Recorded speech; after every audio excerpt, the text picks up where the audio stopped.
Hey, we're back. And now we are going to continue to play XCOM. Okay.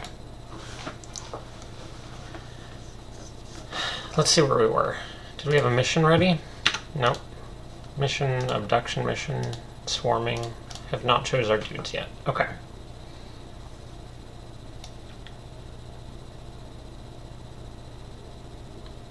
Oh, Exalt is happening. Right.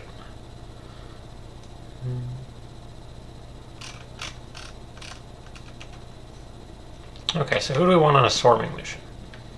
Probably like some good people.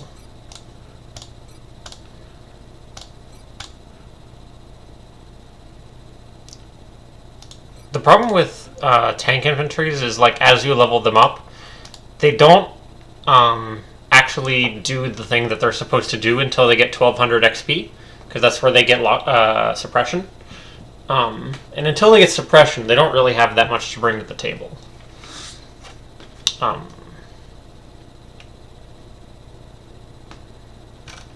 What's the map? Urban Close Quarters. And we're going to need 8 medic.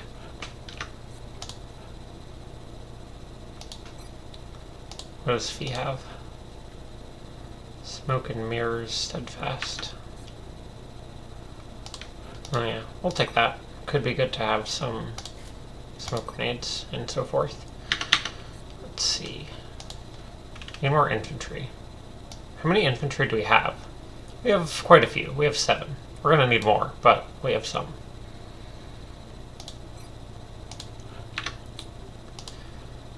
You have light them up.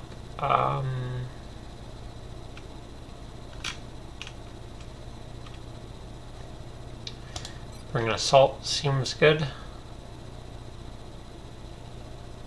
And one more. We have cover destruction. We have only one person who actually just shoots people from a long distance. So maybe a sniper could be good. Oh, before I continue, let's just get some of this happening.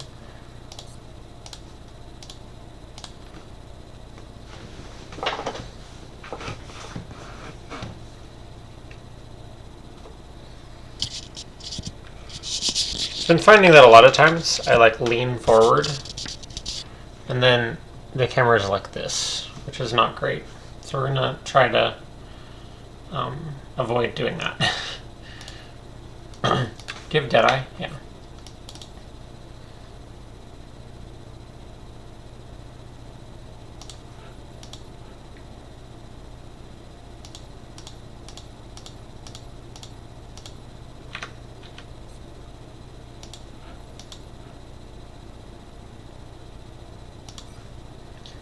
Leo still doesn't have any good aim, so I think we're just still going to keep giving them rockets.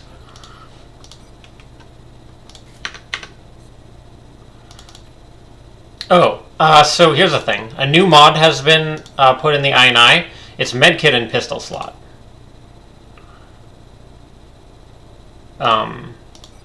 Yeah. So that means that medkits are no longer allowed in these slots. If they're in there, it's just because I haven't taken them out yet.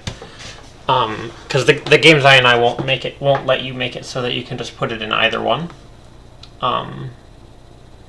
Yeah, we're gonna try that. I think it should make medics more fun because they can actually equip something other than medkits.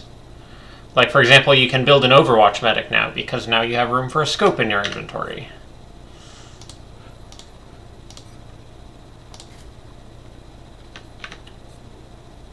How many shots are in this thing? 5? I feel like it's 5. I feel like it says 5, but that might not be right. But I don't know.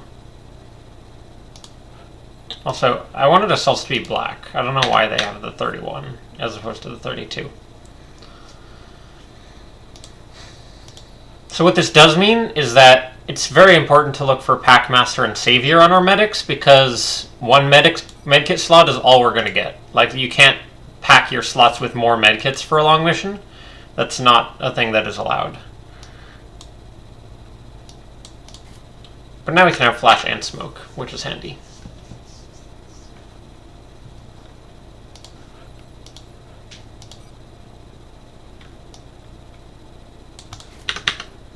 Flashbangs, cover destruction. Oh, so it's kind of the same deal for the gunner. Now the gunner is allowed to hold a scope. Congratulations, gunner. Not that we have a spare scope, but speaking of which, no, we don't have the money. After we do the subduction, we should buy another scope. So now we do have to find someone other than the gunner to hold on to this, because it's no longer legal for the gunner to hold on to this. What is the gunner going to carry? Have we not built a motion tracker?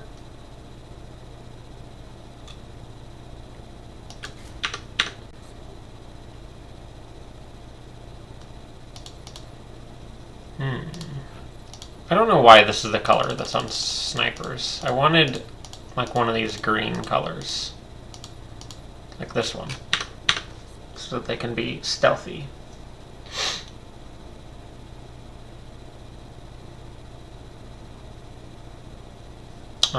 First of all, infantry is going to need laser rifle, and then one more person can have a laser rifle. Wow, do you really only have... Huh? How do you only have 65 aim?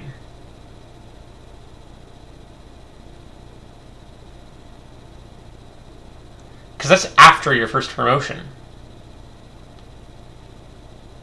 So that means you had... Your stats were originally what? 5, 13, 30, 65... So you had below... Okay, so you're not a plus sign. You're the other thing. This one. Nope. This one. Because your health is above average and your aim is below average. So we don't want you on shooting good duties, probably.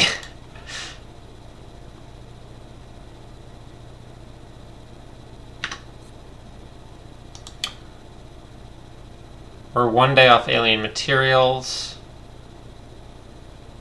What is your aim? 70? That's not bad.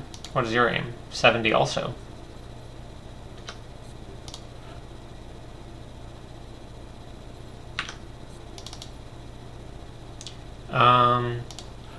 Probably give you laser rifle. Because you have steadfast, so that means that in the event of a panic, you're more likely to be able to continue doing your stuff. Alright, I think we're ready to go. Is there anything really key that I'm forgetting about here? Other weapons that we have... Oh, well, now we have no backup medkit. We have to find someone to hold a backup medkit for us. For now, it's going to be the infantry.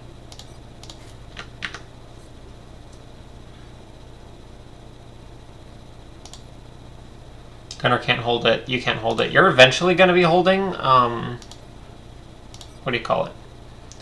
A arc thrower, but not yet. This does mean that holding it in this slot makes it cost one more movement. So, yeah, now we have one slower movement on all our medics and on our infantry. We'll just have to keep that in mind. I think this should be good. I'm surprised that we have not built a motion scanner. They seem pretty useful. Also, remembering that meld is like 20 points a canister right now, which is not great. That means the enemies have maximum resources. If it's 20 or above, they have the maximum amount of resources, and you need to shoot down more planes. I was looking up some of the stuff. It means that you need to shoot down more planes, or else you're going to be getting way more and harder missions than you really need to be getting. Wow. Just like instant roof access. Right out of the Sky Ranger.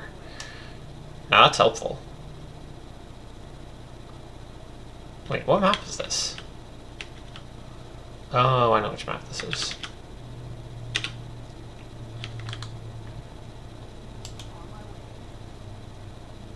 We've revealed like half the map at this point.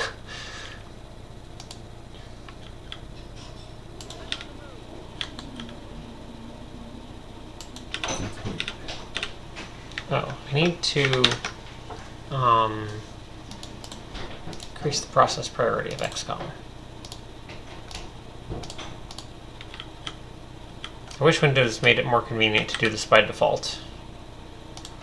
And by convenient, I mean possible.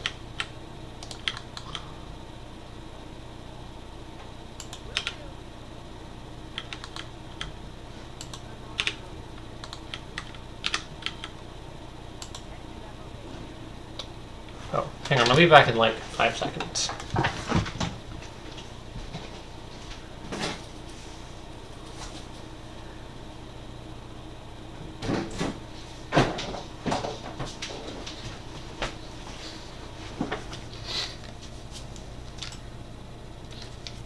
Okay, that was more like 10 or 15 seconds, but I'm back now, and that's the important thing.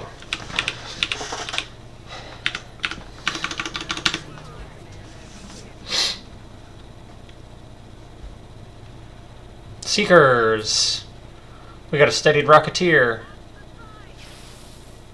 It's going to be a rough time for these Seekers. We don't have Shred Rockets, though.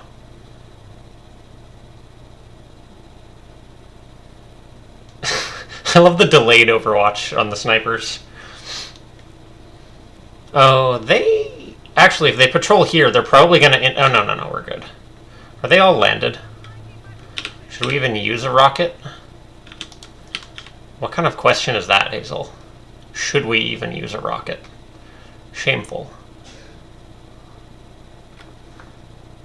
You know, I think it's good to get your Rocketeer leveled up. Don't you agree? No. No, stop freaking me out with this vibrating rocket technology. There we go. It's good to level up Rocketeers.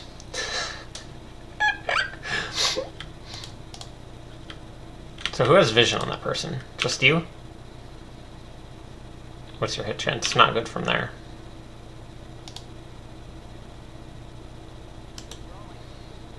We're going to have to drop someone off the roof, I think.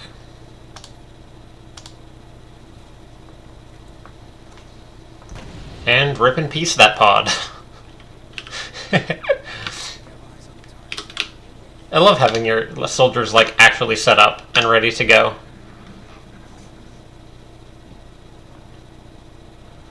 Now remember, this is a swarming mission. Meld is this way.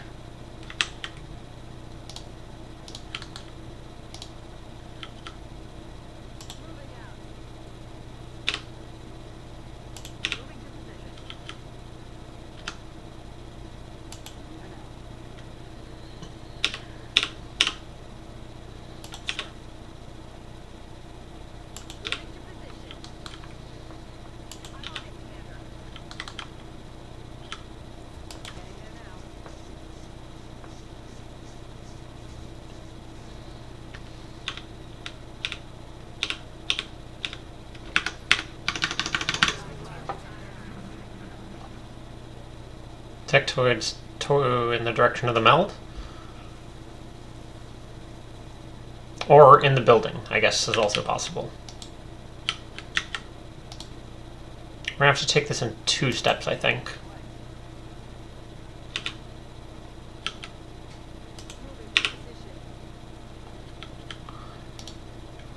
Oh, I need you to not be there. Because if Leo is set up right here, they might actually be able to get a rocket onto the enemies. We're going 2 steps because we're not quite close enough that everyone can actually move to the rim and get vision on the enemies. And you definitely want to have all your people just move up and then shoot. As opposed to, like... Take 1 step back. There we go. As opposed to, like, this situation where you move 2 people to the edge and it doesn't really work, and it's super obnoxious.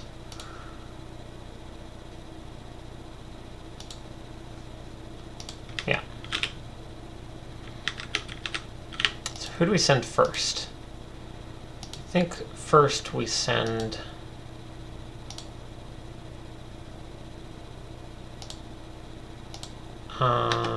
Sniper.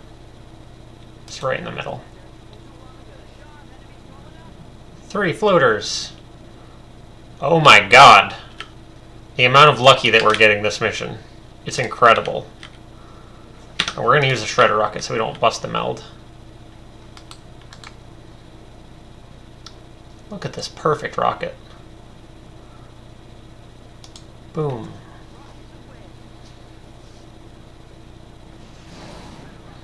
Alright, now we have 3 landed floaters, all of which will die in one hit from anything. So I would say the mission's going pretty smoothly at this point.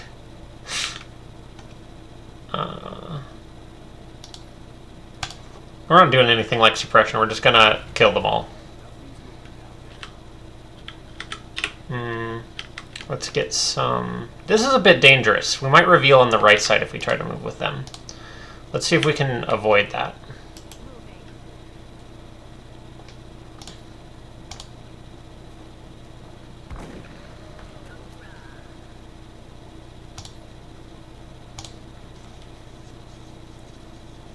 That's a miss, I think? Yeah.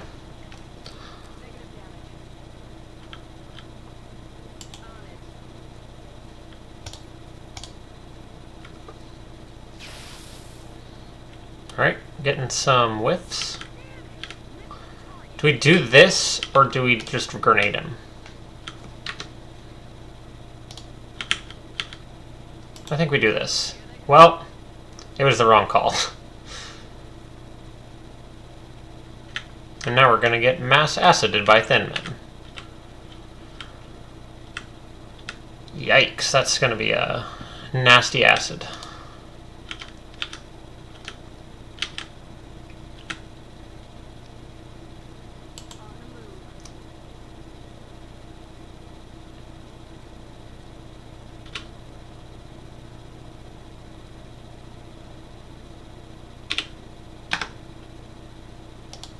So I want to do this, so we don't get shot by the Thin Men, which does mean that we're more likely to get acided, but that's just going to happen sometimes. So that does mean we're going to have to grenade this guy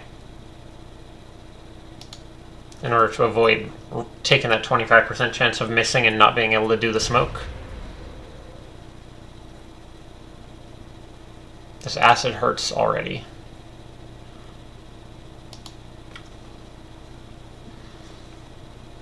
What's going on? How long you been a streamer? How long you been playing XCOM? Seems you know about the surprise packs. I streamed a couple times last year, but mostly I've been doing it since like a week ago. How long have I been playing XCOM? About the same time. I mean, I played like base XCOM a long time ago, like 3 years or something. But it was about a year ago that I found out about Long War, which is like the thing that I really enjoy about XCOM. I think that mod is super great. Yeah, I think that answers those questions.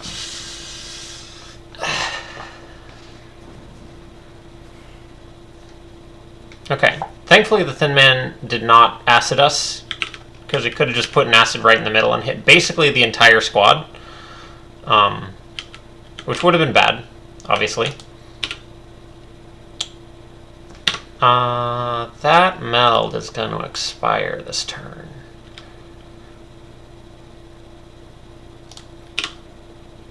I want to suppress that guy so I don't, like, forget and get overwatched by him.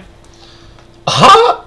Okay, I forgot about the fact that this van was on fire from the rocket. That sextoid is super dead now.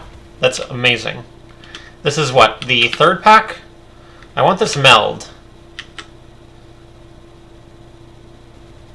We can get it with run and gun.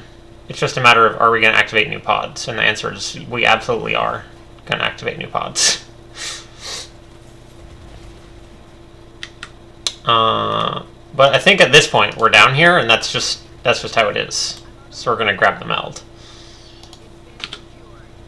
11 meld. We must have been doing good on our air missions. It was like, what, 2019 meld last session? In that little graveyard map? So who do you have a shot on? Not really any good shots on anyone.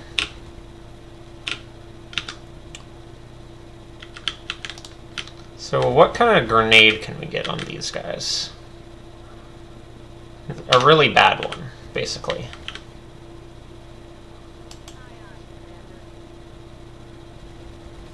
I'm feeling like vaguely confident that this is all the pods on the map at this point. Because this is the 4th pod. How many? Hang on. 7 aliens killed. 7 more aliens visible. Not vis. I mean, I guess the Seekers technically aren't visible, but you get the idea.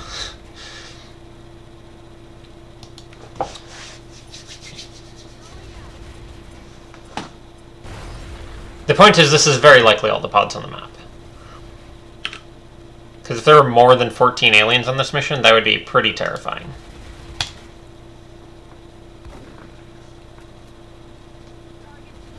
Okay. We don't have the most people with actions left. Gotta make sure we actually do kill that thin man. So maybe we drop a flashbang on like 3 of these sectoids. And we can get... who? We can get you here, and you can probably kill one of them.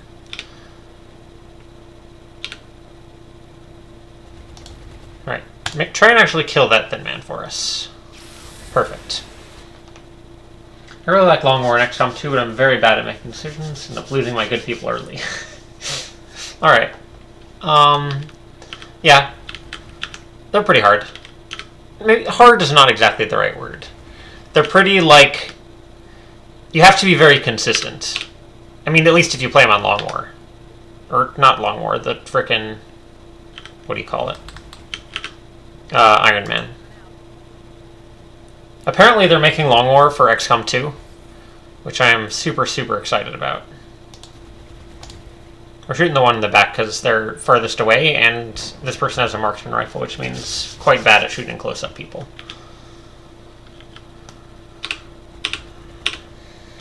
Yeah, we're not going to be able to kill these guys, unfortunately. But I think if we jump down, we can get a flashbang on all 3 of them. Gotta remember, there's still an unaccounted for Seeker out there somewhere.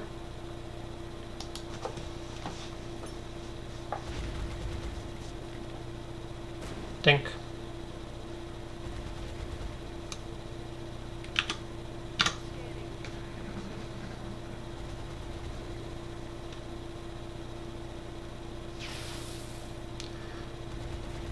Alright. That, I think, is one of the better people they could have grabbed, probably. Because once the person takes any damage, they're not even moving. They must not have the movement range to get to cover because of the flashbang. That one did. Oh, that one double moved. Ha! Rip sectoid.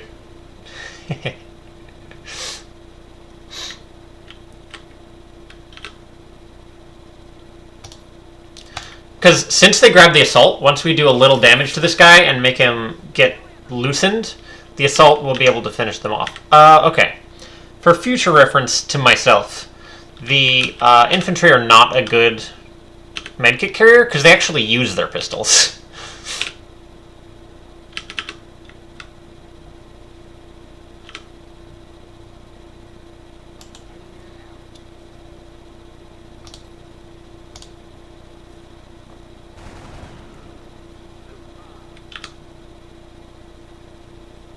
$89, $59, $77.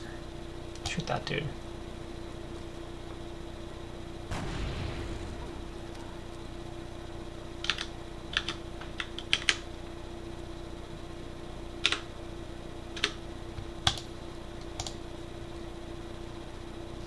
No, you missed the 90%.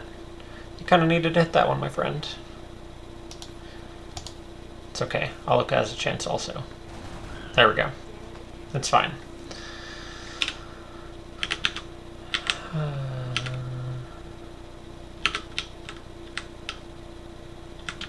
Where can you get where you can suppress that dude? I think this car is really the only spot.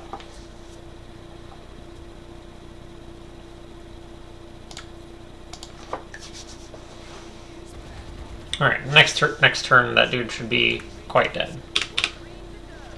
You can't do anything. that dude is super dead now. Now, who wants to kill is the question. Rocketeer, gunner.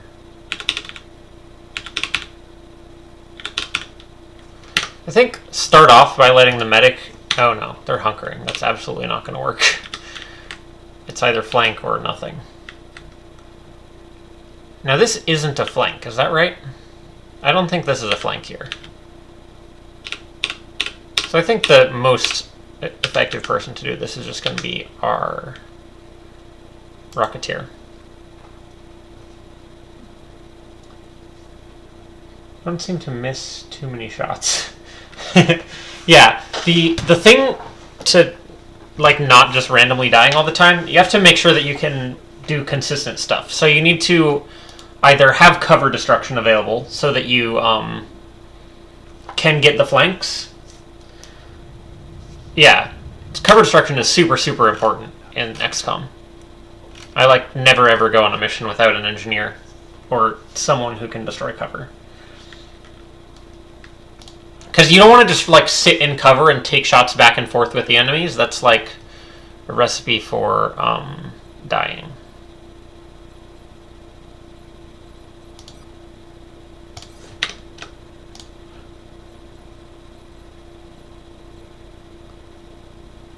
So what do you have? 1, 2, 3, 4, maybe? No, Sprinter's really good. So this.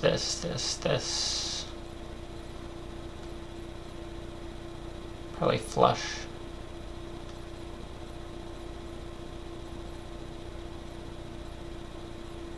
I don't know what I'll take here. Maybe lightning reflexes. Once I stop having scouts in my squads, it's going to be pretty nice to still have lightning reflexes available. But I think this is a fine trade. I don't think that we need to re-roll this, really.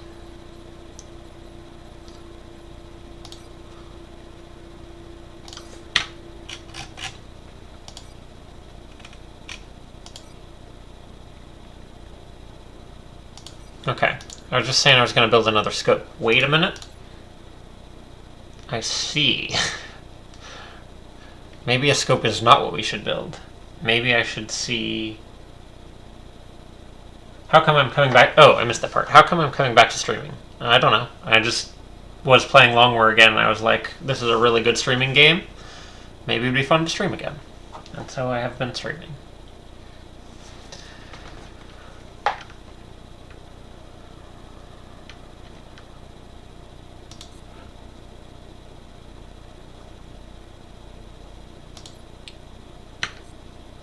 I sort of feel like we might need one more interceptor, based on the fact that all of our interceptors are currently unavailable.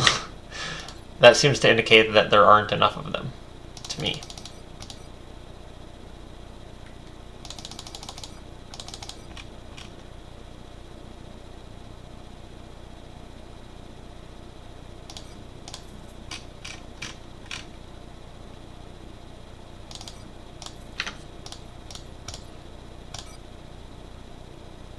Wait a minute, am I about to get... laser cannons are on the... Okay, we have 3 laser cannons on the way. Once those get here, those will solve this interceptor problem. Because we're no longer going to have to send multiple interceptors up after the same dudes. The question is, do we need an interceptor to survive until then without losing a satellite? And the answer is it'll take 3 days anyway, and by that time we'll have 2 dudes ready to go. Let's find out what alien resources are looking like. Threat level 3. Research. Okay, that doesn't matter. Bonus research is still negative, thankfully. Alien resources 114. So that means they have 3 and 3? 0, 1, 2, 3, 4. 1, 2, 3, 4. I think there should probably be a lot of air missions this month. I'm just going to get the interceptor. Might be the wrong call, but I don't think it's great to have your satellites keep getting destroyed. It's a huge waste of money. and it caused a ton of panic. So I know nades should use them early to remove cover or make them move. You find it hard to keep up with the cash need since it's made to get harder and cost more. How to keep up with the cash need? One way is going to the money store, aka the gray market, and you just sell some stuff that you don't need. Usually what I sell is like Illyrium, because you get so much of it, and it's like so long before you actually need to use it. Occasionally I sell a little bit of meld, but you don't want to sell much meld. Sometimes you can sell flight computers or power sources if you feel like you have a bunch of them and you've been like fighting a lot of UFOs. Make sure to sell your damaged parts from UFOs that you've shot down. They'll show up as damaged in here. Sell some corpses, but make sure that you have enough corpses to give for the requests from countries. Where else? Okay, almost got tricked. Phoenix cannon. Oh, right, Phoenix cannons. I appreciate your efforts to support the research team, Commander. I've already put the newest work in the lab. I have difficulty understanding how such an advanced species could show so little empathy for the lives of other sentient beings. I'm gonna look up the... Everything we have ever Yeah, the main thing you want to do with grenades is use them to blow cover, and then the enemies will be exposed, and then you can just like shoot them freely.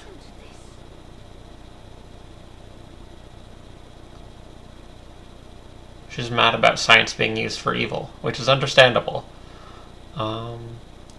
Didn't I have a tab specifically for this? Did I close it? Oh, it's here. No, it's not, but this will work. Yeah, I mean, the other part is sometimes you just can't buy everything that you want, and that's just how it goes. Okay.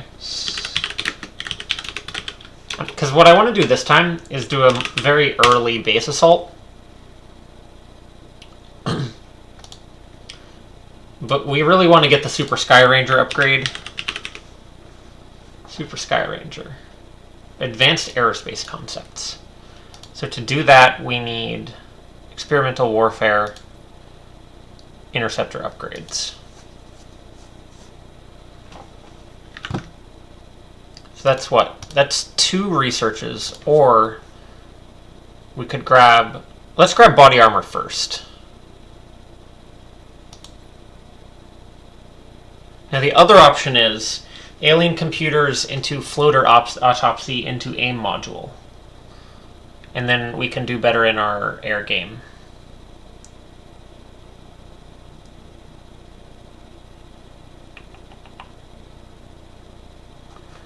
How long does xenoneurology take? 10 days.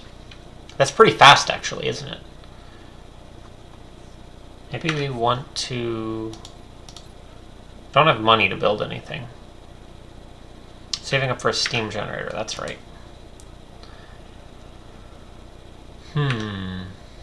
Oh, also, make sure that you don't get your money stolen by Exalt. There's a mod you can get that'll remind you to scan for Exalt a specific amount of days after the last one, and that way you don't have XCOM stealing all your money.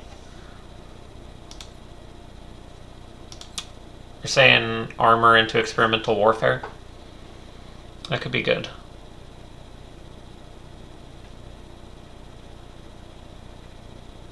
You need xenogenetics for mechs, right? I'm pretty sure that you do. Not that we were like rushing mechs, but get the same tech that lets you do mechs also lets you do floater autopsies.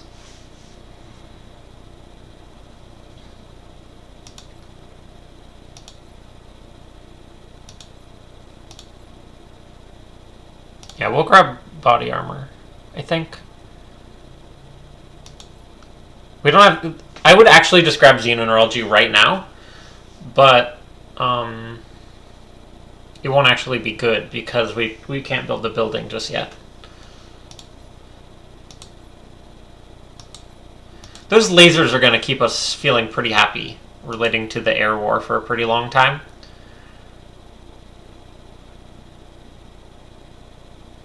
Now, is there anything important that comes from autopsies? Ooh, alien grenades come from mutons. But that's a really long time. Oh, and you have to actually capture someone with xenoneurology before that even comes into play. We're going to take improved body armor. We're going to take Thin Man Autopsy first, because then we can get the medkit upgrade.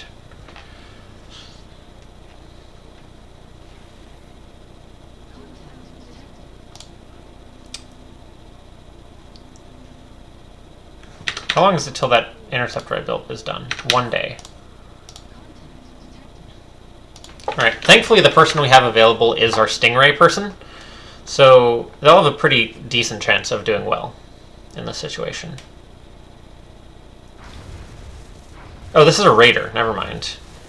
Raider who doesn't miss, Jesus.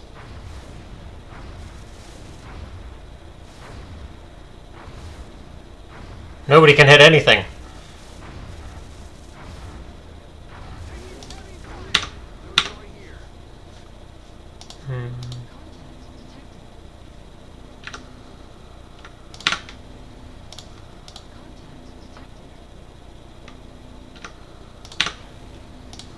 I'm doing this little thing because I really want to send one more dude after it and get a mission from it.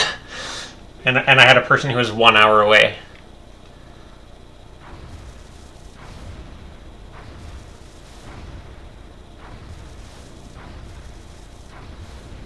Alright, we got him.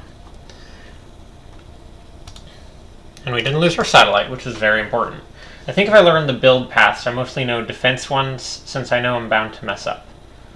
What is my most hated thing to fight in XCOM? Probably heavy floaters. Because once they're, like, flying, it's not like you can really, like, outplay them and flank them or destroy their cover. You just have to, like, pray that you hit them with your shots, which are all, like, kind of low percentage. And that's why I don't really like them. And they, like, do enough damage that you can't just, like, leave them there. And kind of the same thing to regular floaters early on, actually. For sort of the same reason. What do you have? Oh, you get in the zone next level. We have training roulette on.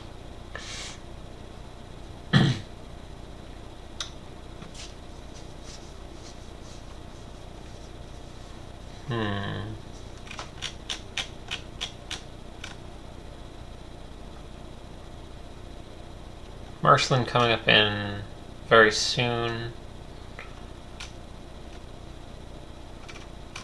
We're gonna need more. We're gonna need more of basically every class. So I think during this stage, rather than wait, and because the problem with waiting for more people is that you're delaying the fatigues of all your soldiers by that time. Because like since you do the mission later, they come out of fatigue later, and then you're more likely to fatigue spiral if you wait for a mission for people to come out. And we have all these people who have not even been on a mission yet. Or, yeah. We'll bring Gwendolyn for shooting.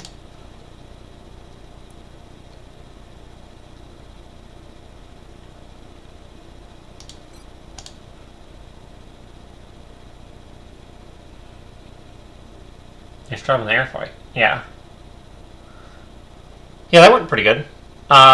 No, sometimes it can take 3 people to bring a raider down. But we only had 2 people available, so I'm glad we were able to do it in 2. Alright, do we have anyone else we can promote?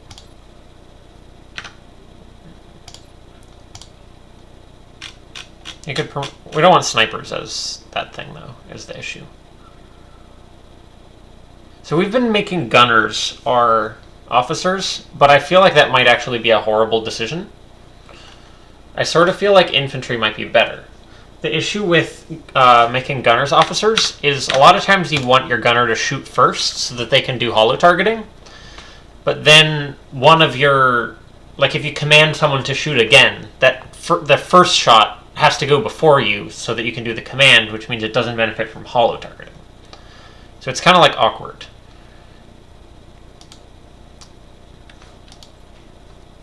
So we might end up putting some on infantry. And we'll see how that goes. So to do that, we need to get our infantry level. Not our tank infantry, though, because our tank infantry need to be psionic so that they can get this one item that increases their DR by 1. Because DR is the whole key to tank infantry being a thing.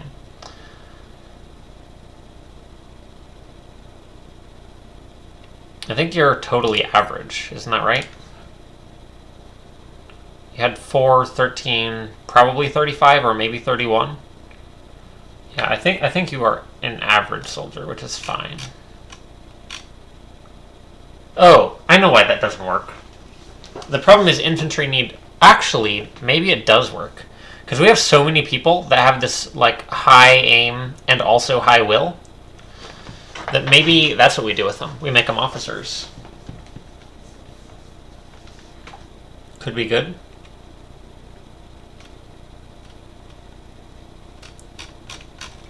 How many soldiers do we have already? You could be a soldier.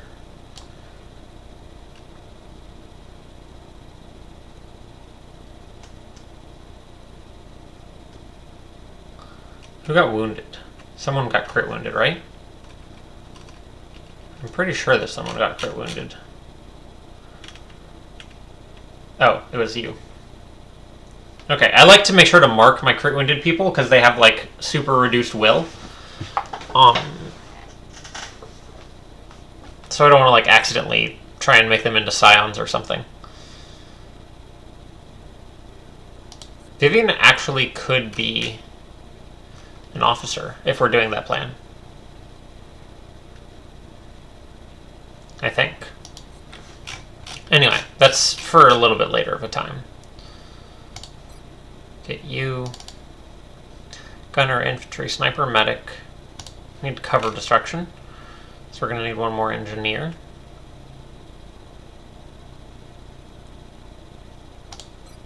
Seems like a job for Diva.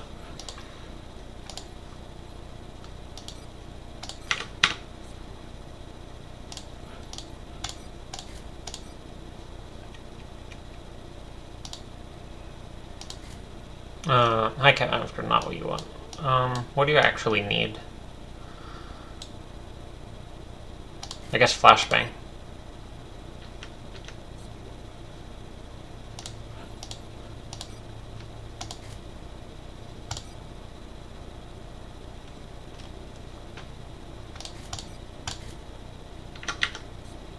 There's our medkits, sniper.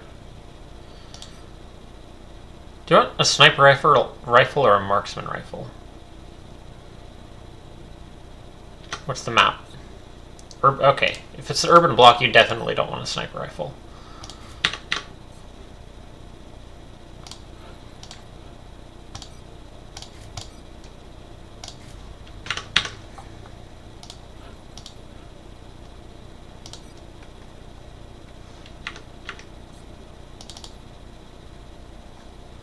Oh, so many soldier slots.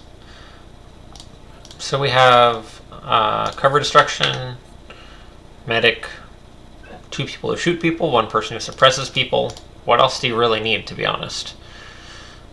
I guess we could start getting some more Rocketeers promoted. Or scouts. So what I'm thinking is, I think we're going to play with a house rule, which is... What is the name of this second wave option? Commander's Choice. The house rule is going to be Commander's Choice, but for mechs also. So basically, anytime you mech someone, you can decide what mech type you want them to be. Just because the thing is, only a few of the mechs are actually worth the resources. So it creates this weird situation where if somebody gets crit wounded and they're a scout, it's literally not a problem. You're going to make them into a mech anyway. But if they get crit wounded and they're like, you know, a sniper, you're not going to make sniper mechs, or at least I'm not. So that person's basically just dead now, because like you really don't want to walk around with minus 15 will. That sucks. So the thought is going to be, we're just going to make people whatever mech type we want. So this crit wounded engineer here is not dead anymore. Now we'll just make them a Pathfinder and it's fine. Or maybe an archer. But a side consequence of that is maybe I just don't care about building Rocketeers at all. Because most of the reason I was building them was to make them into Archers later. Rocketeers feel so unreliable to me. I mean, I guess our Rocketeer did super good last mission, so, like... But sometimes they just miss, and then you're really quite screwed.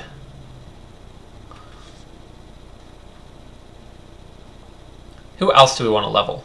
Okay, we're going to keep leveling some more infantry. Because I think we may try that out. That thing I was saying about making infantry our leaders.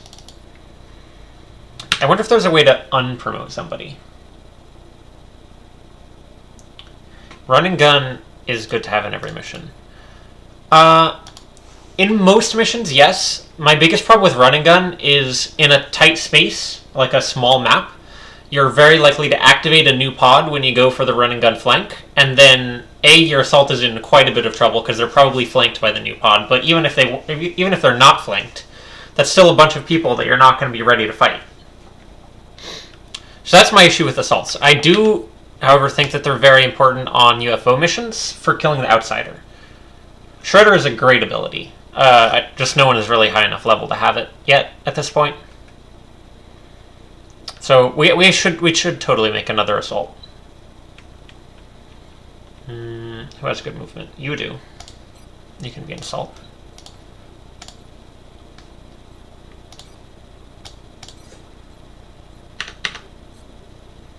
I don't think keeping a second medic is good. Because the goal is to kill the enemies before they can shoot you. So the more you dedicate resources to like mitigating shots after they happen to you, the less you have available to kill people in the first place. Sometimes I don't even bring one medic. Not often. But like on terror missions, sometimes I don't bring a medic. Because a lot of times they'll just be shooting the civilians anyway.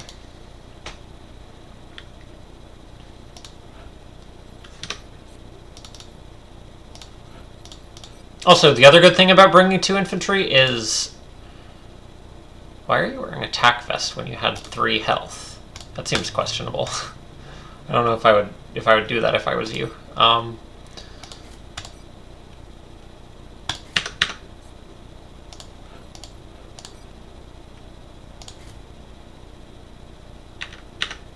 Yeah, run and gun is a great ability, but an ability that's like easy to totally screw yourself over with if you're not careful.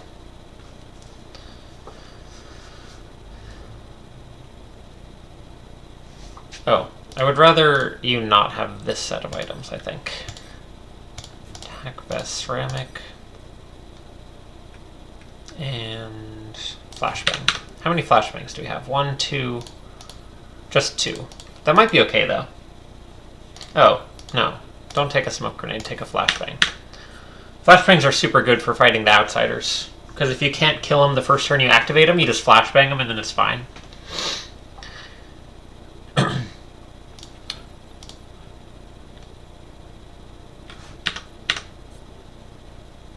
Alright, I think we should be good to go. This is a crash site, right? Yeah.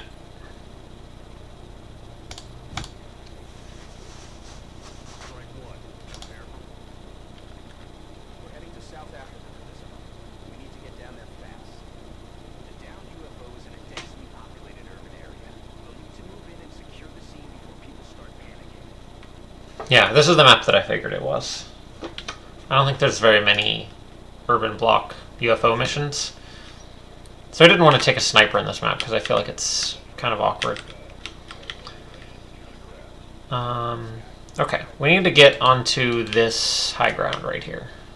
Because high ground is very good in this game.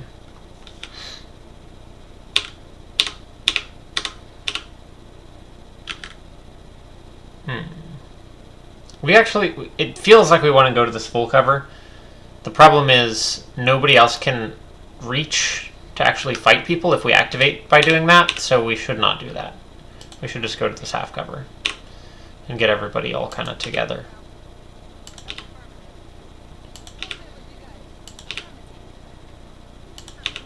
But this is a trick that I have no idea if you know about, but can be super helpful, is leaving people out of cover when no one is activated. So basically, since I moved my medic here and didn't activate any pods, I was confident that I could move to places that were further back than that and already explored without activating.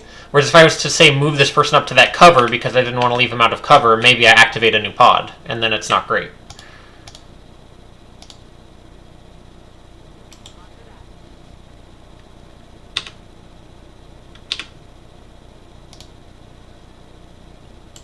Avoiding fighting multiple pods at once is, like, basically the most important thing in XCOM.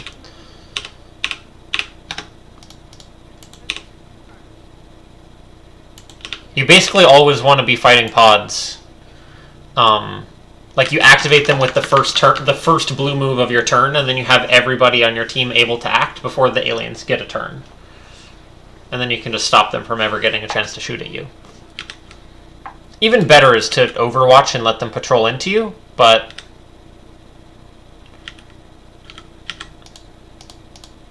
yeah. See, our engineer has a ton of movement and can easily make it to here, but no one else can really follow up. If there's enemies there, no one can really help support. So we're going to take a gentler move.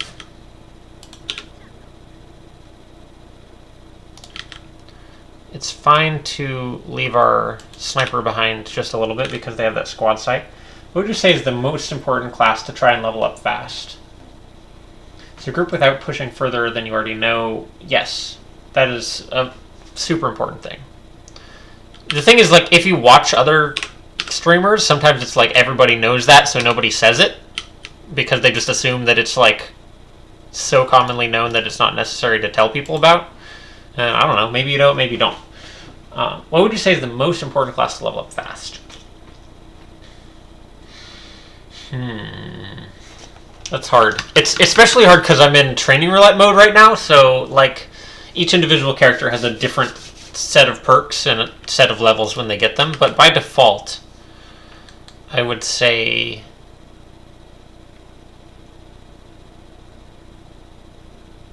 maybe gunners.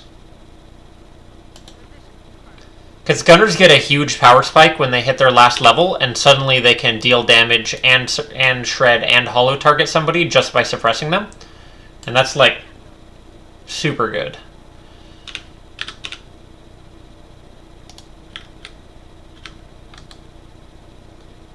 Whereas assaults, for example, I think are one of the easiest, but also one of the least important. Because they don't really have... Like, their power spike is level 3. When they get their hit and run or whatever multi-shot perk they want, out of the 3 that are available. And then after that, they get, like, some stuff that is helpful, but nothing that is, like, game-changing. I guess snipers are too. Snipers get in the zone at max level, and that is very, very game-changing.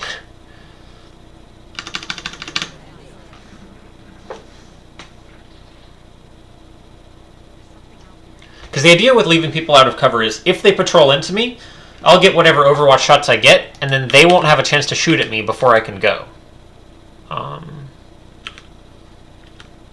So they could be up here, is one thing you have to consider. Yep.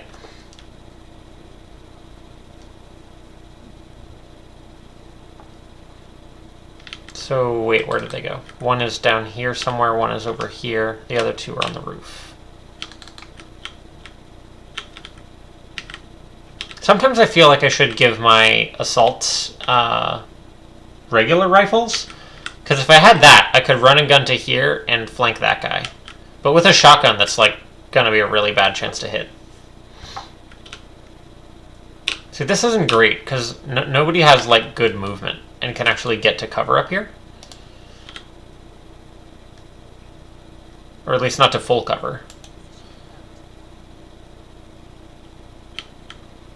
And we don't want to, like, run into this part of the map because who knows what other pods could be lurking down here.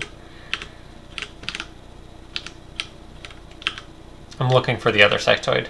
Because you can't move to where somebody is already standing, it won't let you. So sometimes by scanning around, you can find like a spot that you can't move to for some reason, and that's where the enemy is. But I don't see him.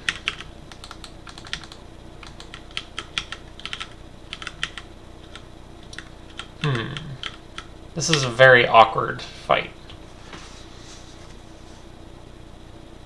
How do we solve this?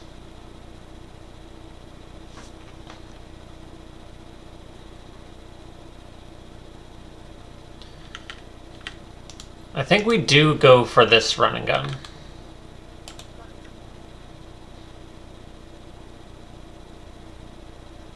%. Yeah, that's horrible. Can anyone get to cover? So you can, but you might get flanked from down there. I don't know if that would be possible or not. But if you don't get flanked, you can suppress that guy, and he'll run from the Overwatch, and then he'll die to your suppression, probably. But if he runs in and doesn't die, he'll run to here, and then be flanking you, and then kill you. So that's probably not worth it. I wish I had not moved my infantry here, because if I could move my gunner here, I could do that plan, and it would be perfectly safe.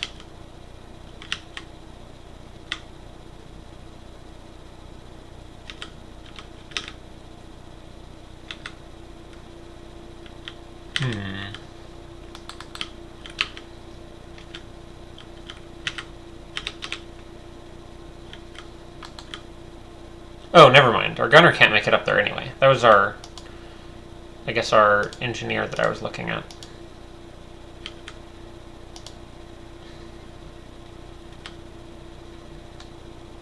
Let's see what you can see here. Ah, now that's some good scouting.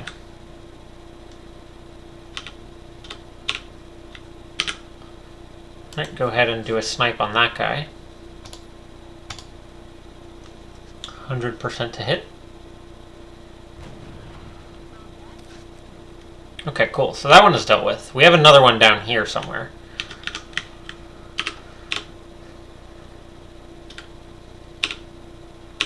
I super wish there was some way that we could take advantage of that flank, but I don't think there is. So maybe just grab some high health people and put them in half cover right here. Hey, how's it going?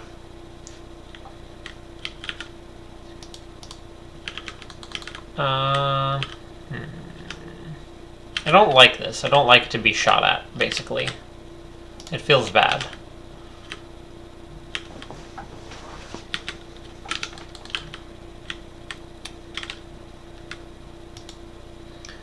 Do we even take the shot? Maybe we just Overwatch. No, they'll just run the Overwatch. Maybe we take a pistol shot. If we can do damage, that's still fine. Yeah, there we go. Now the dude's damaged. Nice. Yeah. The thing is, we're not going to be able to avoid leaving people in half cover. We already have our assault in half cover. Oh, I guess the big problem with this is... Well, that's one of the big problems with this. Okay, so now the situation changes a little bit, and now we don't have any smoke grenades. RIP. Well, that's not great.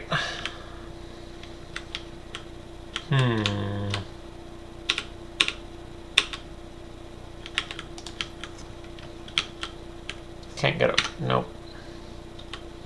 See, now whoever is in this half cover here is going to get shot by, like, a lot of people. This dude's going to get shot by, like, 4 people, probably.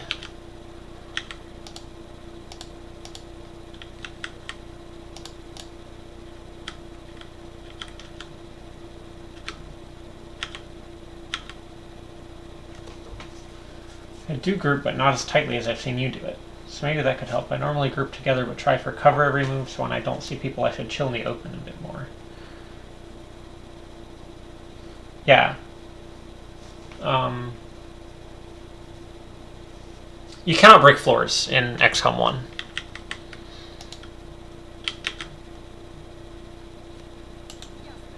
I doubt I'm going to activate another pod, because we already have a lot of pods activated. And it said destroyed UFO, so there shouldn't be like that many pods. I'm trying to get more people into a place where the sectoids will see them, so that they don't just all shoot this one person and then kill them.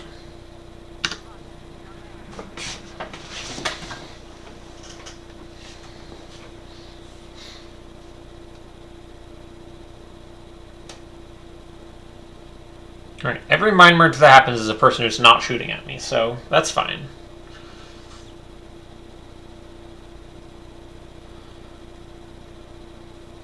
Alright, and so it begins. Off to a bad start. Take a lot of damage from that shot. Okay, that dude wasted his turn.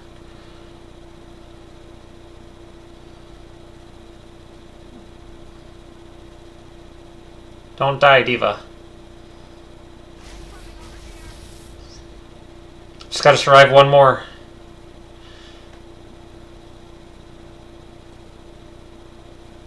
Don't die. Ah, sad times. Okay, that person is probably not the best voice actor. I don't think. It's a little bit... Oh no. Resist it. Oh dear. Oh dear.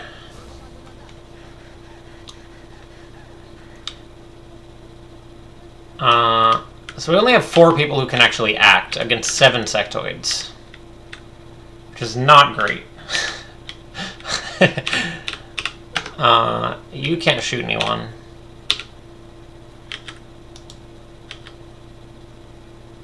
Oh, you didn't panic. You just... Oh yeah, you did panic. Well, good.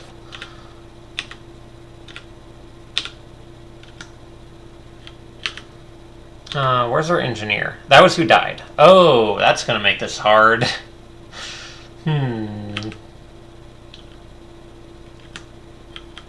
That's very bad.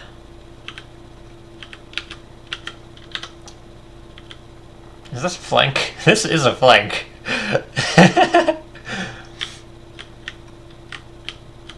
I think this should be safe-ish. If we do that. Yeah, doing this with our engineer dead is going to be quite difficult against 7 sectoids. The engineer is kind of key to the whole strategy.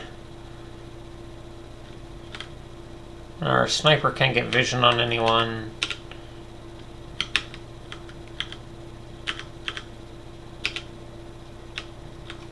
Now, where is the sectoid back here? I know there's one. Okay, right there. So we can probably flashbang these 2 if we can kill this one. And then only 4 sectoids are left to shoot at us.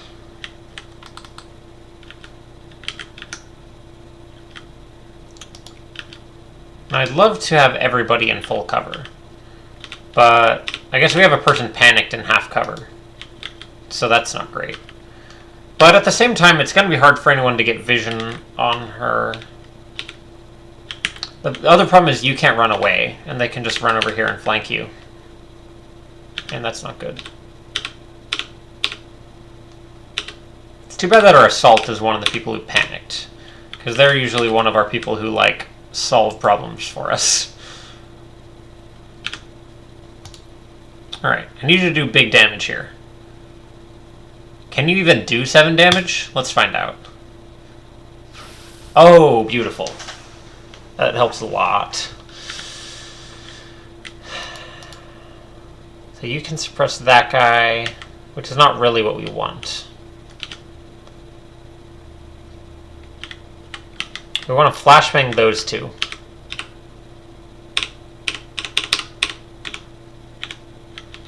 Then only 3 sectoids can shoot at us.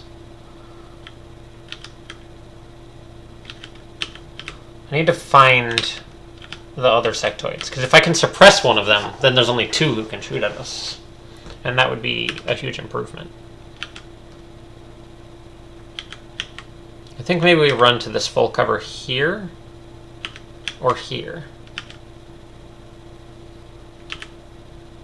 We're not really flankable here any more than we are, like, that person who's already there. Ooh, wait a minute. That is a out-of-cover sectoid. That changes the plan a little bit. Not very much, because we can't really do anything about it.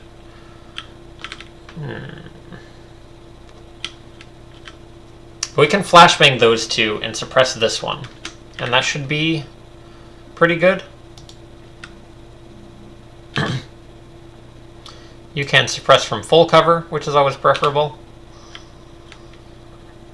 Problem is, I want you to go here, but then you won't be able to get the right angle for your flashbang to hit those two.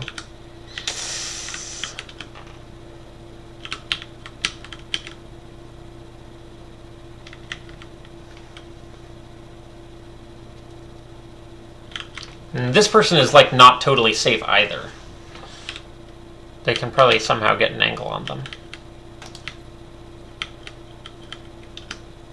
You could flashbang these two. Then where could our medic go?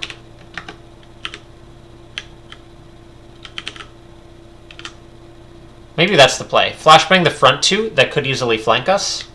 Can you do it?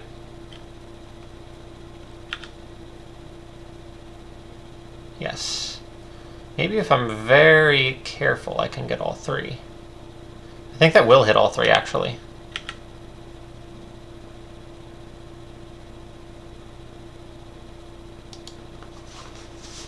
Come on, get all three. Oh, beautiful. Okay. So that leaves only 3 sectoids who can actually do anything to us. We'll overwatch with you.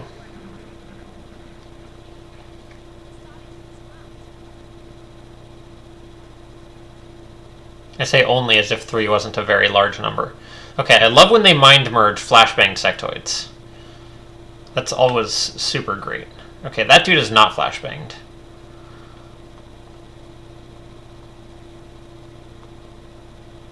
Oh god, the chained mine fray.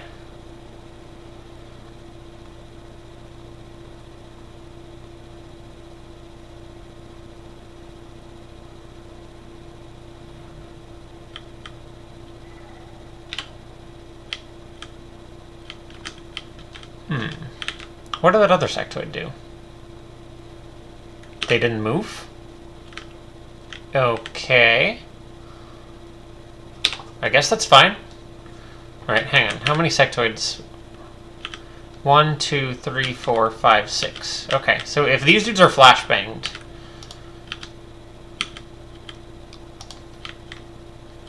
we're at least guaranteed not to get overwatched. But the thing is, the overwatch doesn't really matter, because... Alright, thankfully our run and gunner is once more actually ready to participate in the fight.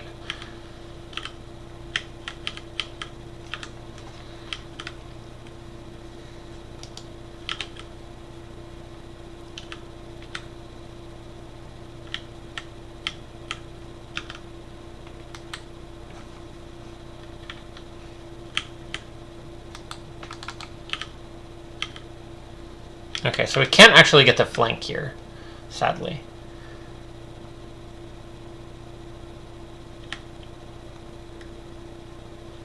Why can you not move here? Is it just like too bumpy? I guess it's just too bumpy.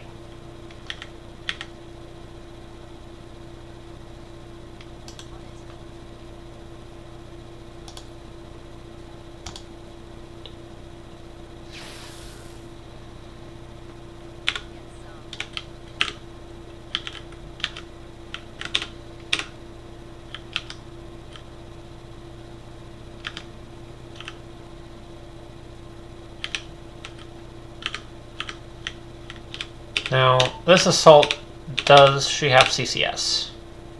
Absolutely not. Because what I was going to do is run her here and then take the flank on that sectoid, and then if it doesn't kill, when the sectoid runs, it'll get CCS'd. But without CCS... Okay, we don't even have run gun available, so that won't work. Now this might work, though. 2 people will have vision on you.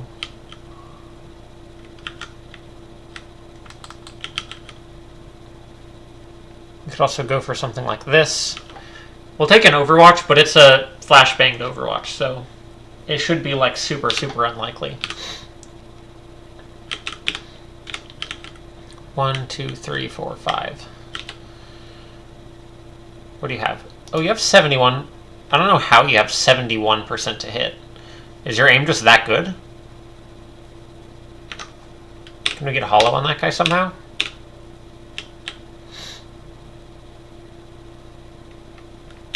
I mean, I guess take your shot. If you can hit that guy, that's very helpful. Perfect. Okay, down to 4.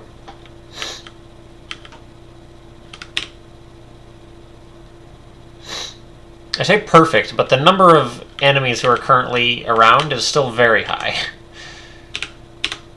And our infantry is up here, is in sight of only one, I guess. But the other one can probably easily get sight.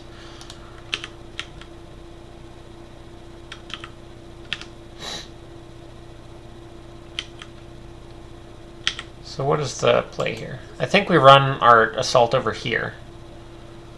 What do you have? 30. Okay, that's useless. Is that all you got? Now where's our gunner? Is there any way our gunner can suppress the dude in the back there?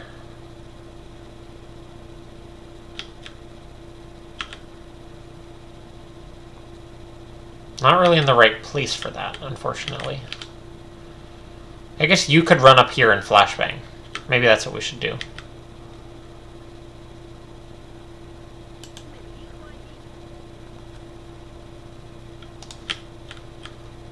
Can you get both? No.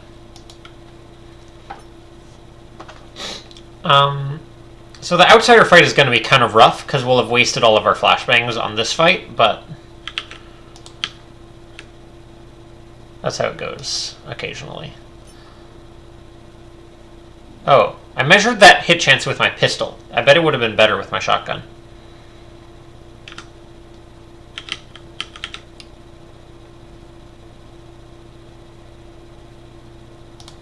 Alright, so you are useless for the moment. So, like, let's get somebody who actually isn't mind frayed into oblivion into this position.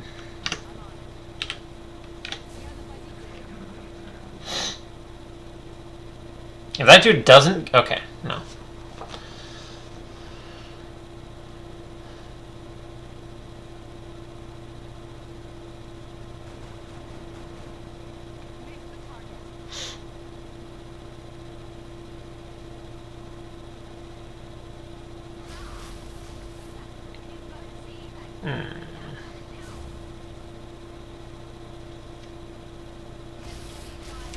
Okay, that panic was actually pretty lucky, to be fair. I mean, I guess this person is flashbanged anyway. We're getting pretty unlucky with getting shot. We've gotten hit on 3 out of 4, 35%. Which is not great. Where's our sniper? They're all in full cover, and we don't have any grenades. That makes this super, like, unnecessarily difficult. If we had grenades, it'd be a different story. We can suppress that one.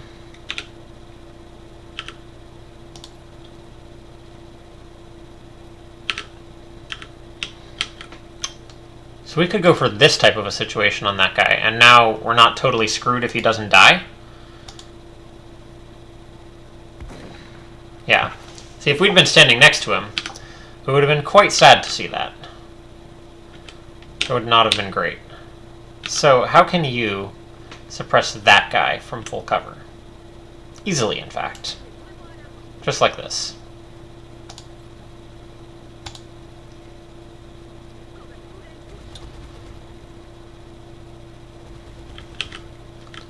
Okay, this doesn't really solve the problem of this dude being about to die.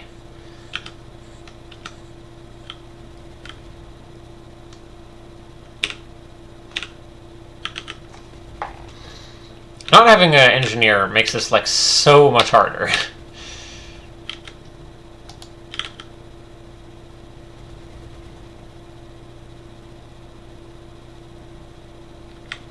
Are you still mind frayed? Yeah. Maybe you just heal, and then next turn...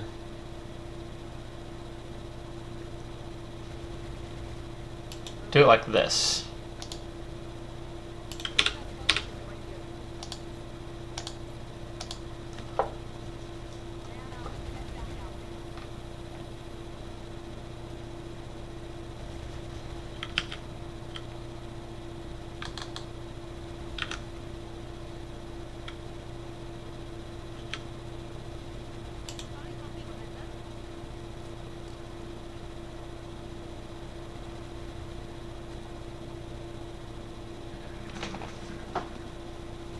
Oh, that's the leader. Ah. No wonder he's giving people 3 health.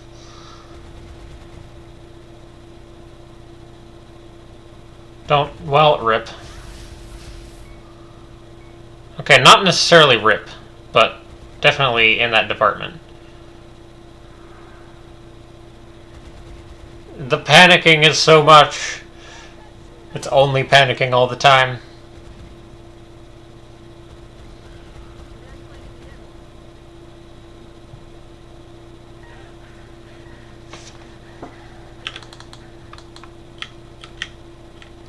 Right, you gotta, like...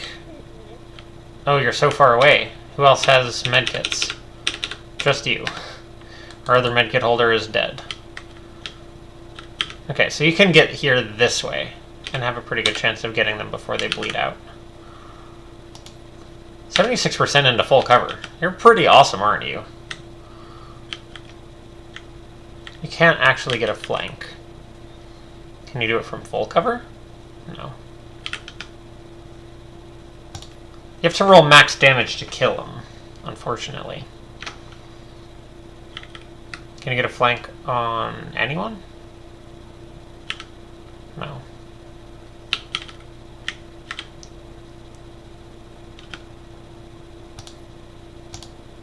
Take him out. Oh, beautiful. I love when... wow, the 10 damage crit. Somebody wants to make it out of this alive.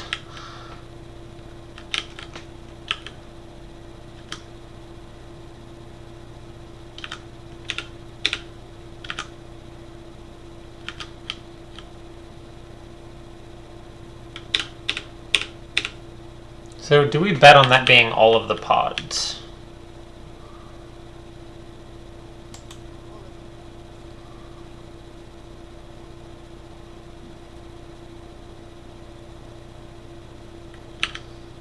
%.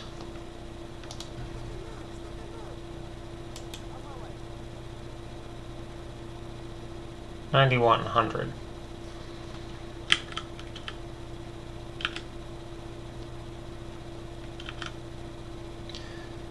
So, like, the ideal situation is we kill this dude with a shotgun and suppress the other one, and then he runs the suppression and dies. I think we should take the guaranteed kill, though.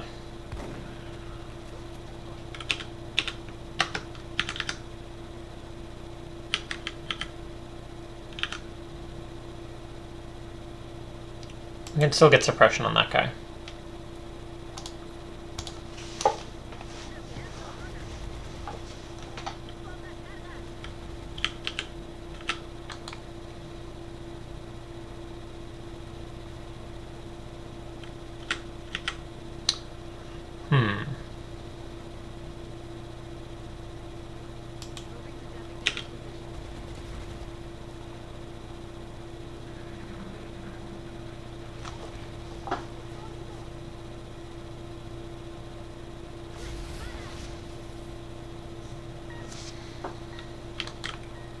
Oh, come on.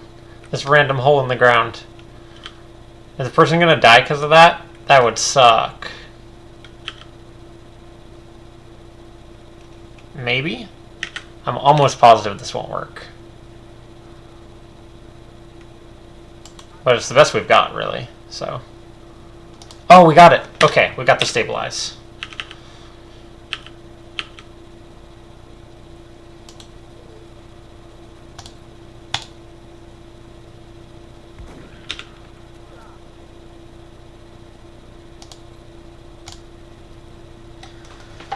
Okay, that was quite a bad fight, I would say, overall.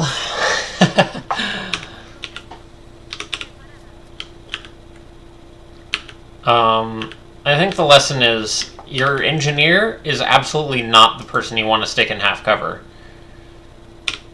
The thing is, it would have been fine. We didn't know that that was going to activate another pod. I guess the lesson is don't disbelieve that there can be two pods sitting right on top of each other, and that you just activated one, and that more movement can easily activate the other one that's right there. I think that's the lesson. Okay. So... Outsider... Oh, they're still Thin Men. Okay. Well, very lucky that we did not activate those dudes with our... yeah. And with that little Commander's Choice mech thing that I was talking about before, it's not like that person is just dead now and useless. They'll get made into a pretty good mech, and their will penalty will no longer exist. So given that there's a pack of Thin Men out there, and we don't have any cover destruction at all, we're going to just sit on this ledge and camp for like as long as possible in the hopes of getting a very good activation on them. Because we super don't want to have a fair fight against those dudes.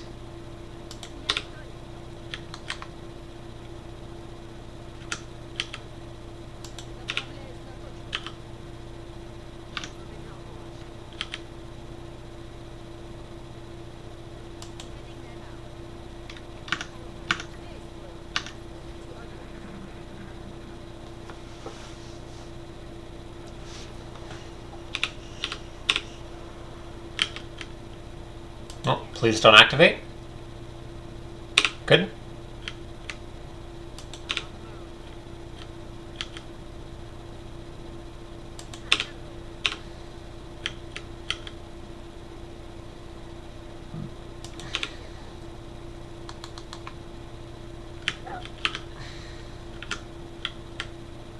I think our shotgunner can stay on the ground. That's probably fine. Yeah, we're just going to sit up here and take quite a few turns of overwatches in the hopes that the Thin Men patrol into us and we can get a bunch of free shots off.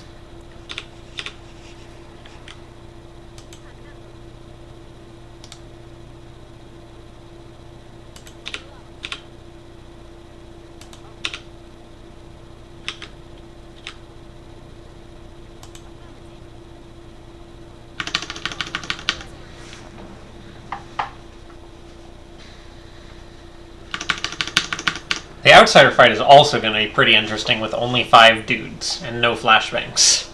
Because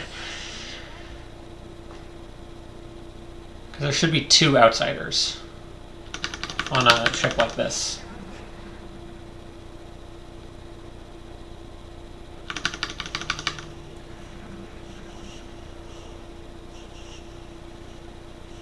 Okay, so they're not a stationary pod, which is good. So if we stay here long enough, they should eventually patrol into us.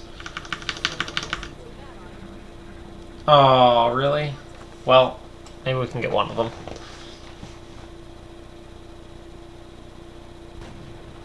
Okay, that dude has more than 6 health. That's kind of scary. What's up, Thin Men? God, that's the most obnoxious place they could have frickin'... Now we don't have a shot on any of them. And like, there's no way to get in useful cover versus them. That's just quite obnoxious overall.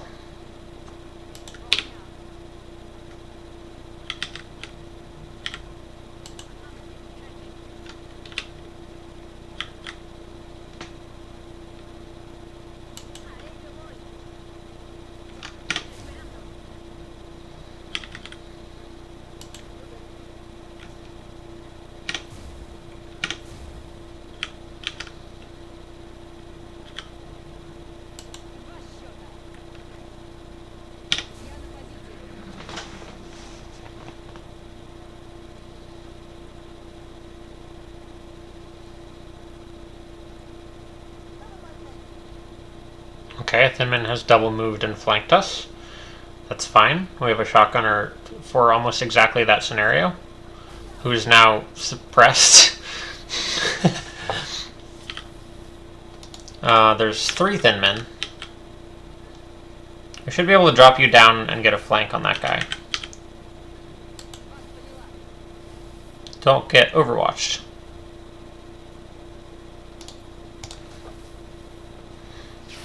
Alright, that's the leader down.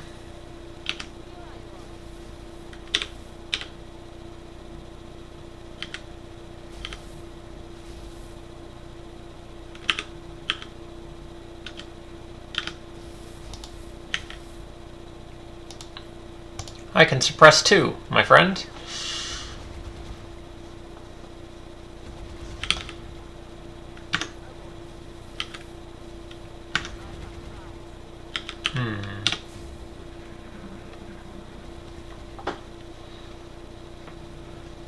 You don't have enough information about what the other one is doing.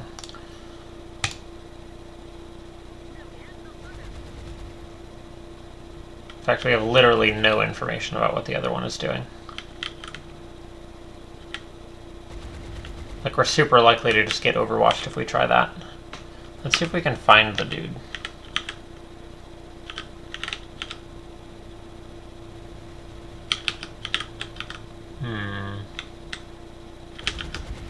Dude could be anywhere. Could be running around for the flank. Could be... Let's go here. That way we're at least a little bit harder to flank.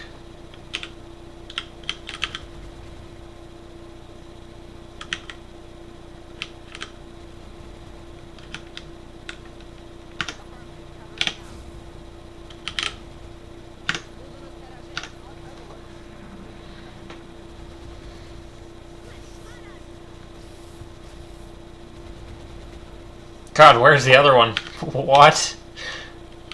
This is not what I really want. Is he just, like, way in the back here somewhere? I mean, like, the dude's definitely overwatching, probably.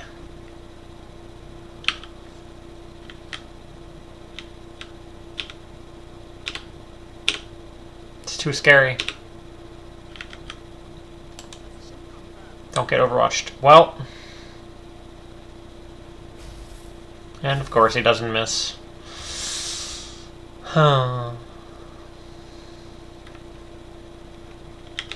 Okay, so what does that let us do?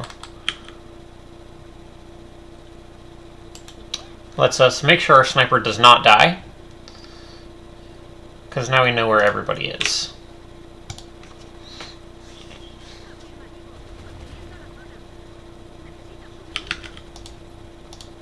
Okay, it's not guaranteed that we'll kill this Thin Man.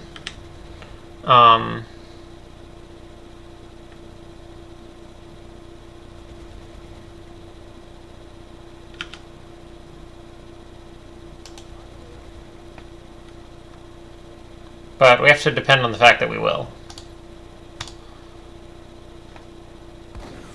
It's basically a 1 in 12 chance that we won't actually kill him.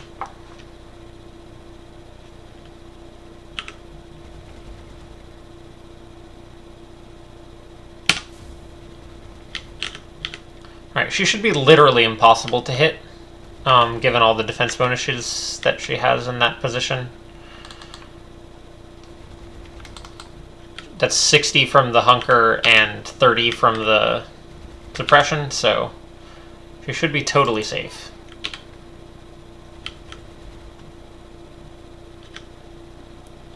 This feels worrying to me. I don't know that I want to do that.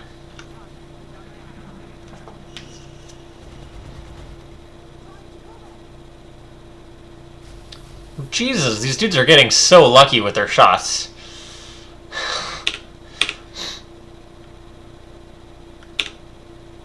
This is out of control. That's gonna acid me. We don't have running gun anymore. Our sniper, like, might kill him, but that's a big might.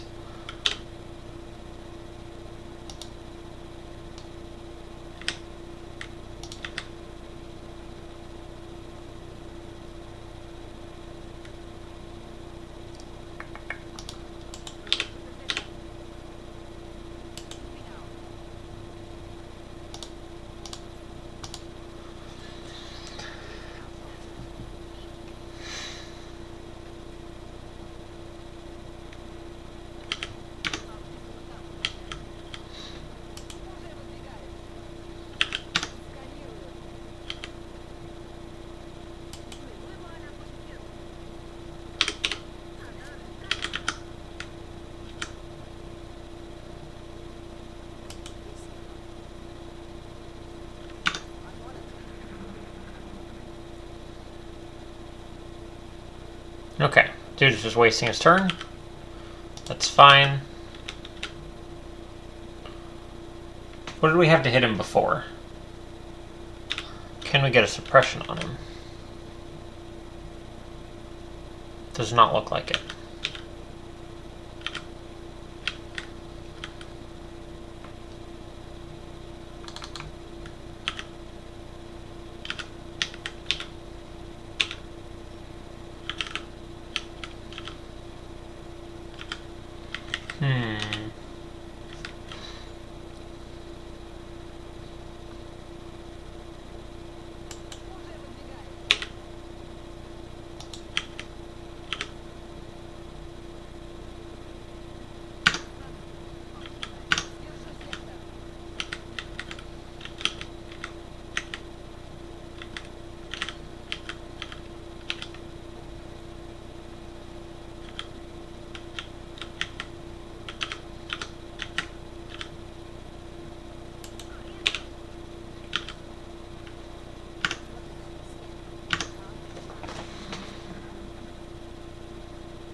Finish him off. End this. No. Not like that. Okay. Maybe our infantry can take care of it. Nope. Nope.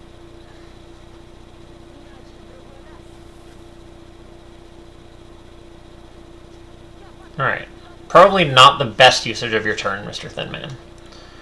Because now it's sniping time. Nah, that needs hollow targeting. Once we have hollow targeting, it's guaranteed sniping time.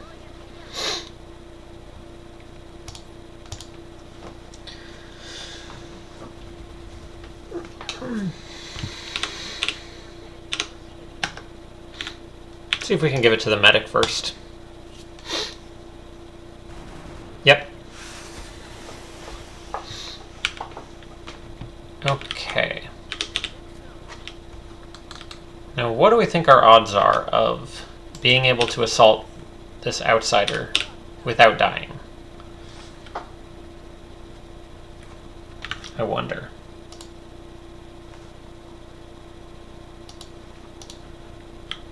Oh, Jesus. It's too much light. Probably one of the least successful missions so far, I would say.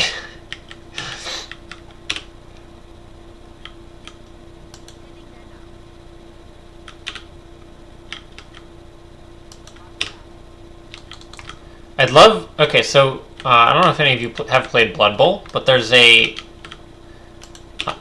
site for Blood Bowl where you can upload your replays. And it'll tell you like how lucky or unlucky you got. I'd love to have one of those for that last fight with the sectoids.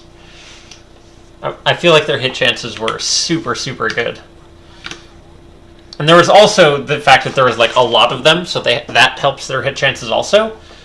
But like both of those deaths were just like, oh, one shot and I guess that hits, and then one more shot and that hits, and rip.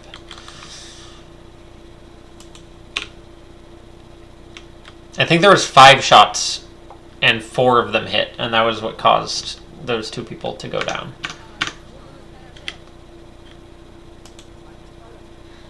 Which, you know, getting shot 5 times obviously is not what you want in the first place, but...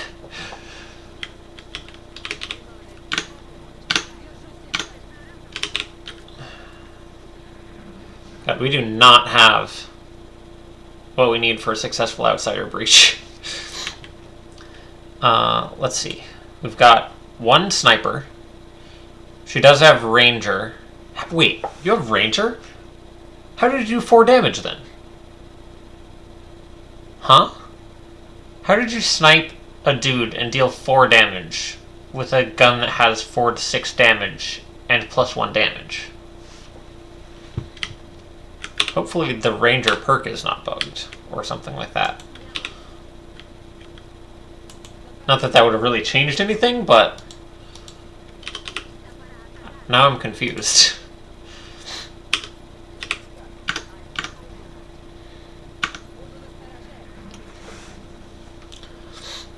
So we're going to walk in. We're going to have one shotgun, one carbine, one sniper, and probably only one laser rifle shot to kill one of them without leaving ourselves flanked by the other one, and then suppress him with our gunner. And then pray not to get hit because half of our team is at super low health and will die. So we have to do it from full cover, basically. Alright. Hopefully they're in this room. If they're in this room, it feels like probably doable. If they're in, like, the middle of the ship, like in this area, it's quite a bit harder. Maybe we swing in through the left side of the ship.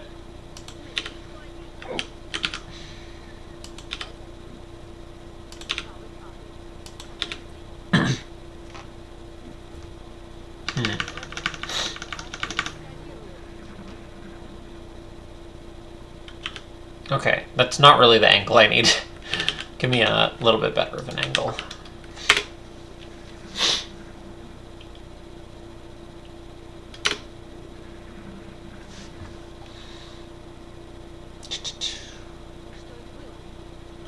Okay, so they're either right here or they're inside there. If they're right here, we definitely want to come in through the left side of the ship. And if they're in the other place, it doesn't matter which way we go.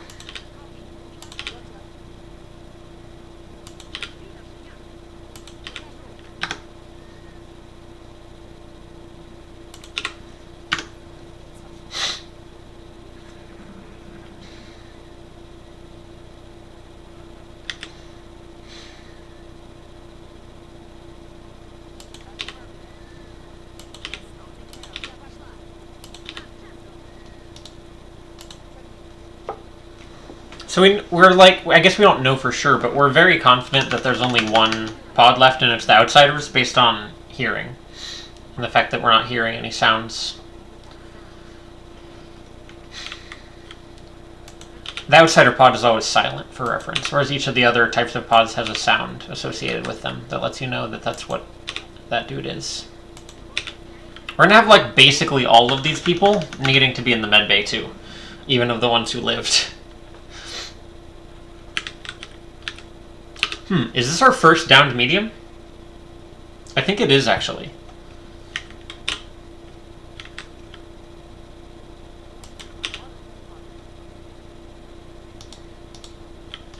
We're now trying to remember Shuichi Usagi's voice thing. Because that one is just, like, so unenthusiastic compared to the other ones. And the mic quality is also not amazing. I think what they did for Long War is they got some more people to record, to like volunteer record voice lines for them. Oh dear. That's not the angle that I wanted to see it coming from. So they probably are right there. Let's make absolutely sure our gunner can get to the place to do the gunning things. Just in case we activate through this door. Alright, gunner. Let's go. God dang it. See, this is going to be quite difficult without a grenadier to blow the cover.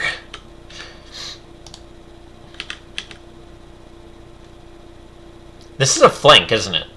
I'm pretty sure this is a flank, somehow. I'm pretty sure I've been in this position a ton of times, and the answer is that somehow that's a flank.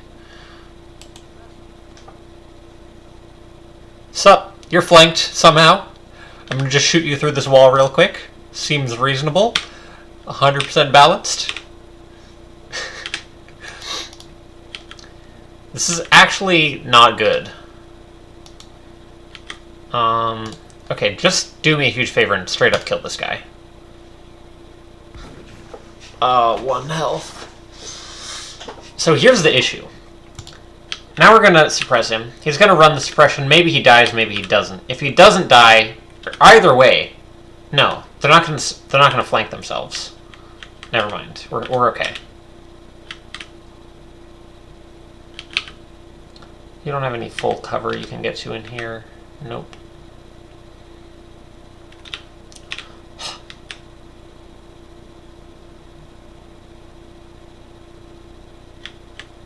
I wish you could... Maybe you can, like, somehow get squad sight on them? No. That's probably not going to happen.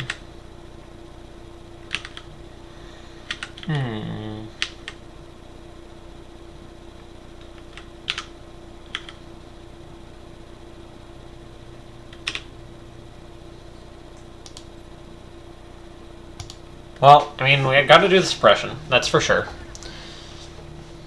We're definitely not going to not suppress the guy. Get you up there. Get you... We're going to hunker you. And there we go. I'd love to have CCS here, but we don't have it. No! I really need you not to miss that. Oh god, they're wandering around in the darkness.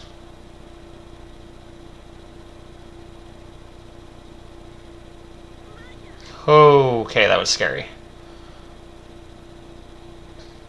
That dude regenerated. Oh god. This is very bad. He probably overwatched too. Well, how far did he move?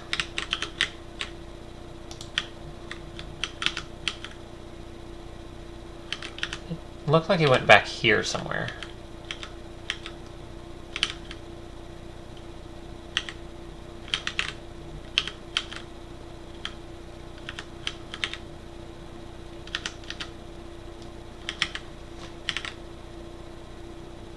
This is like absolutely the situation you don't want.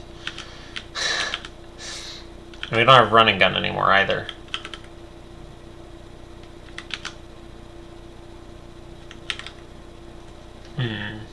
They had what, 40% to hit us in full cover?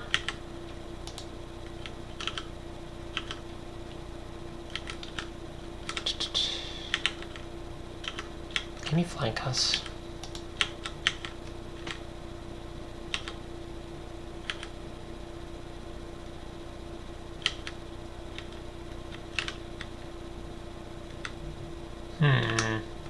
So maybe what we do is we hunker in full cover and wait for them to come to us.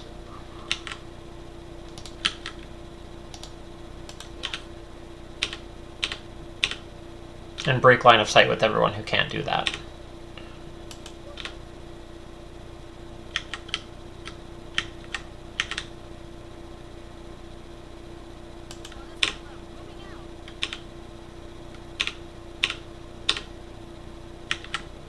We gotta worry about them flanking around to our left.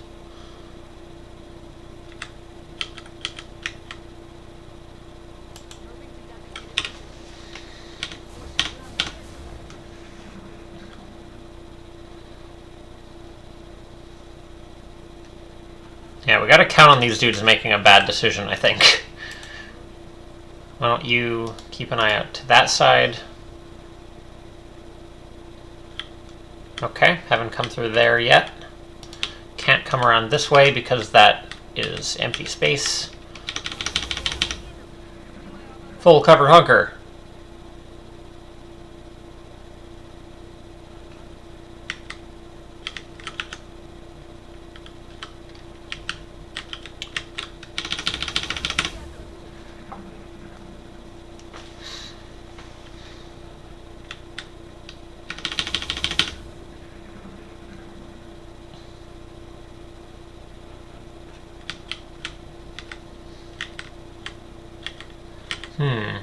Now maybe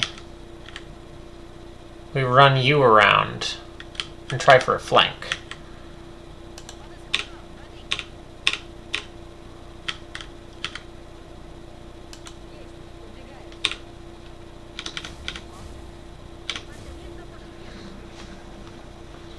Hi, is it possible to do Deluge with just dashing through rookies and scouts?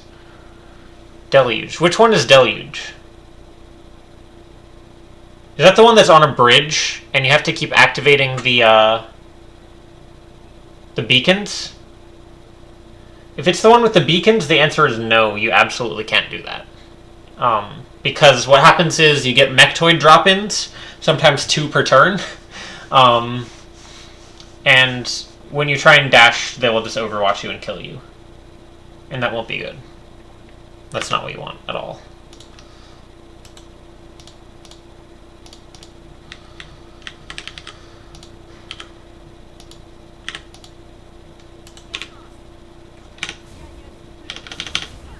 We're trying to cheese these outsiders somehow by...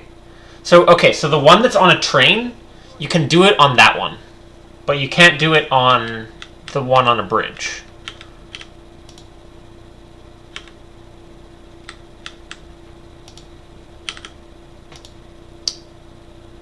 Alright, what's the damage? What do we got going on over here? Oh. Oh, right.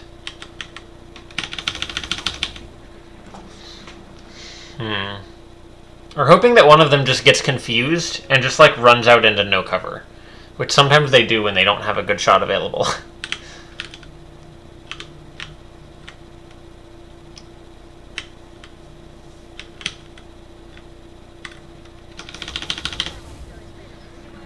Because we whiffed our, like, one opportunity to actually kill him.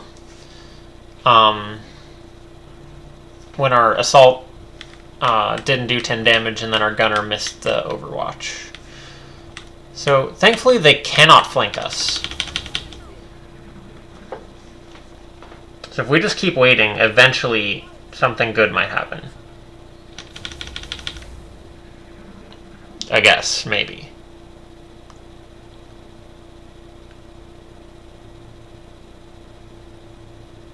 Suppression on a Zeta. That's fine. Are you in the good spot or the bad spot? You're in the actually intelligent spot. Dang.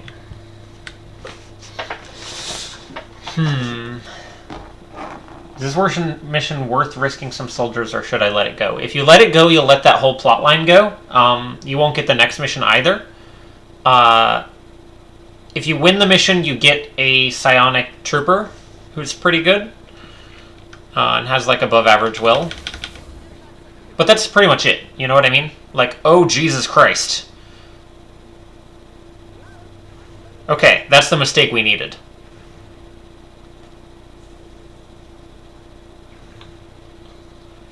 Okay, perfect. That's what we were waiting for.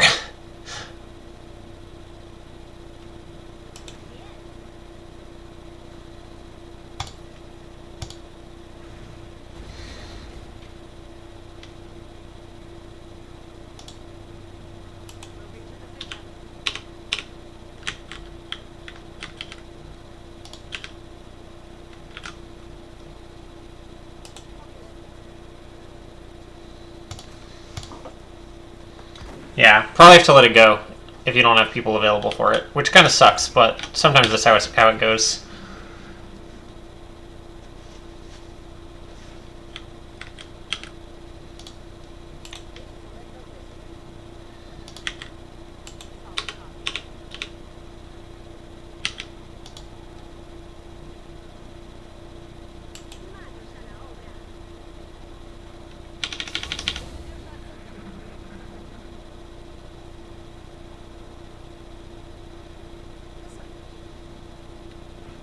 Sometimes you gotta try out new strategies when you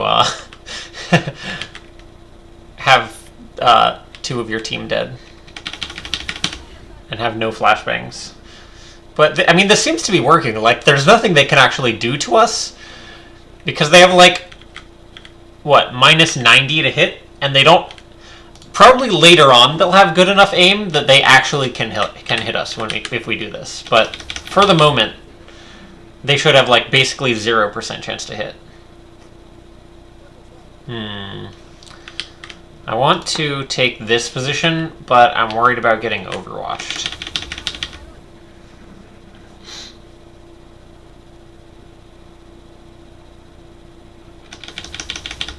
I'm going to wait for the dude to migrate off towards this side.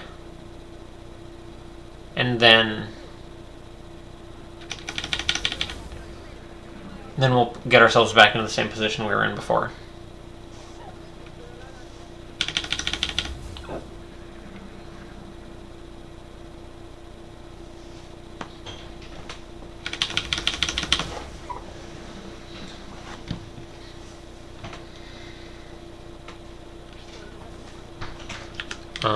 Wait, so where is that guy? Is he right here?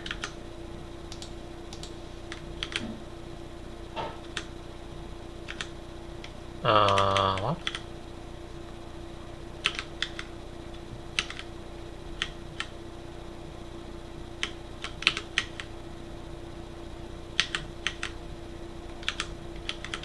I have no idea where this guy is.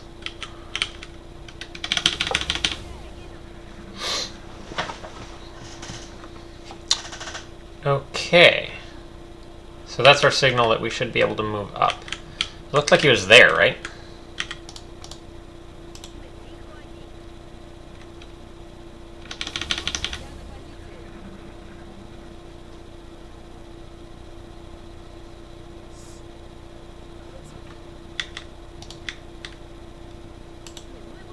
Now we're gonna have to, after all that, we're gonna have to move to the other side.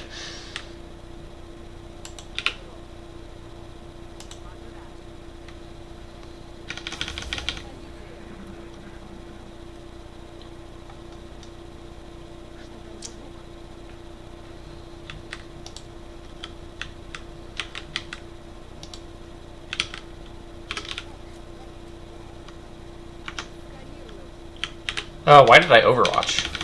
That's not good.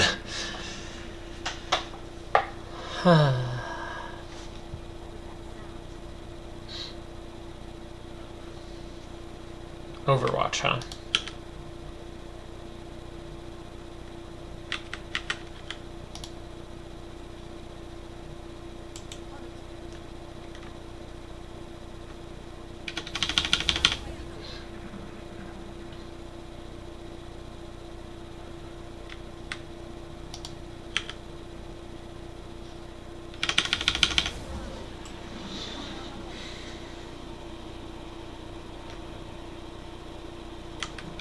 I super wish for any flashbangs. That would be so good. If I could just have some flashbangs. Like one. If we had one flashbang, we could just like go in on this dude.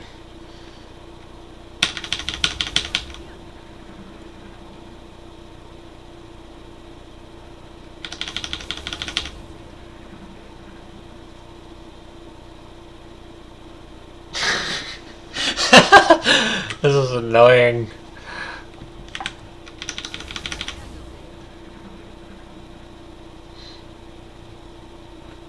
Alright, where is this guy running back and forth between? He's got to be going somewhere. Where is it? Oh, it's here. Oh, okay. Now that we can work with.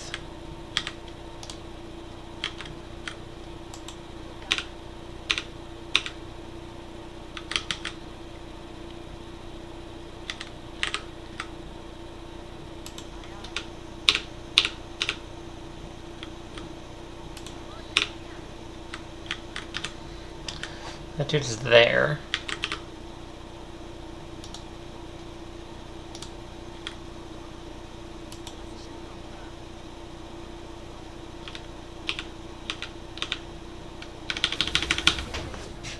Right, now I guess he's going back over here. Right, those are the only two positions that this dude knows about. Only those two positions.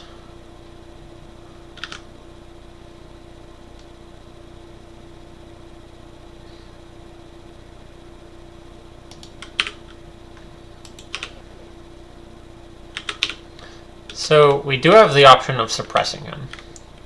And then what?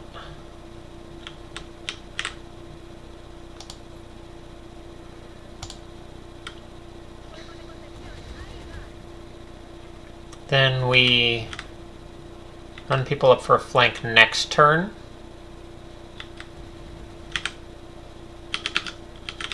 Not here. We don't want to be flanking him yet. So we could run here.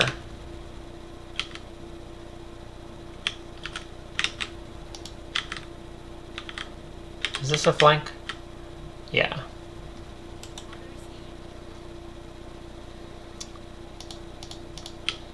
Oh, now that's where we should put our assault. It's behind this little meld can.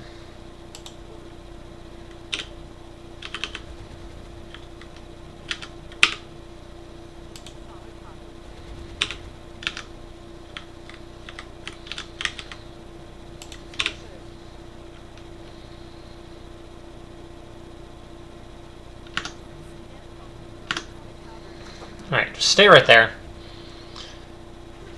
Jesus Christ, 15% with full cover and suppression. Outsiders are very scary.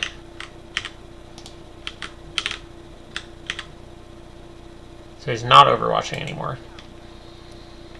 What's your hit chance? 100%? Go for it. Okay. Finally, the nightmare is over. We get to go home.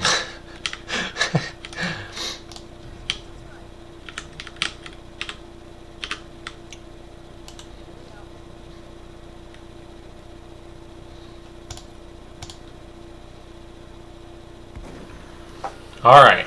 Finally.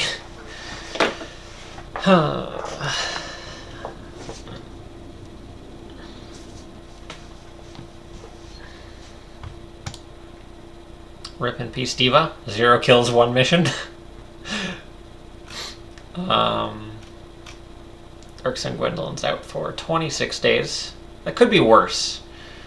Specialist N is out for 37 days. Thankfully, everybody who got seriously messed up by that was someone who that wasn't actually important or anything like that. I mean, not that they were sacrificial pawns, but they kind of were a little bit.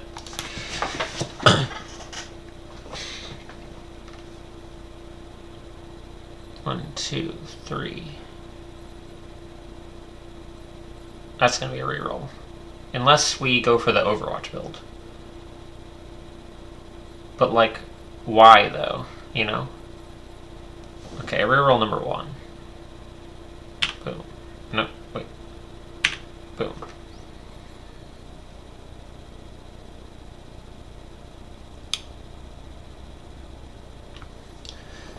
So, okay, VPT tier 1 is just, that's gonna suck. We're gonna be so unhappy.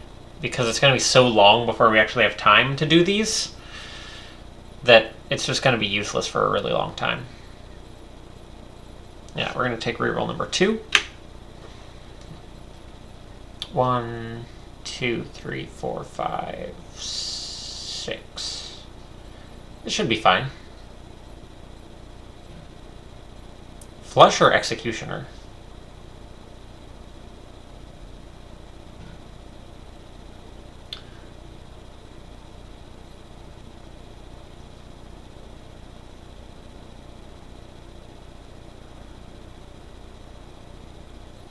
We're not going to have lock and load, so Flush is going to be a trap.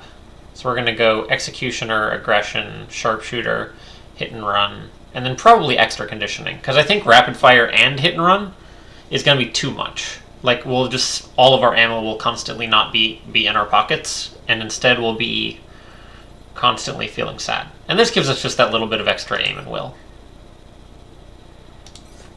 There we go. I don't love Executioner. I think it's one of the weaker perks, but, you know, it's fine.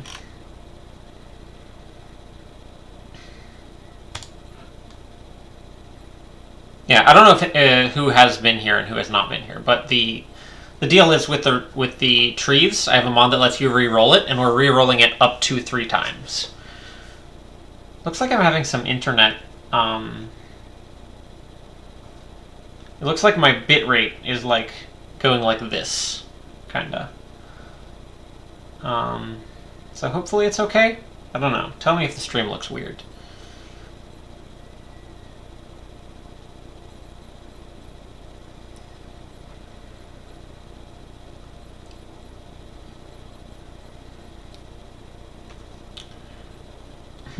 So the issue with this is all of this stuff is very tankiness focused.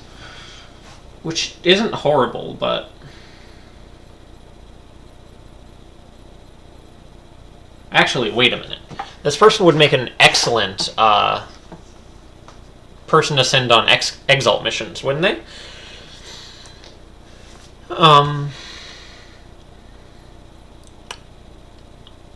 Honestly, Steadfast is not bad if someone is literally only for Exalt missions, just to make sure they absolutely do not panic if they get hit by a grenade.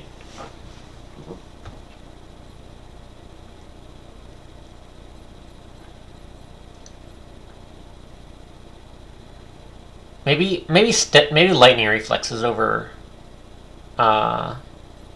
resilience. And they have will to survive. I like extra con and sprinter because that's like +5 mobility, which feels great on an assault. Our other option is CCS, close encounters, rapid fire for up to 3 shots per turn. And with resilience extra con, it's not that risky. Maybe that's what we do.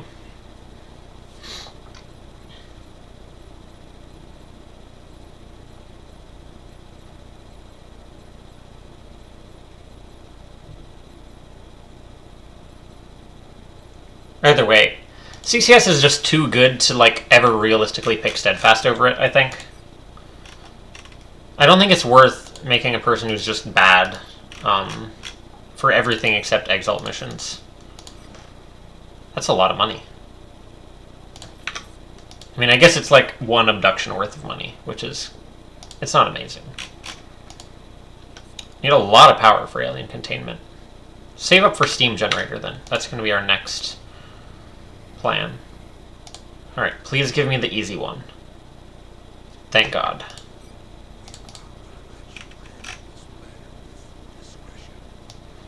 Alright. Who's got some assaults? Do we have any?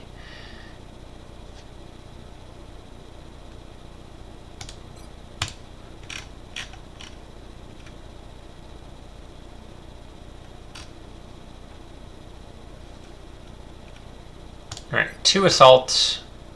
Anyone have hit and run? You have opportunists, so what were we planning? I guess we were planning rapid reaction? I guess? We must have like run out of rerolls and just been like, well, I guess this is what we have left to go with.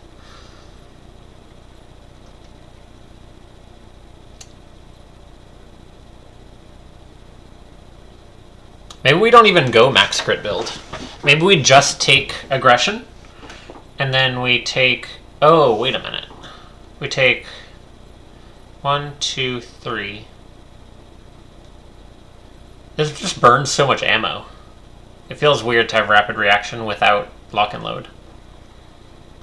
I mean, I guess if rapid reaction is burning ammo, it's hitting a lot of people. You know? So I guess that's not horrible.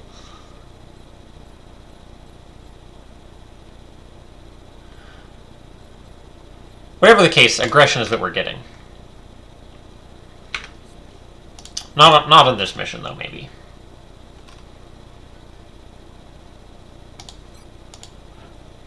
You have light 'em up and hit and run. That's pretty scary. Now, what do you have? Sapper Tandem. That's great. And what do you have? Sapper Mayhem. And Suppression. We don't care about the Suppression, so we'll take this other person, I think. You don't have hit and run, do you? No. I guess Opportunist is good on this. Because as the new pods of people come in, you can just overwatch them. It's pretty legit. 1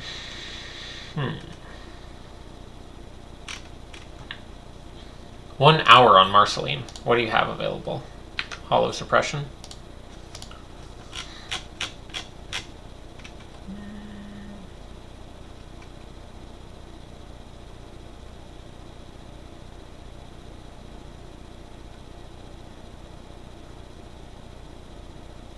Neither of you have hit and run, right? Yeah, no. That's basically what the main thing I look for on this is: do you have CCS or do you have hit and run?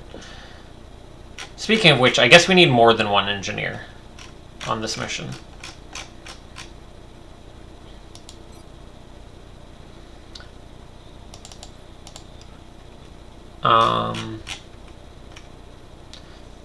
And maybe we bring Marceline just for the fatigue reduction. Oh, actually, hang on.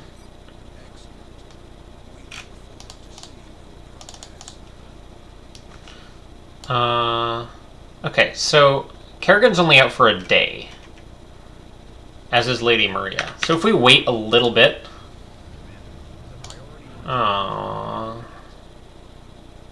Site recon. I forgot that this mission existed. Okay, so we got site recon, we got covert data recovery. Only 8 hours on site recon. It's disgusting that there's thin men on site recon now. It makes it so much less like, oh yeah, I'm just going to bring only shotguns.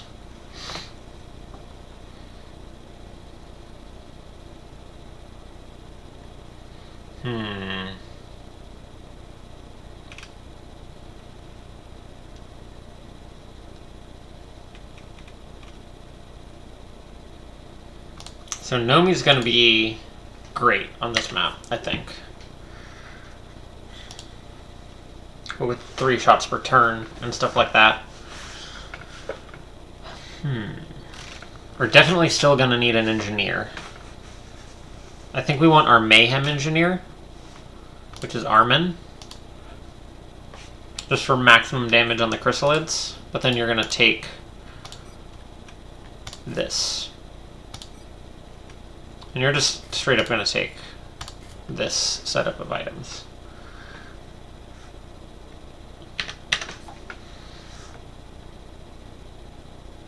Okay.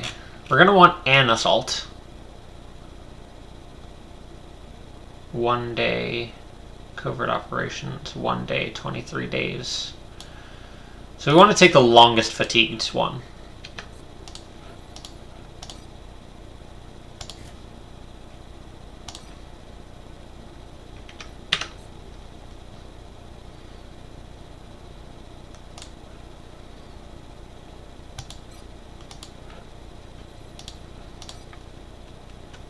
Oh, we don't have enough scopes. We'd like have, I think, 2 scopes. So even though we do need that power, we need scope more. What do we have coming up? Strike rifle soon. Scatter laser soon.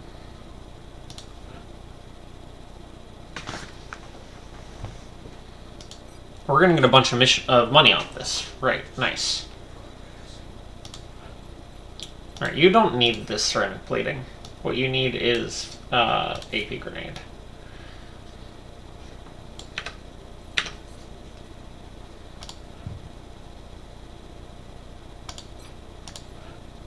You have Deadeye and Aggression.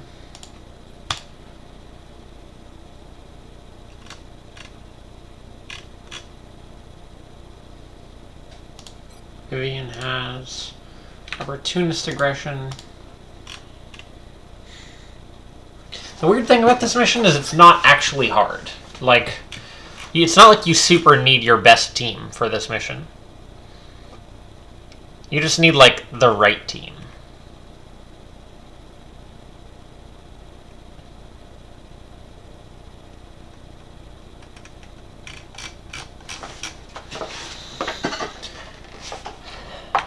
I think we're gonna... Oh, we have a gunner. Have an assault, have a scout, have an engineer. Infantry is what we need now. But we don't want tank infantry, really. Because they just don't contribute.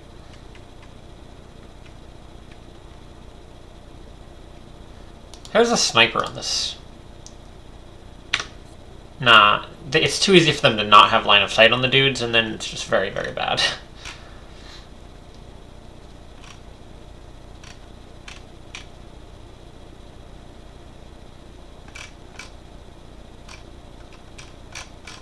Maybe we just promote some new infantry. We have so many, but we need so many more. Yeah, maybe we get Killua infantry. Because as long as we're not using any of their perks, we might as well get the XP on new people. And there's a lot of XP in this mission. Like, a lot of XP. Okay, so infantry have a very specific need, which is high-cap mags.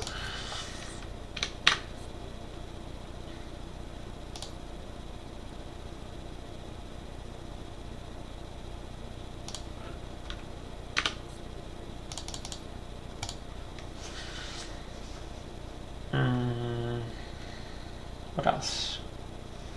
It's been a little while since I've done one of these.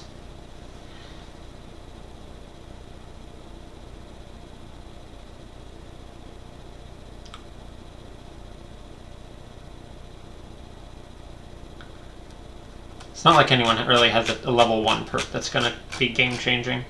Do we want more than one assault? Might be good to have more than one assault.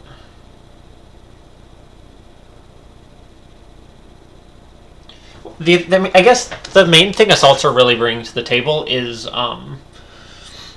having a shotgun. If they don't have CCS, it's not like you need run and gun to kill chrysalids. So maybe we use this opportunity to get, like, an engineer promoted.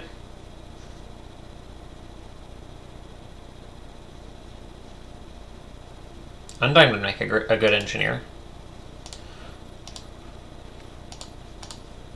Yeah, I think that seems good to me. Have 2 engineers, each of which have a shotgun.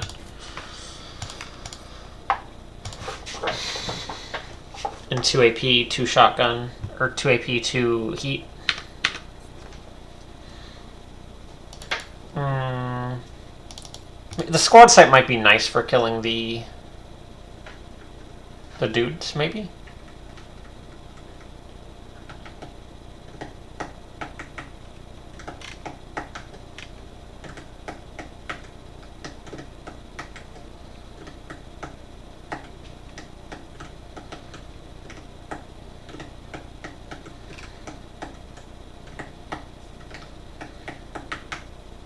What time is it? I'm like experiencing analysis paralysis here.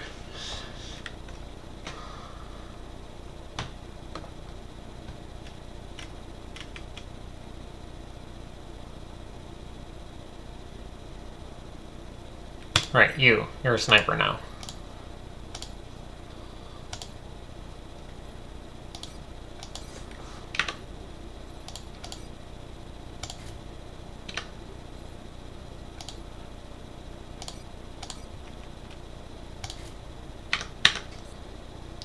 You know, sniper, not what we want, actually.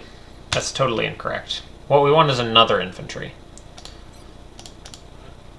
You have aggression. Aggression could come in handy. We got a terror mission coming up pretty soon. We'll just promote another infantry. You, infantry.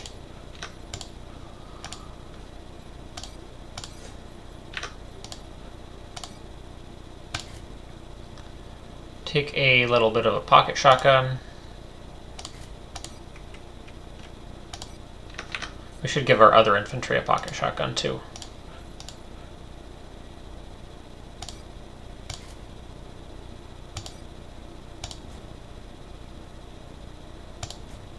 I wish we did not have to fight these frickin' thin men. You, pocket shotgun, go. Okay, you have one. You can't use a pocket shotgun. You... I don't know that we should necessarily have 0 medkits. We might need one if we get in a bad spot in a fight with the thin men. I guess we can give them to engineers. 13 plus 1. Yeah, you have the more movement of the 2. So take a medkit and... you take a medkit.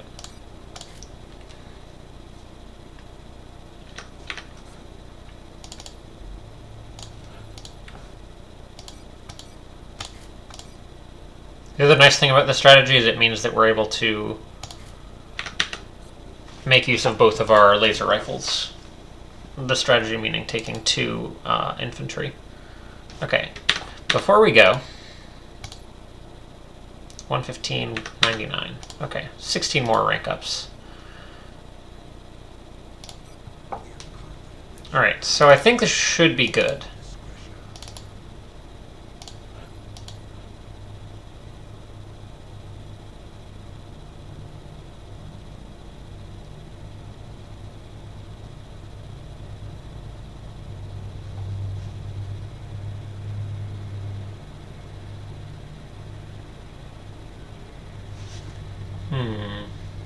Do we want just that little bit of extra movement on our scout?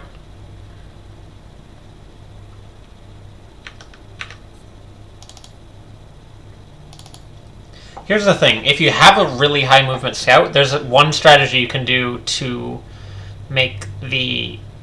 Okay, you know when you activate the whale at the end? There's a strategy you can do to make that easier where you don't activate it, except with one really long move that leaves your scout having blue moved to the computer. And then you hit the computer, blue move away, and then everybody just books it out of there. But what might be better, even, is the strategy where you just run in there and kill all the chrysalids that spawn from the whale. And just wait till they stop spawning, and then you hit the computer and run for it. That strategy works pretty good, to be honest. And that strategy is why we need a slightly different build here, I think. Take out one of these infantries and get another assault that has CC. Oh, right. That's the issue. We need our assaults that have CCS for the Exalt mission.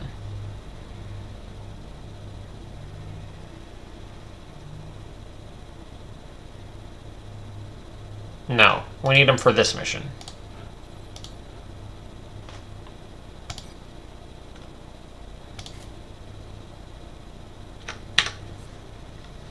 Okay, so 2 assaults with CCS should be good. Alright, it's time for chrysalids.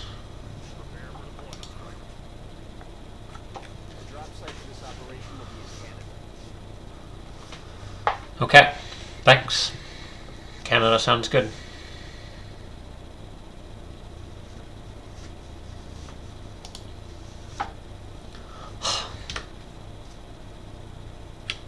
So we got thin men down in this zone over here.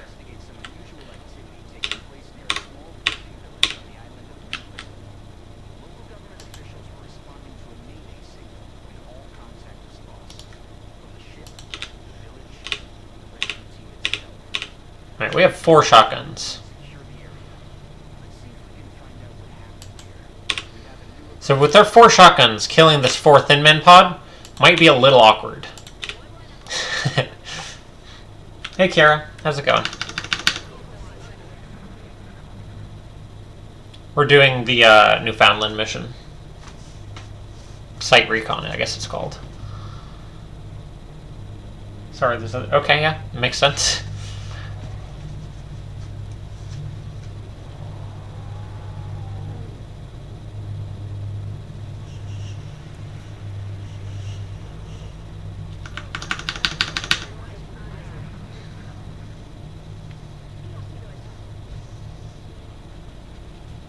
Alright, come at me, chrysalids.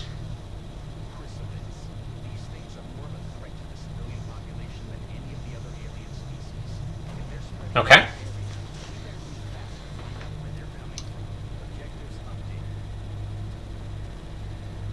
Dude, rip that chrysalid.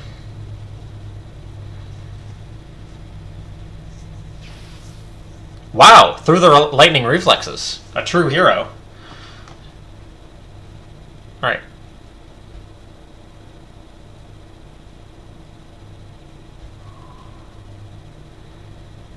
This is good, because if we kill these dudes, it should make it easier for us to run in and kill the thin men without worrying about activating more chrysalids.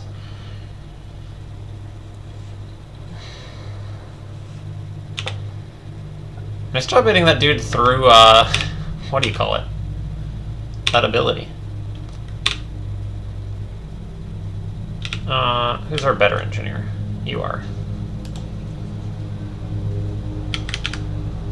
You have Sapper Mayhem. Just go ahead and cause some mayhem then.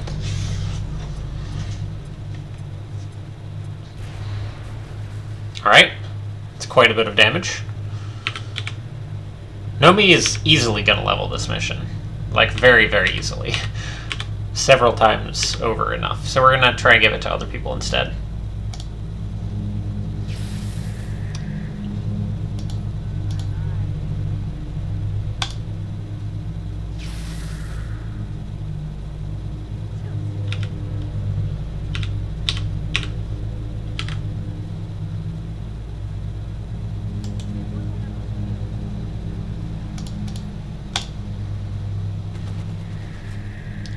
Rip chrysalids. Several oh yeah, I forgot there's just like passively some zombies that wander around. Or do they wander? They might be stationary. I think they wander, but they wander at zombie pace, meaning slowly.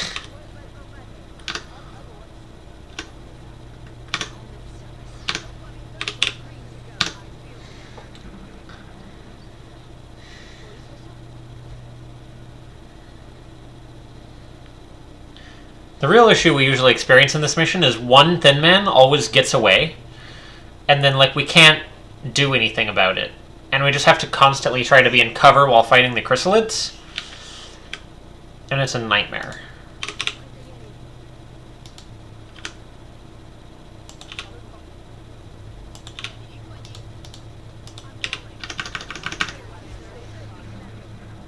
So let's Overwatch here for a minute and see if we can catch the thin men in the Overwatch. And then we can just run up on them. And hopefully have done so much damage that even if we activate chrysalids, we'll still be okay.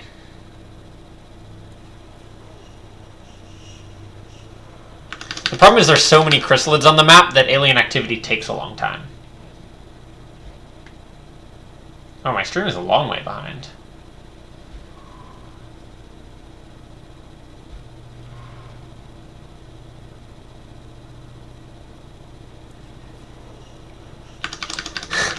The true counter to the Overwatch spam strat is just make alien activity take forever.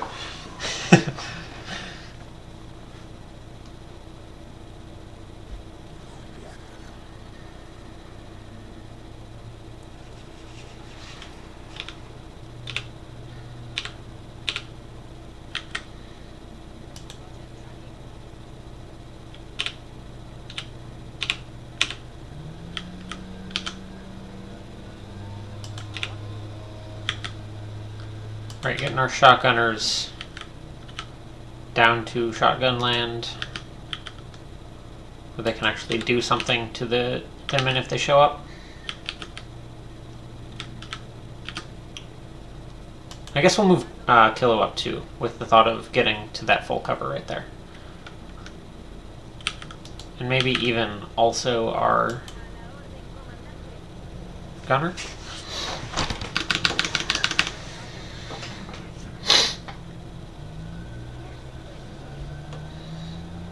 We gotta deal with these Thinmen before we can really do anything else, because the chrysalids are so much easier to fight if you can just move around the map in like a tiny block of dudes who are all immediately next to each other.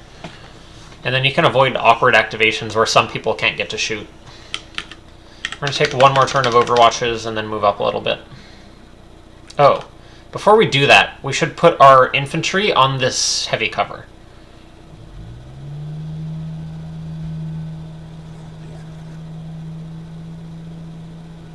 And then we should move up.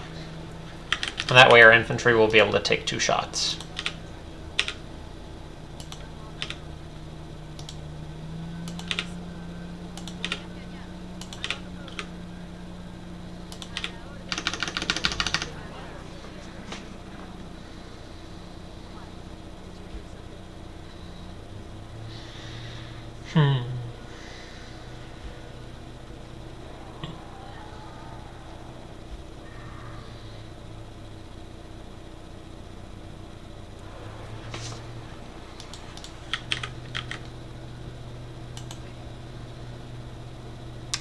Where are the Thinmen?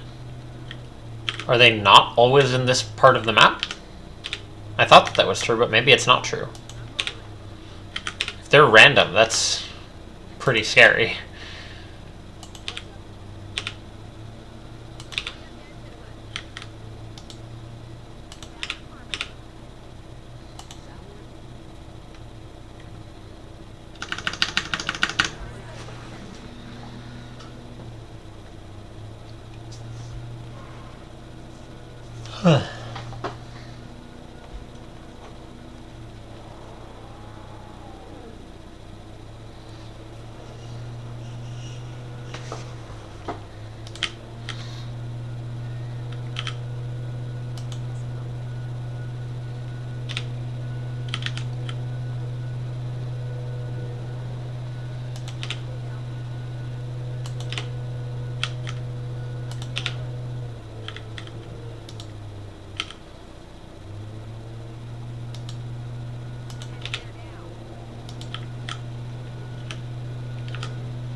What we really don't want is the thin men to have high ground on us.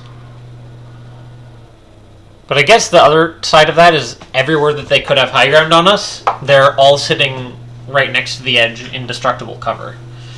And then we can just blow them up. That's a fairly good point, I think.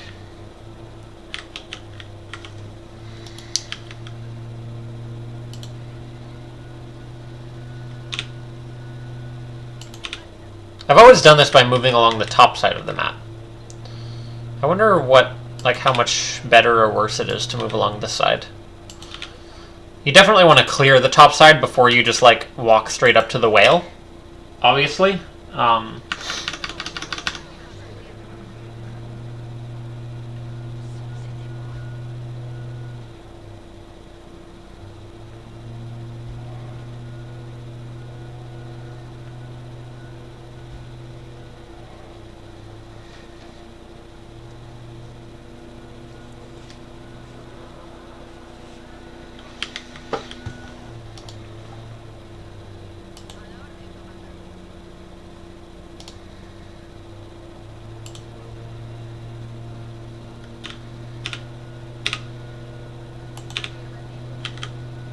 There's just no dudes.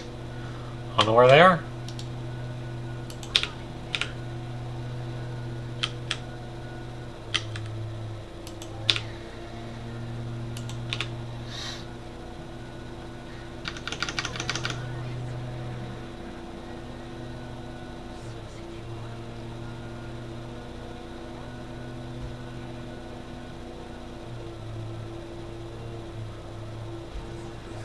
I really wish these 10 men had been here like they usually were.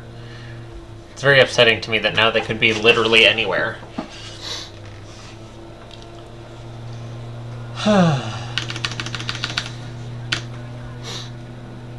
Okay, my camera is being forcefully moved, which sort of indicates that maybe I'm on the right track with this overwashing tactic. Hey, there we go. What's up, chrysalids?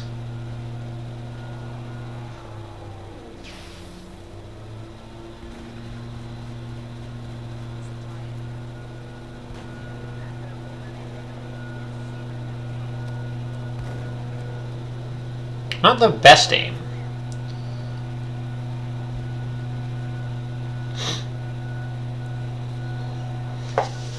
Alright, I think this time we can use one of our crappier grenades, maybe?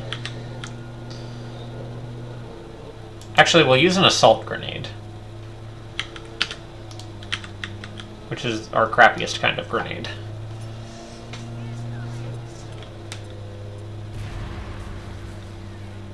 Maybe we'll use both assault grenades.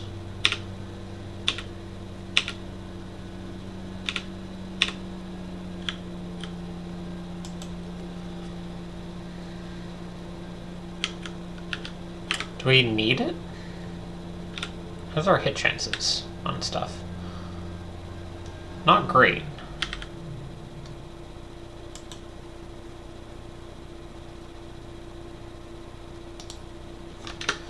Okay, let's get hollow targeting on the big one and maybe shred.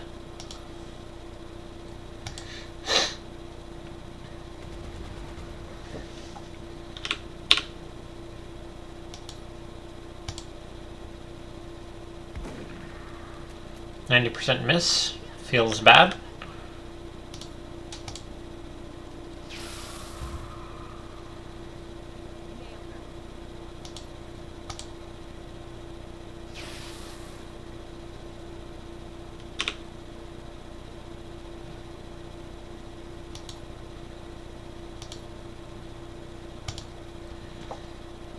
And we have light 'em up hit and run, so that's 3 shots that she has available.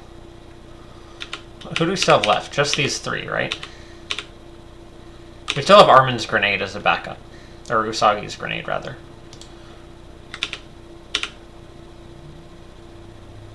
And realistically, these guys are all dead. Like, they'll just run up and get double CCS'd by our assaults.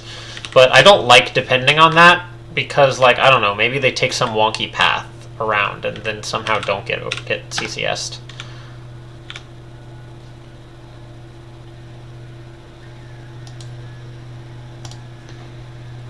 I always like to take them out in order of who has the most health. Because, like, I don't know, maybe they have some extra perks or something.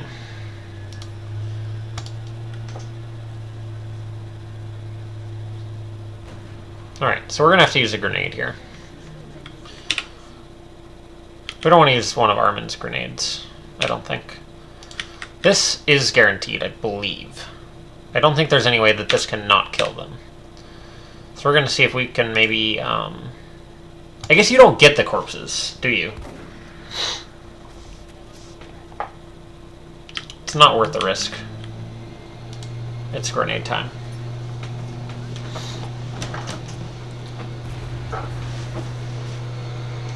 Okay, so that's 2 chrysalid pods. 3 chrysalid pods.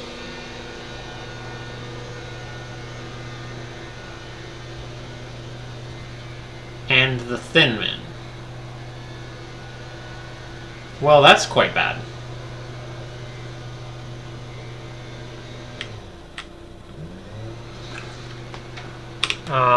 Okay, so...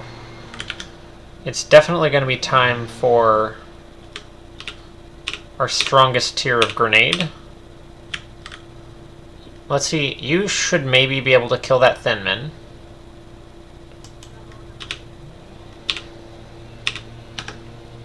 Can you get in full cover and drop a grenade? Does not look like it. Let's, first of all, just so we know what we're working with, let's see if this Thin Man is dead or not. No, not dead. Got a lot of people on low ammo.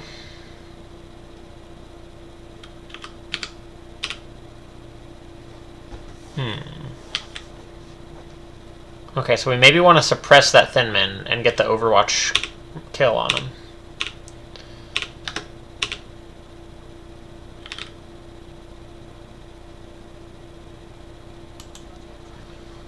Alright, so we're going to drop a Mayhem grenade on top of them.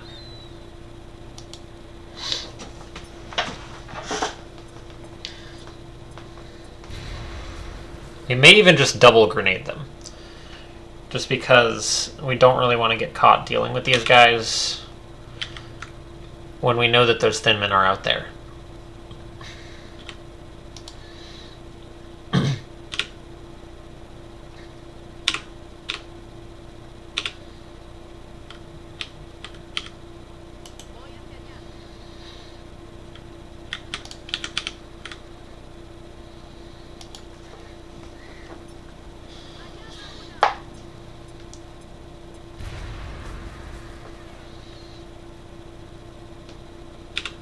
Alright, so you aren't going to be able to do much anyway, because you need to reload.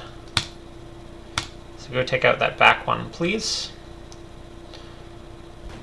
Or not. That's okay, too.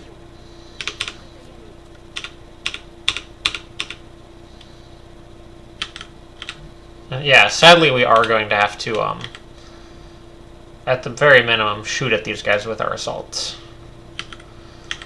I mean... we could just set our assaults up right here and hope to CCS them, but I super don't like depending on that. I've seen too many situations where, like, maybe they're already too close and then it doesn't go off or something. And it's just not great. And that guy in the back, I think, has lightning reflexes.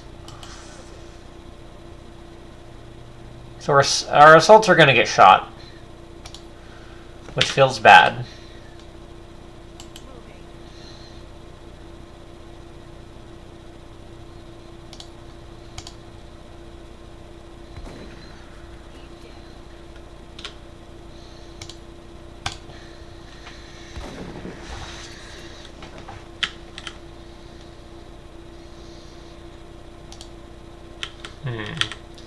How can command be used to help us in this situation? Can it? I don't think it can. Maybe we command the infantry to reload. And that way they're not useless next turn.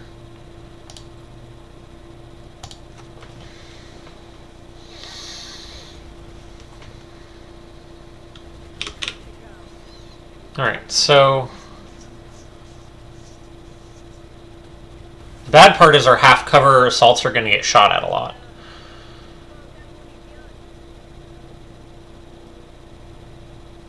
Okay, suppression. I like that. Happy to waste time with these dudes.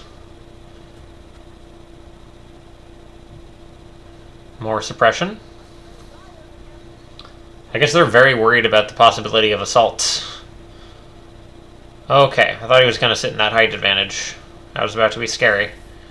Okay, literally just suppression is the only thing they did with their turn. And we've killed a lot of their little monster buddies. Okay, now the issue is we can't really... These dudes are taking the cover that we need to blow these dudes' cover.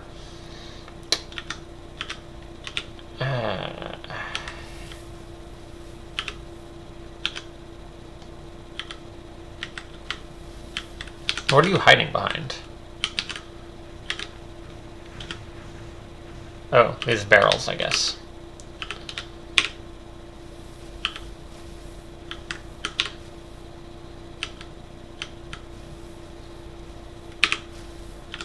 Oh, I wish our freaking sniper was up here. Can our infantry get there? Not well suppressed.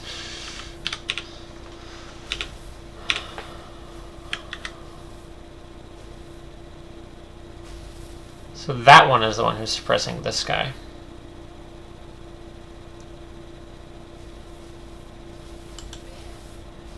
Let's start off by grenading this dude's cover. Because that's something that we know we can do safely.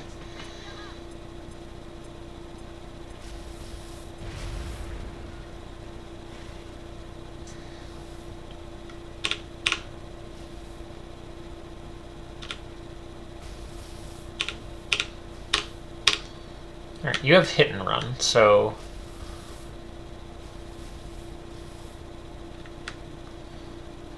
Unfortunately, you can't get vision on... Okay, you can if you go here.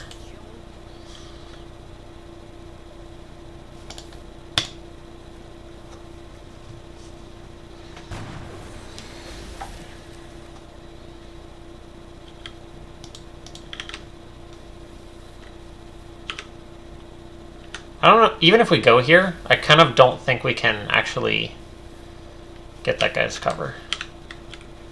If we had tandem warheads, maybe? No, even then, still no. And we don't have suppression because our gunner is completely out of ammo. Somehow.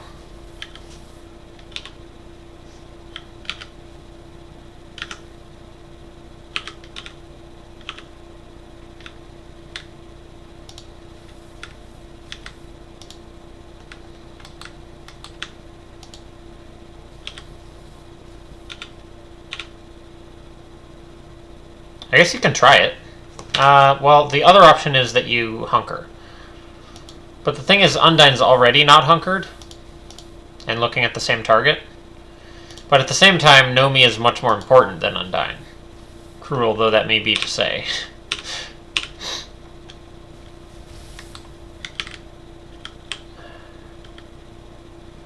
You guys can't even get vision on anybody, can you? Maybe we go for the baited smoke cloud.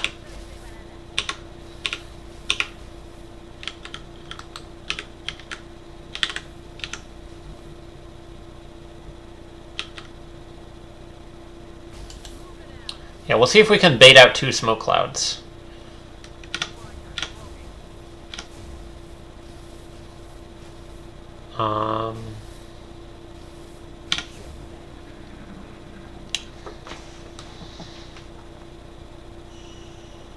Are they running away? Oh god.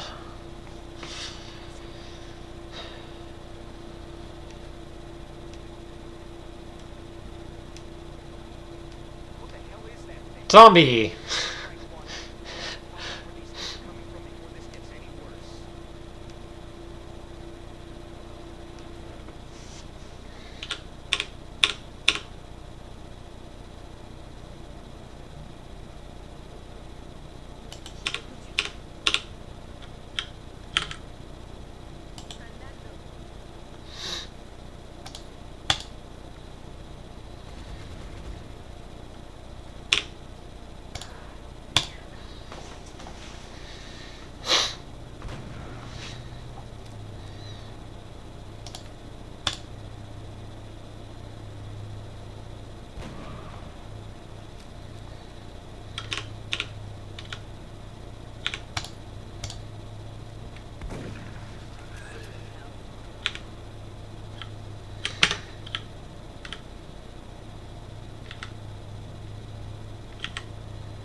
Is there anywhere we can wait for these dudes in full cover? What happened to this wall? Wasn't there full cover here a second ago? Many questions remain unanswered.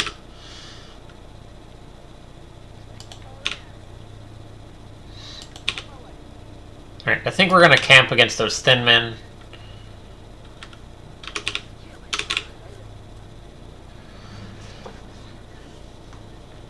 Because I do not want to, like, run in and spawn the whale chrysalids. That would be, like, game over.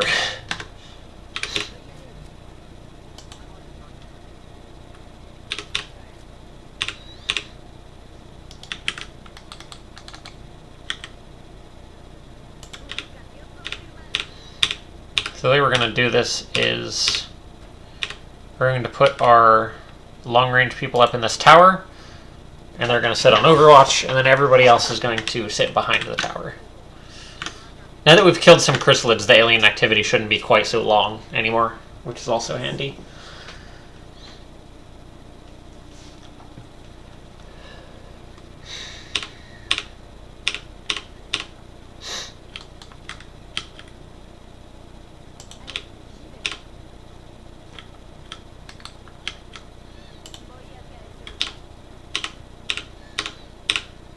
Right, and then everybody else just get nice and far back.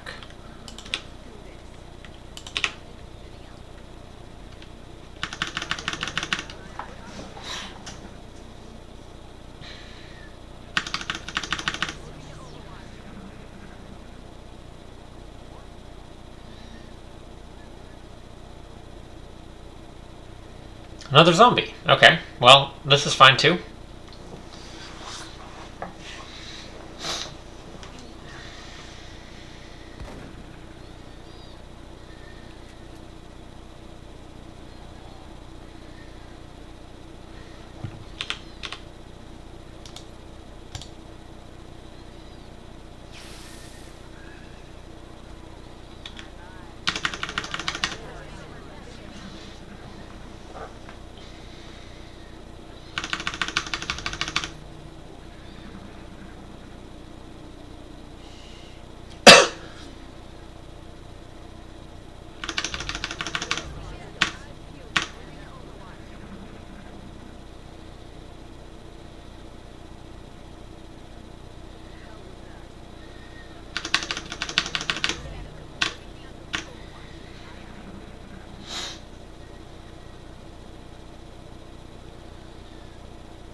Get him, Kahlua. Rip in peace.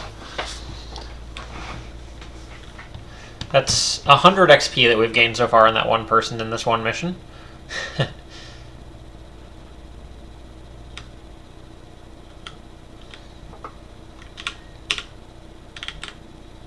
Wish I knew where that guy went. Wonder if I could get vision on him. Yes. So you can get vision, you can suppress, and you can get vision. Okay, I feel confident that we can kill him. Even if we leave ourselves out of cover to do it.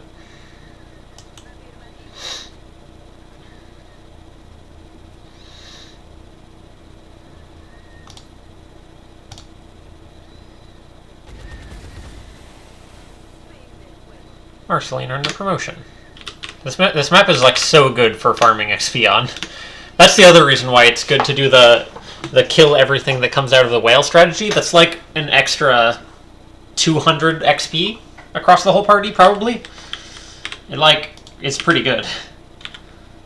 Okay, so now we got to go back and take out the top half of the map. Or the right half of the map, I guess. I say top because it's more elevated.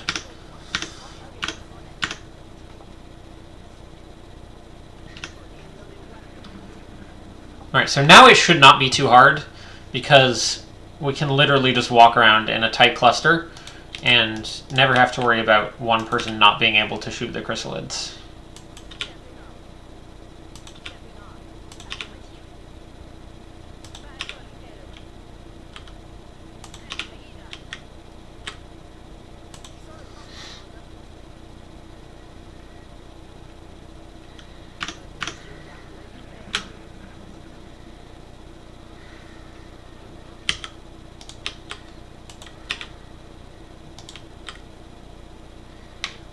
You're very high movement. We don't actually want you to be first. We want someone slower to be first, so we make sure no one like gets left behind. We probably want you first, Marceline.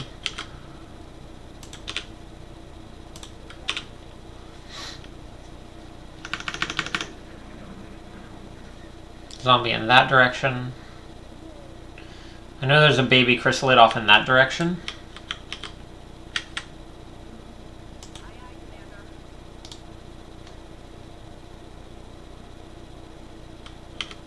Okay.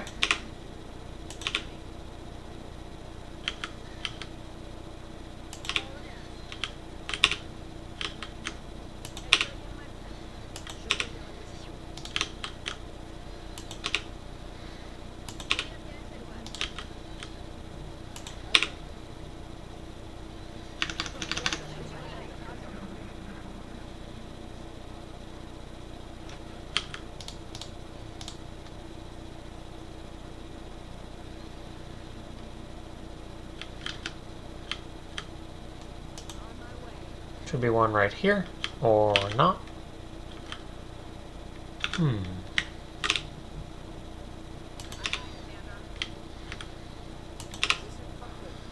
I thought there was a, like, fixed chrysalid that was not in a pod and always was over on the side.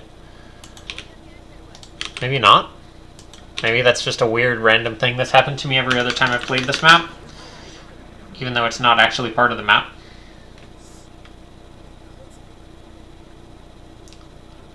Alright, well that's confusing.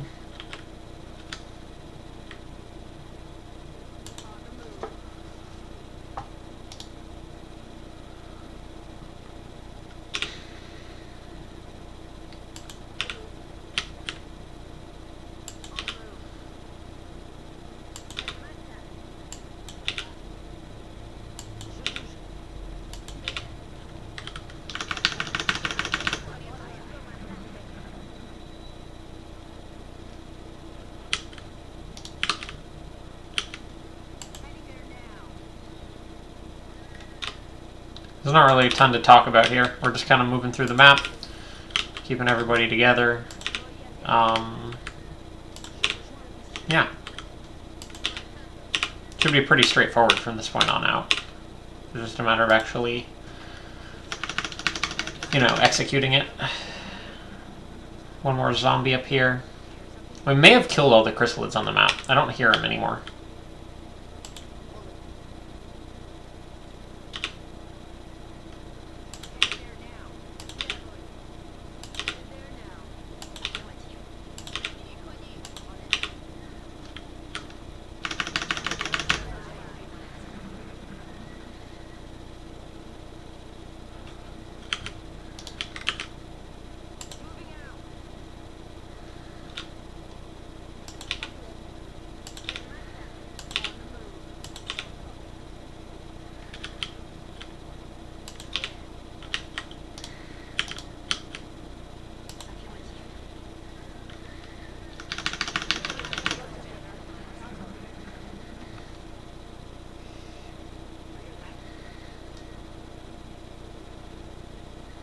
What's up, zombie?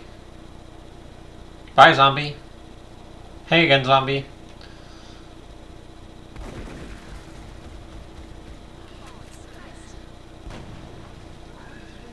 Rest in pieces, zombie.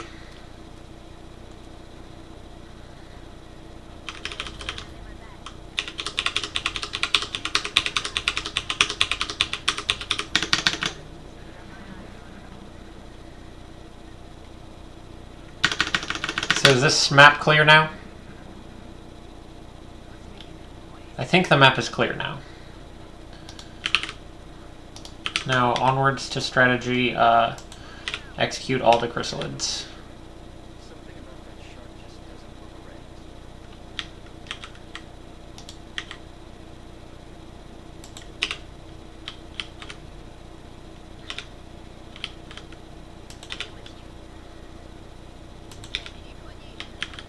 There's nothing we can do until it spawns, so, but I don't remember if it spawns activated or not, so I want to make sure I'm good and far away, so that it can't, like, activate and then move and kill me. Based on the fact that I have a turn to react to the fact that it's going to come out, I would assume that it's going to come out activated.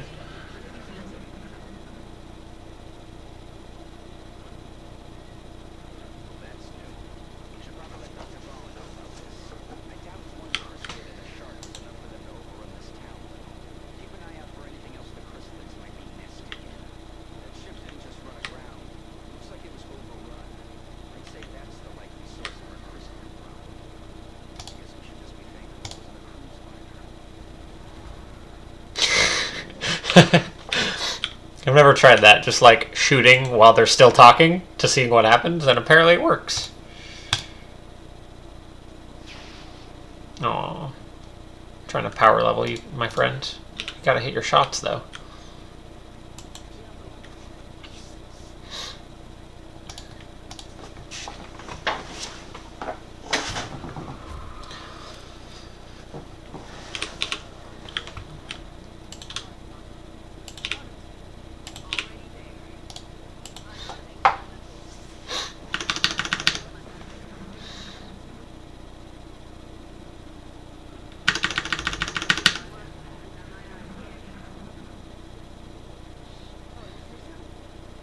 Thing's still wobbling.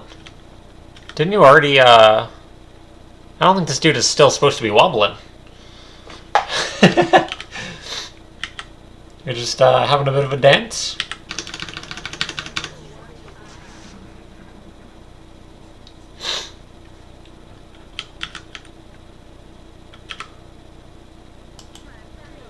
Oh. Okay. Well, that's a thing, I guess.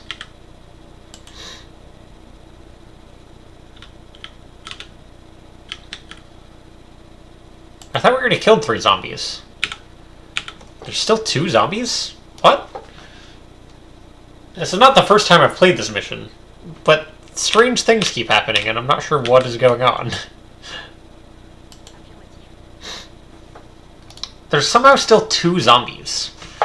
Even though we've killed 3 zombies? Question mark?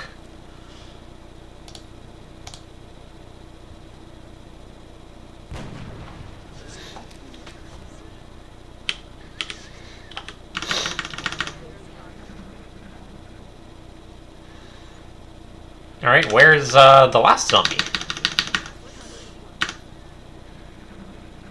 Alright, it's off that way. Did the Thin Men somehow get turned into zombies? Can that happen?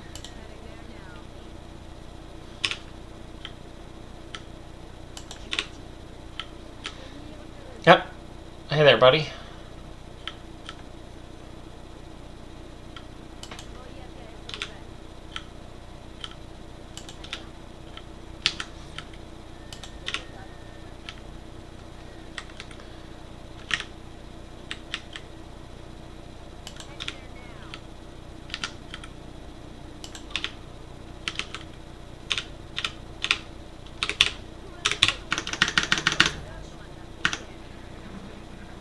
Alright, come at me, dude. I guess. Maybe it's, like, if you take long enough, they start spawning zombies out of the whale, just to, like, kind of draw your attention towards the whale. I guess that could be a thing.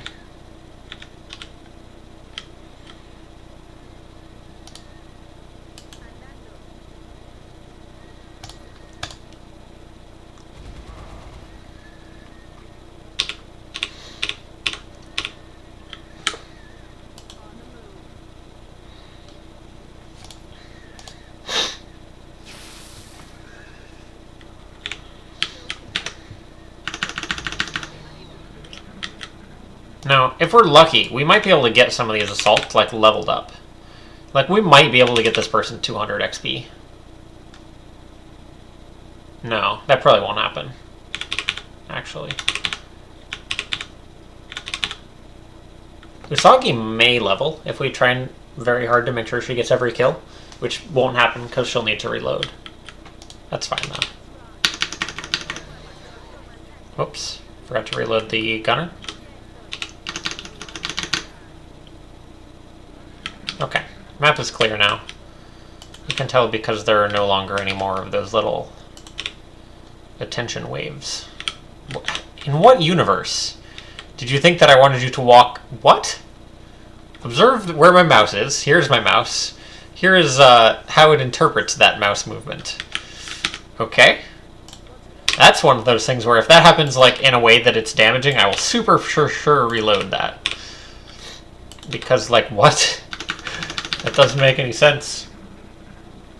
You know what? You know what? I have a thought. No. Here's my thought.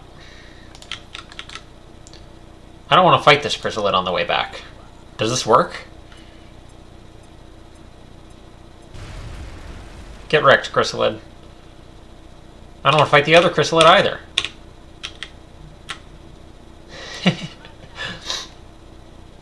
We'll see if it works. They may still spawn a chrysalid there anyway. But now I'll know for the future whether or not this works.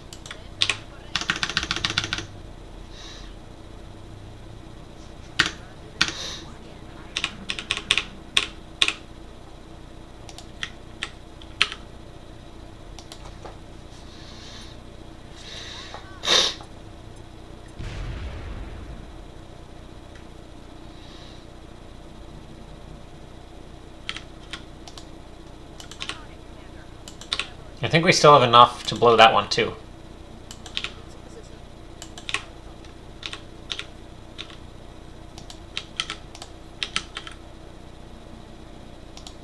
Rest in peace, sharks. Do not get up and plague me with your chrysalids in the future.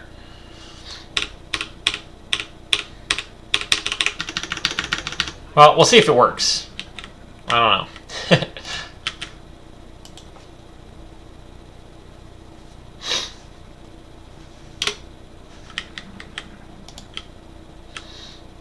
We still have one engineer AP grenade left. 2, 3, about 3 total AP grenades, looks like, which is fairly reasonable.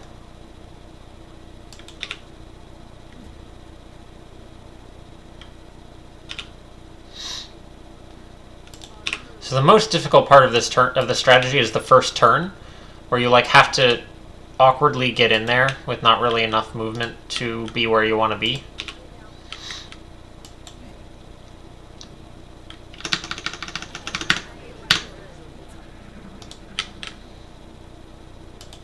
Don't activate.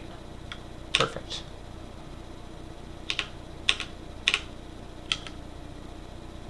See, that is how you get tricked into making a questionable decision.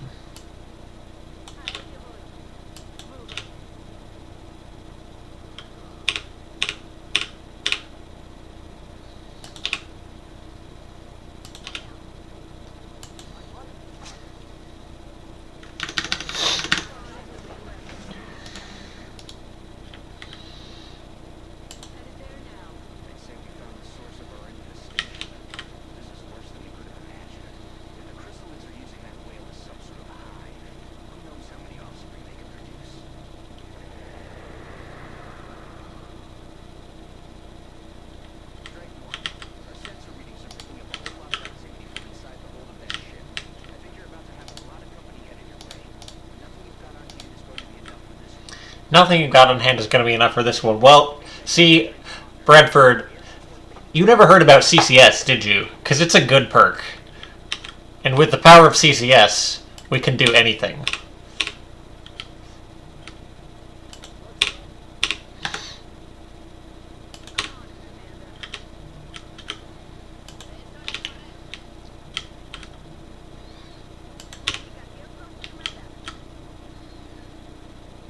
Interestingly, I bet you can stand on top of these squares, and they can't actually touch you.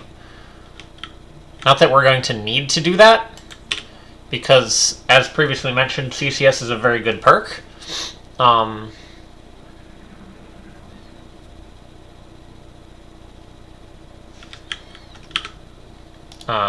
CCS?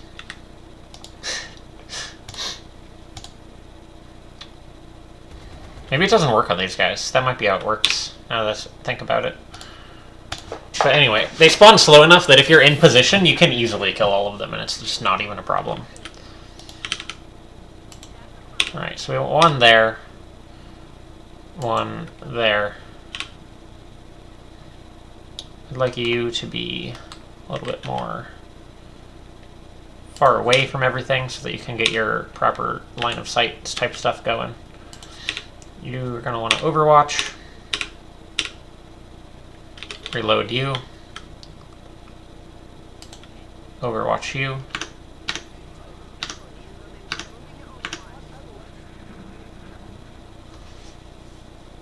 What's up, Chrysalid?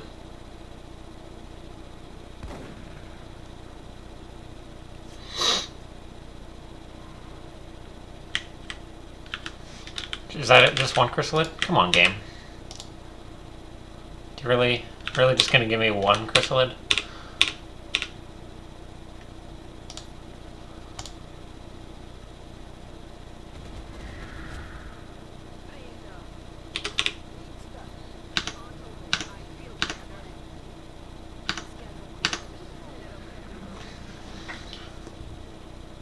What's up, Chrysalid? What's up, Chrysalid?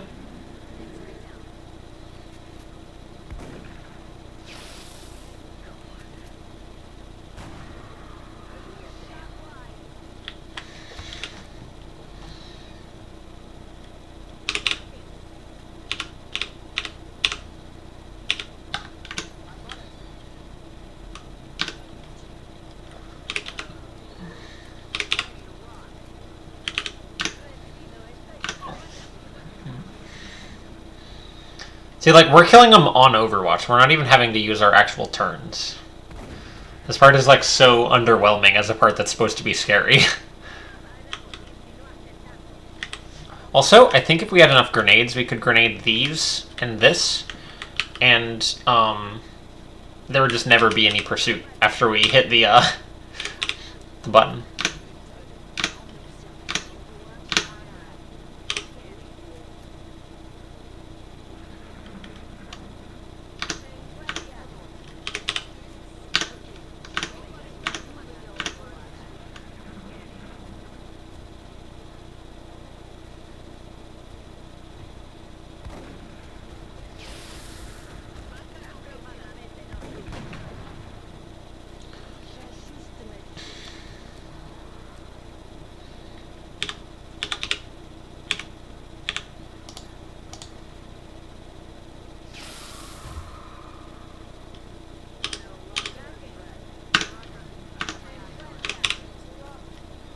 I don't remember how many waves there is before they stop spawning. That might be the end.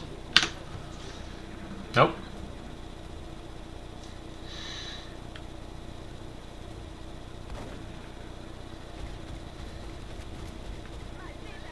Now here's a wave.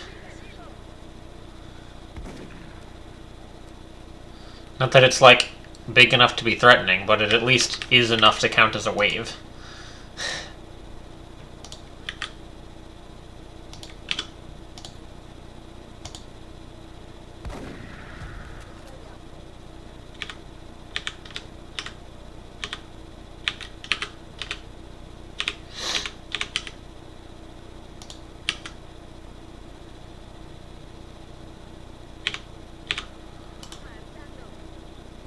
My gunners are always so late to get promoted.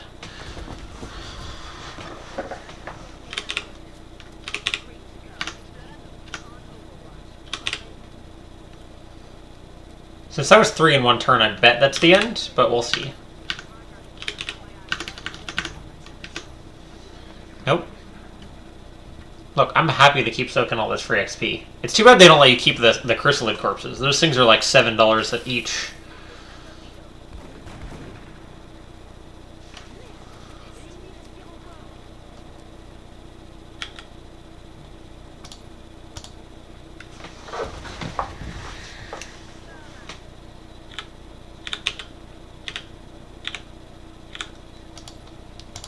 Trying to get Killua with so many levels that they'll level in one more mission next time too. Probably won't happen, but I can dream.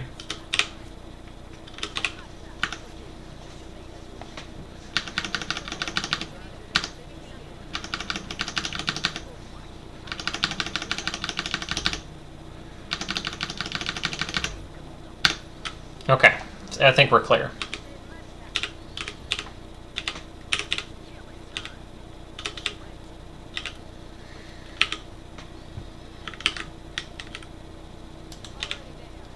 And who's our fastest? 13, 12, 14, 13, 12. Oh, I guess some people have already acted, so I can't look at them. 11, 13, 12, 12, 15. Unsurprising that the scout is the fastest. How do I get up there? Oh, up here, right. And then everybody else just come this way.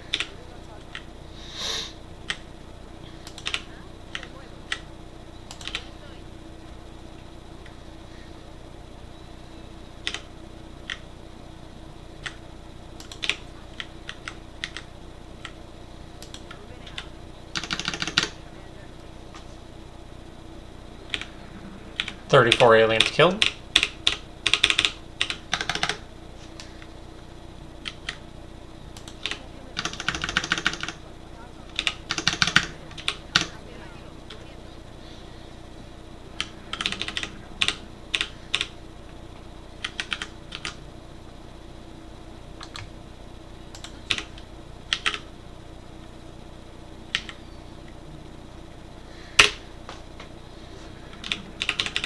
Right, so our scout has the ability to hit the button from here and then move this far.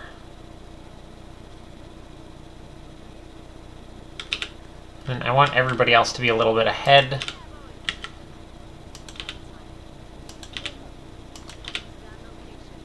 Because the thing is, you can't just wait and kill all of these, because then you'll get hit by the airstrike, and then you'll die. Sadly.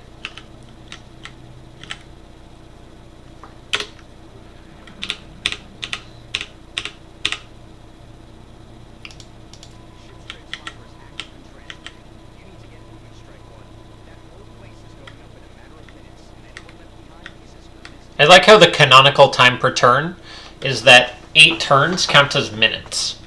So, like, apparently each turn is a very long time.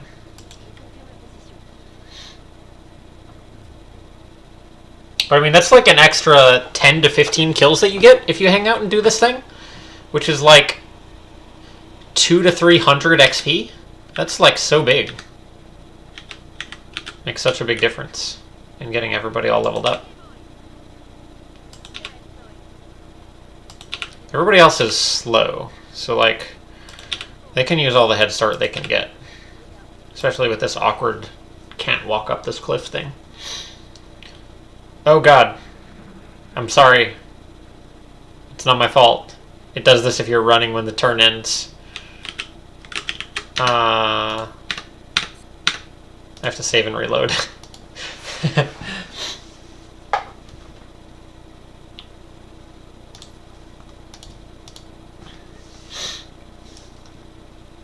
Oh, somebody asked me a long time ago, what's the mod that shows blue eyes over enemies? And I didn't see the frickin' thing. I don't know if you're still here, maybe you're not, but the mod is called Sightlines, and it's the best mod other than Long War.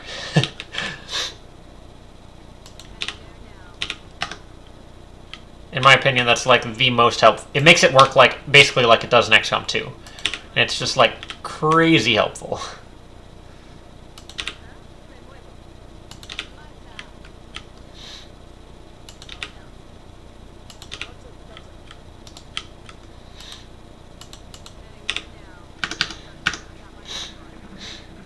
I'm very curious if those other dudes still spawn. Oh, some of them spawn from the whale, but these ones you could stop from spawning if you killed the whales. Or the sharks, presumably. Not that there would really be any reason to, because you wouldn't get XP for it. I mean, it doesn't look like anything's going to spawn there.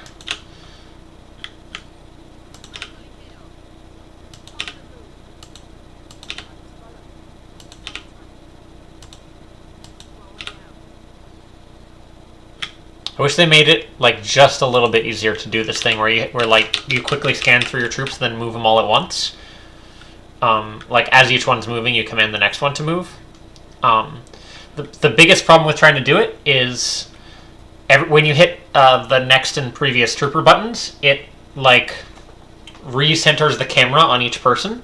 I wish you could toggle that behavior, and then it would be very convenient. Because it's very satisfying to, like, move everybody while the other people are still moving.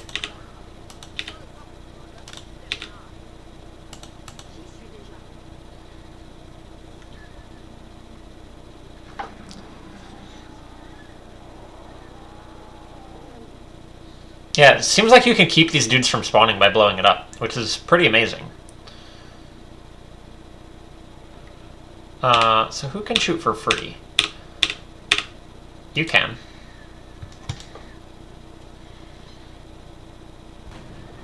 No. I don't think everybody can make it to the drop zone.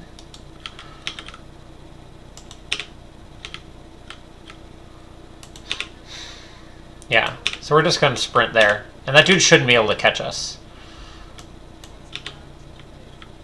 The kill will eventually catch us, but he won't be able to, like, get far enough to attack us this turn or anything like that.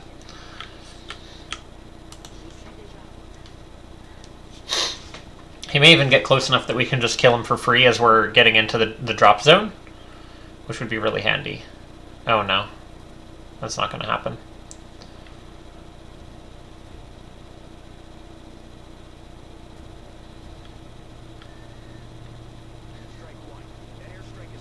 I know. This is literally the fastest I could have made it. It's impossible to get here faster than this, my friend. So please calm down. It's going to be okay.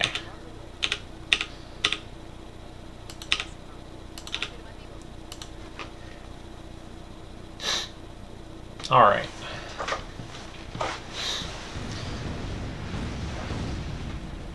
You gotta wonder, if we have tools like that, it seems like there's some times when maybe we could use them.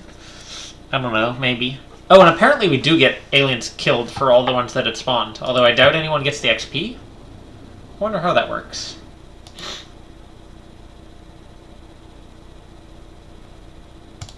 I wish it was like old XCOM and I had a backpack and I could put the chrysalid corpses into my backpacks and just take them home with me because they're so valuable.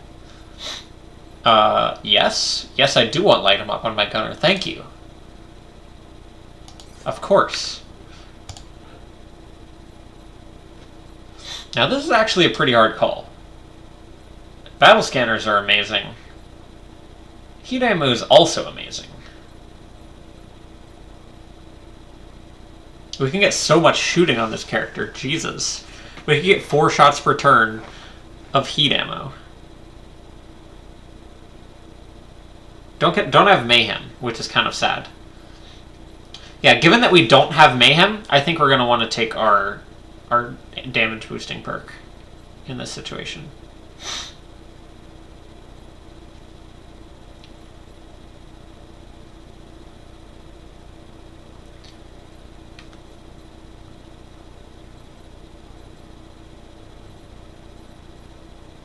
Yeah. It's going to be 3 shots of heat ammo. Pretty good. I think that's quite good. So what does Kilowaf go in?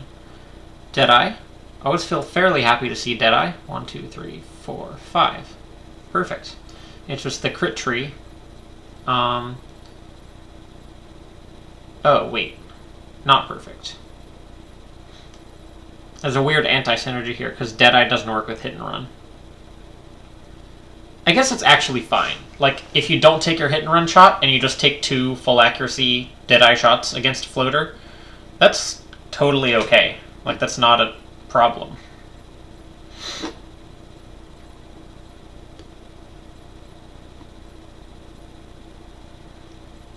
Yeah, I think that's fine. You take the hit and run if it's available, and if not, that's okay. And it's +1 aim all the time.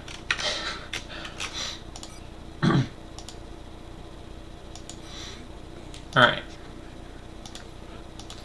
If we had 100 money right now, we could build something good.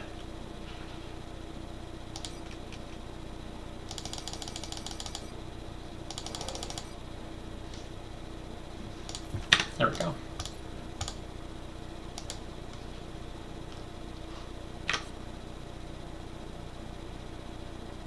Can I build a foundry right now? That's my other option, is build a foundry.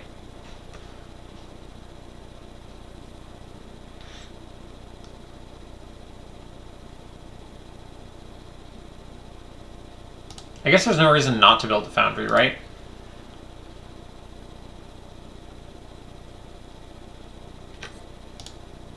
Or thermogenerator.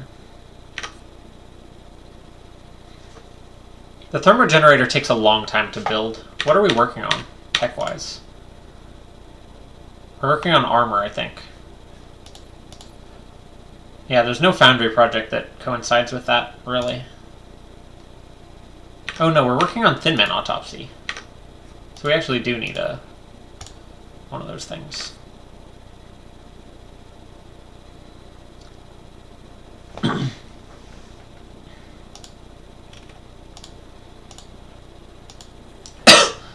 Okay.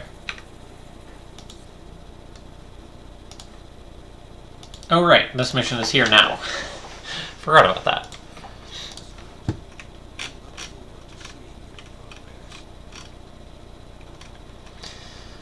Got an assault coming up in 1 day, which should be okay. Really okay. That's cool. That's cool, aliens.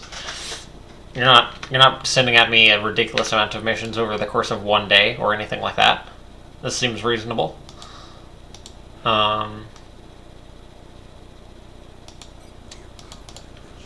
Let's see here.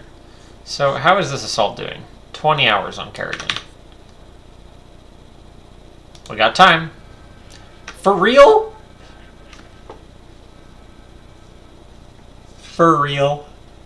Is this real life right now? It seems a little excessive. Like, maybe just a little bit excessive. Okay, it's a light abduction. Okay. Check this out. Full specialist mission. That's all we're bringing. Only specialists and nothing else.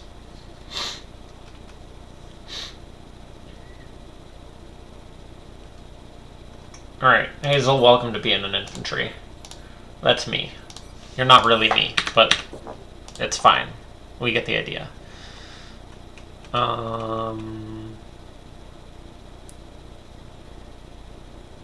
Kurnosuke, maybe assault. Yeah, welcome to being an assault. Bam, done. Alright, what else is needed on a mission like this? Engineers. Who's super mediocre?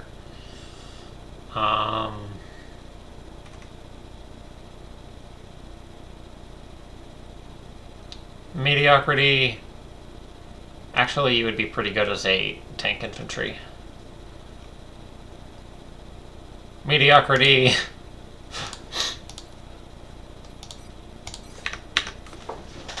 Infantry assault engineer.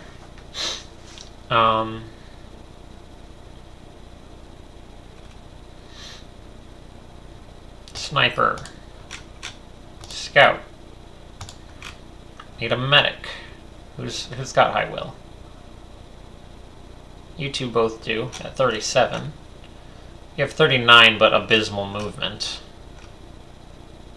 I think 37 is more reasonable. Alright, welcome to being a medic. We don't need classes that aren't specialist.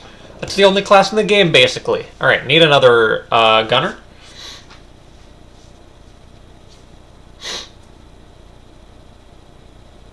Yeah, as I think I mentioned earlier, we're gonna just kind of ignore our couple of gunner officers, and I wonder if there's a way to depromote an officer.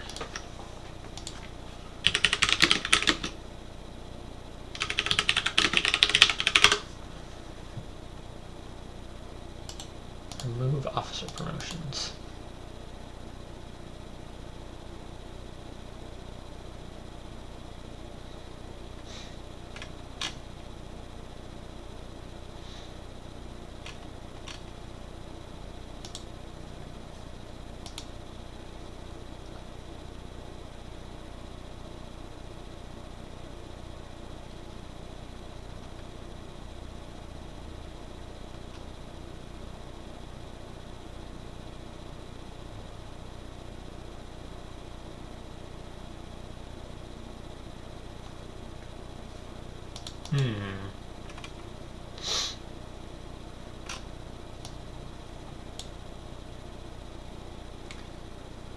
I don't know. I'll look it up later. We'll see how it goes, though. Alright, who else needs to be on the mission?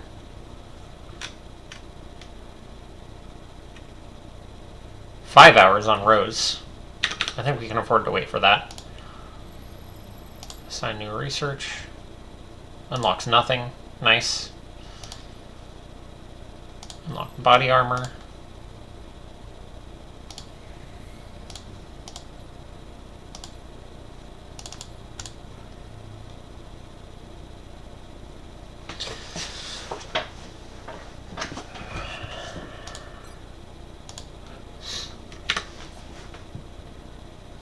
Nah, we're gonna need every good troop we have for the actual missions.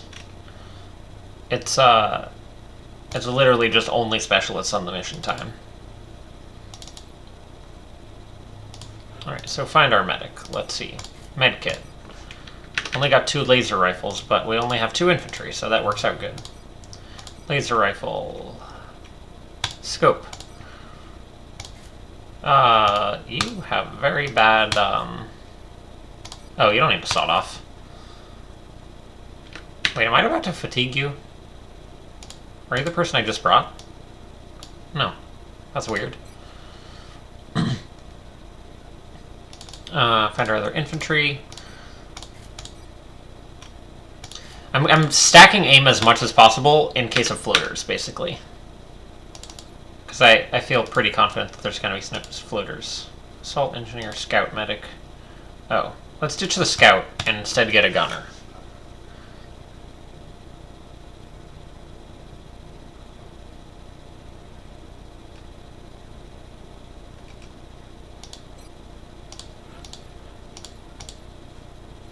So this person has a little below average will, so you gotta remember not to make him an officer, but that's the plan in general also, so. Is 2 scopes really all we have? Also, I love how all of our high-tiered laser weapons are like 1 day away. And now we have like all of these missions to do. Alright, scope.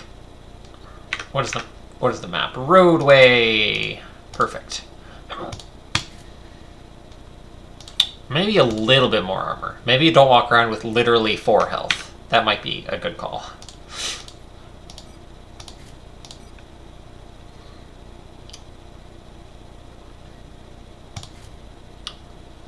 Now, here's the question, is do we want a LMG? Oh, we have an auto laser. We haven't been using that. Rip us. Go ahead and grab a flashbang and a smoke grenade.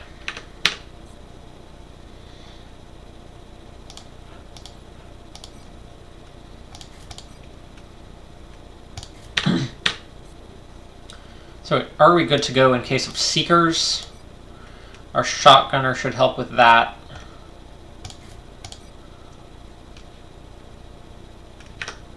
Alright, seekers and infantry are pretty alright against seekers. Sniper's bad, but that's okay. Which of you has worse aim? 67, 64. So you are going to grab a shotgun.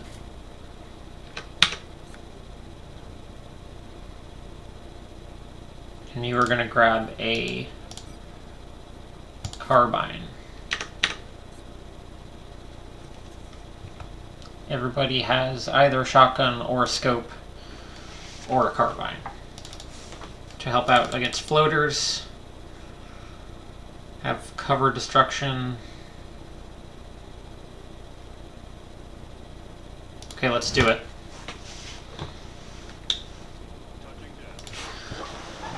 Alright, if we can get through this, like, enormous pile of missions, which I don't know that we'll even have time to do today, we'll do some of them. We'll do as many as we can. It's unfortunate that, I mean, I guess it's fine. Mostly I'd like to have assaults in all 3 of these missions, basically. What it comes down to is assaults are very good at this point in the game. I think that's pretty much it. Alright, don't have a lot of health on any of these dudes. We're gonna ignore that meld that we can see. And take a turn to actually make sure that our sniper will be able to participate in the battle. We have floaters.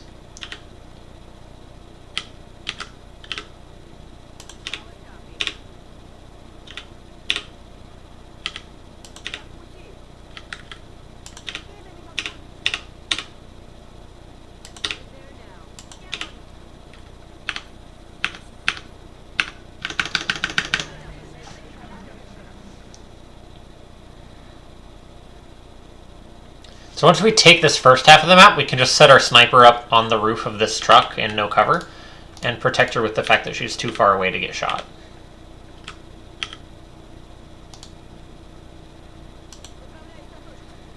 Alright, let's see what we're... only a couple drones. All flying, though, so that's an issue. Thankfully, they haven't been upgraded yet, so they're still crappy drones.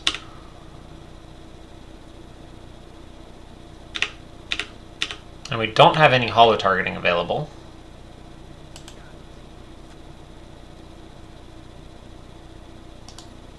It's just a matter of shooting them as much as possible. Now, can you get a grenade on them, my friend? You sure can. You're going to blow up the meld doing it, but as we previously mentioned, that's okay.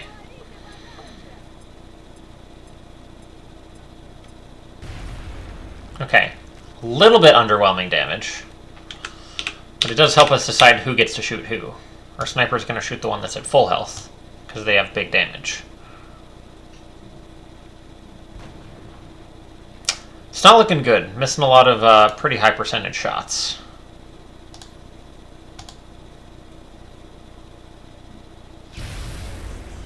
Alright, Hazel's got the aim, thankfully.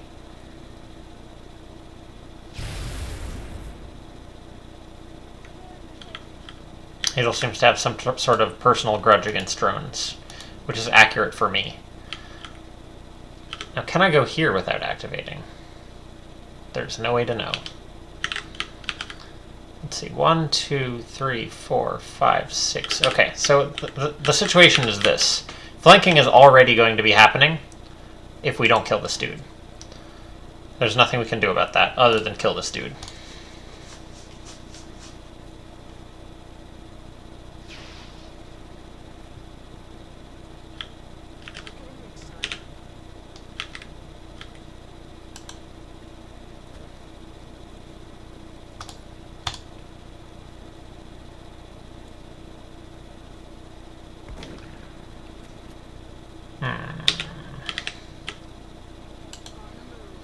Now, I guess we could self-smoke grenade, but I don't actually feel like that's going to help. Ah, one away. Because the thing is, he can just fly point-blank height advantage, and then, like, eh. Alright, we have panic. This is not the worst situation. We can heal up that health, and it's fine.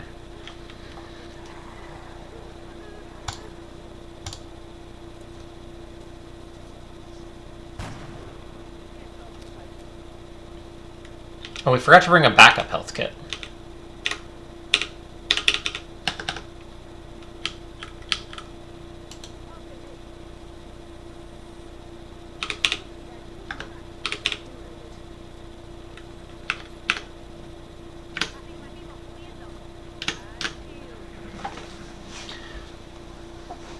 Alright, please tell me that the panic is stopping now, because otherwise it's going to be a little bit of a problem. Okay, that helps though. Okay, panic has not stopped. That's not good. Gonna need you guys to do pretty good with the shots hitting and all of that, because we have a person panicked out of cover, which is, as you can imagine, quite a big problem.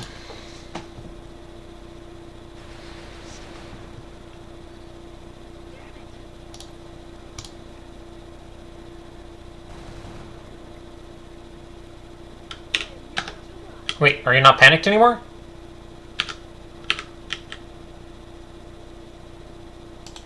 Okay, it's just a graphical glitch showing you as still being panicked. Thank God.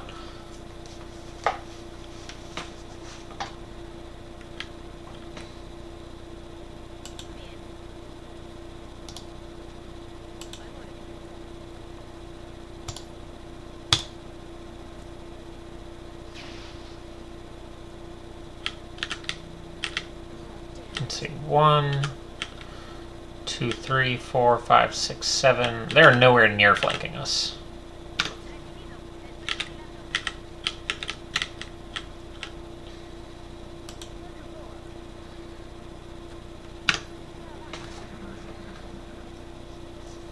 Now, they may still be able to shoot us because they have that height advantage, but nope. That one's not, at least. Hazel just has, like, a super grudge against drones. She's just going absolutely ham on these drones. Thankfully, drones don't run away either.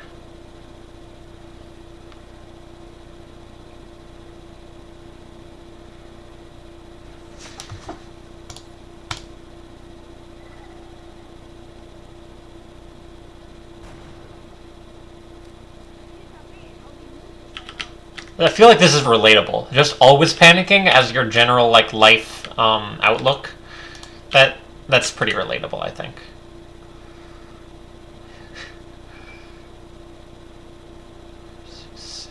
Okay, so you can get flanked. No, you can't because you have a cover on this side. Yeah.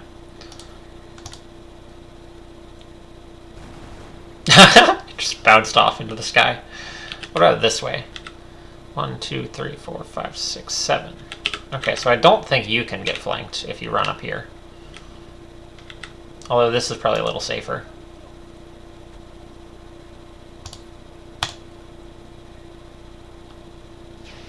Ah, oh, first miss.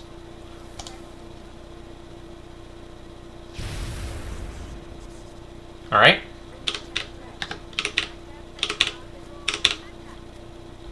So there's still floaters out there and maybe sectoids? I think the sectoid sound I heard was the enemies wanted to run away, but drones don't have a voice for that or an AI that lets them run away, but it still registered the condition as them wanting to run away, so it just like played the default sound, which I guess is sectoids. That's my interpretation of what happened.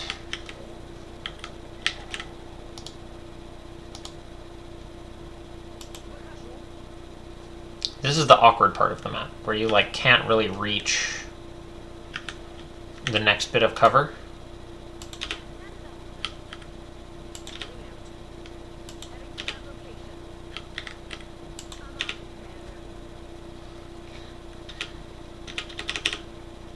I wish you could run and gun into hunker. I mean, I guess hunkering is not really the same as gunning, but it would still be really useful.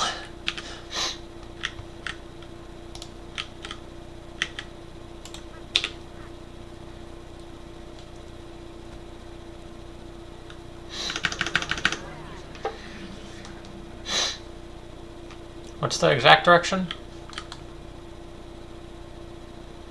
Let's check first, so I don't get myself into a bad spot.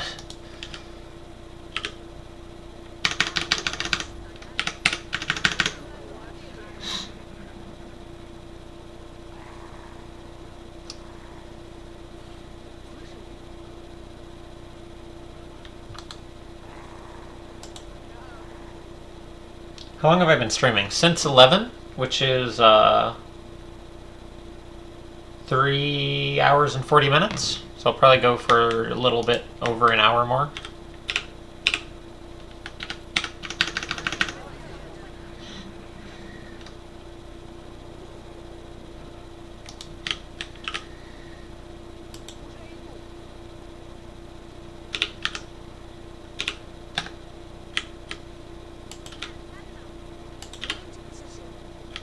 Thought it had been way longer. Yeah, it seems like it's been a pretty long time, but then I just also don't have a really great conception of time. So...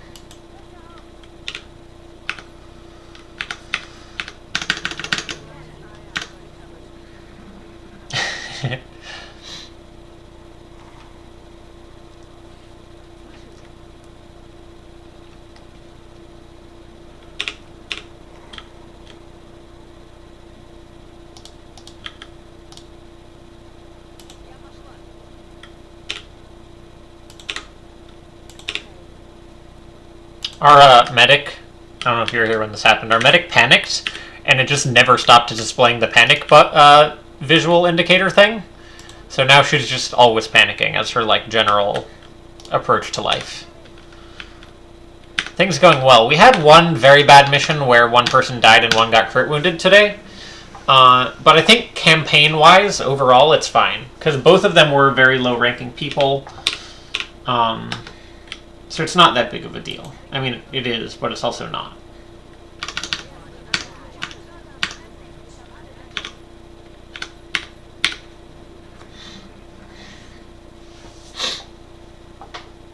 I'm trying to check the different sides with my gunner. There we go. Not quite. Alright, what I need you guys to come at me rather than like flying off into the distance.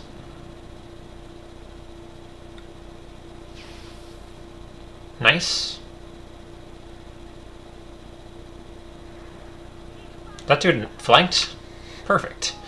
We can shoot once and then get to cover. Here's a medic. She needs to do no heartbeats to do her job. Yeah. So you just, I guess, suppress, right? Seems pretty straightforward.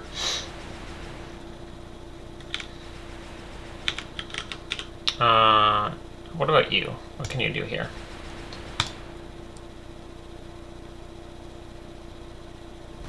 Aww. A steady weapon height advantage shot. Didn't work.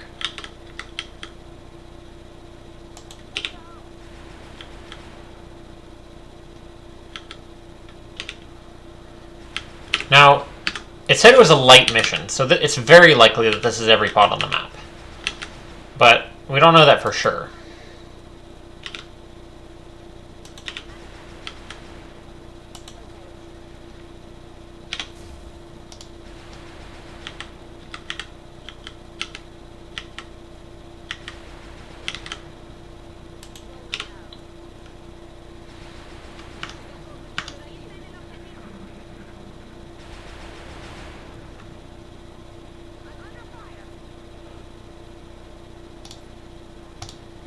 We don't have hollow on any of these people, so I can just do it in whatever order. We may just chill here and wait for our sniper to hit him. And then if we run out of ammo, we can always run in with our assault.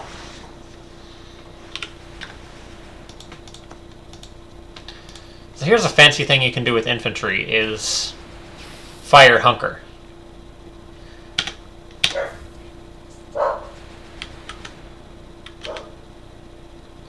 I could also go for a explode the car type of thing, but I don't know.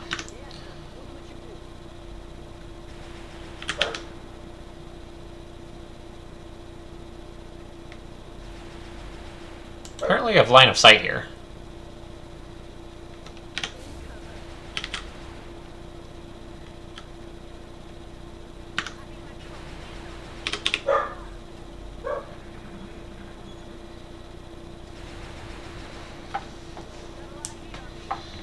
I swear, every time I check in on the stream, it's one of these highway missions. Yeah, last time I did this mission in this campaign, it went very badly. And we had, I think, one dead and maybe one crit wounded. Or maybe it was just one dead. But anyway, it was not really the high point of the campaign, exactly. We already lost all the melds, so there's, like, no rush or anything.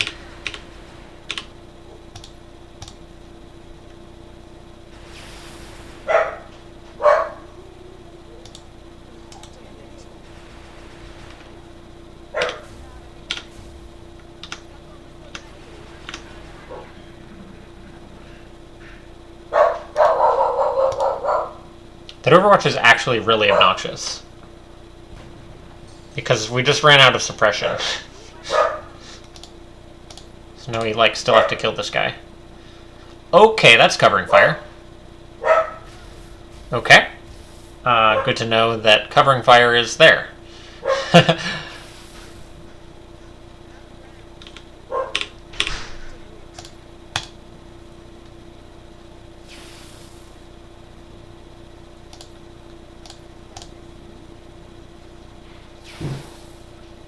The luck on this dude is out of control.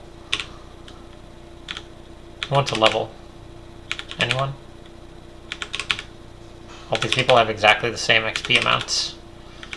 I guess give it to the medic, because that's just how it is a good idea to do things.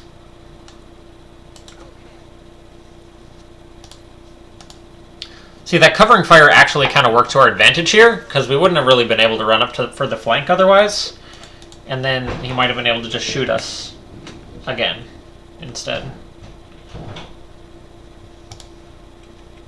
Okay, Alicia's out for quite a long time, given that her wound was not that severe, but, you know, pretty good for literally only specialists, because we just got hit with 4 missions in the span of, like, 12 hours.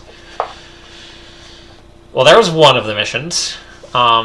We just did the chrysalid mission, and now we have 2 more missions. Okay, I'm gonna go to the bathroom real quick, though. Back in a sec.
Okay, I'm back. My stream still has not caught up to where I was before I left on my screen, which is pretty intense. Where were we? Okay, so we got that, and we're waiting on Kerrigan in 11 hours. That also says 11 hours. Why? This is not what I want. I could have sworn that we looked at it and it was sooner. And Kerrigan was easily going to be ready. 10 hours. Well. Okay, so we're not going to be able to get Kerrigan on this one. Which means we're not going to be able to get any assaults on this mission where assaults are kings. That's not true. We can get Kuranosuke.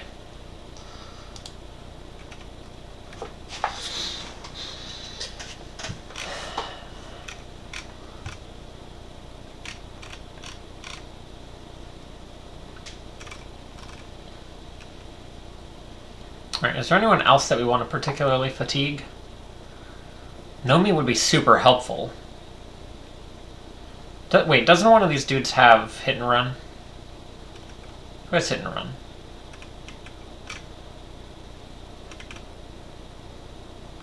Someone has hit and run, I'm pretty sure.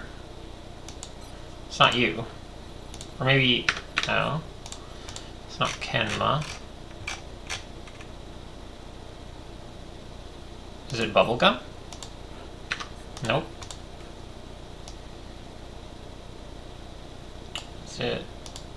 Killua has Deadeye, which is going to be quite helpful. Vivian has Opportunist Aggression.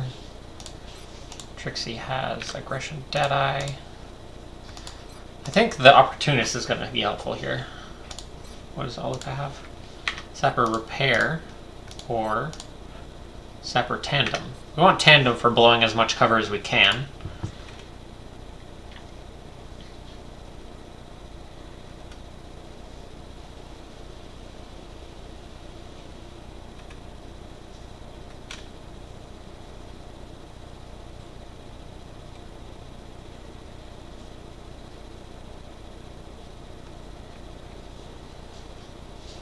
I could have sworn we had infantry with hit and run level 1, but maybe we don't. Maybe we just dreamed that.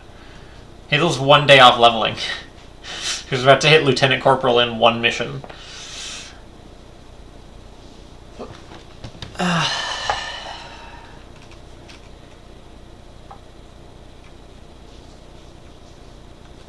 Maybe we just promote another scout? Or another assault? For 7? Seems a little excessive. Do we have anyone with the stats for it? Not really. I mean, it's Rosemaster, not at all, really, but she doesn't have worse than 13 move, is the main thing about her. Whereas all the others do. It does mean that the person would be an okay scion later on, which is, it's fine. Okay. Now, neither of these assaults have CCS, so this is not going to go quite as smoothly as it normally would. But that's just how it goes sometimes.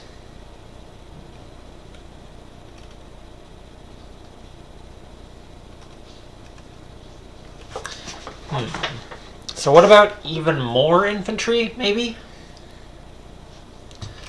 Okay, how are we doing on tank infantry? We have Joe, Rose, and we've not really been marking them very well. N is the one who...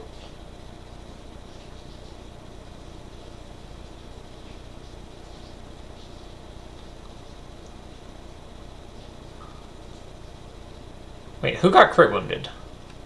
Wasn't it N? I think it was N. How does N have so much... Yeah, see, the thing is, I feel like Rocketeers are just really disappointing engineers, kind of. Engineers never miss. And that means a lot to me. I feel like you got crit wounded, and yet your will is not garbage. How does that work?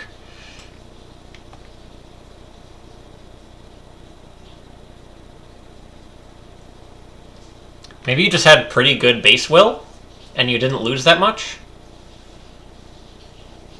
I mean, I don't super feel a pressing need to chop you into a mech. Like, I feel like these are pretty acceptable stats for specialist infantry. Is that wrong? Hazel has 38.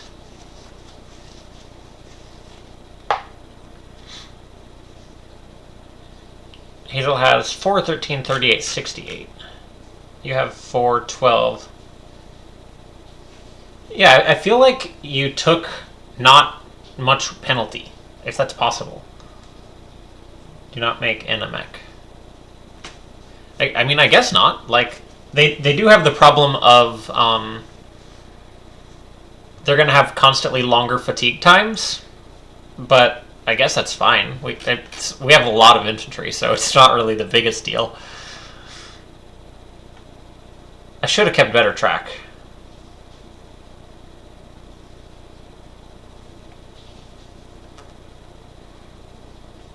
So 68 aim. Looking at the Lieutenant Corporals, they have 68 aims on the bad ones. Maybe we're going to make Glenn a tank? I can't remember, for the life of me, what we were going to do.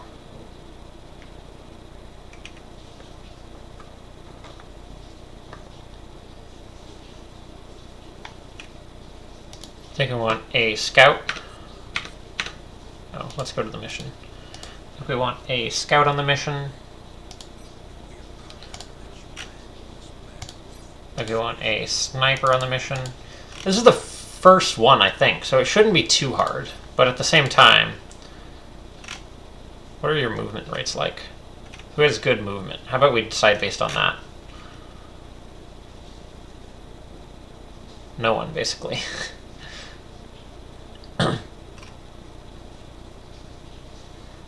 What if we just, like, bring 3 grenadiers? And we just make that our plan? Just grenade the absolute life out of them. Oh, we only have 1 right now. That's not even enough.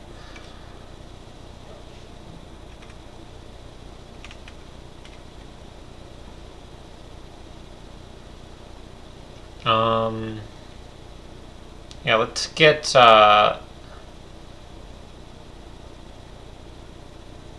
Anthe in here.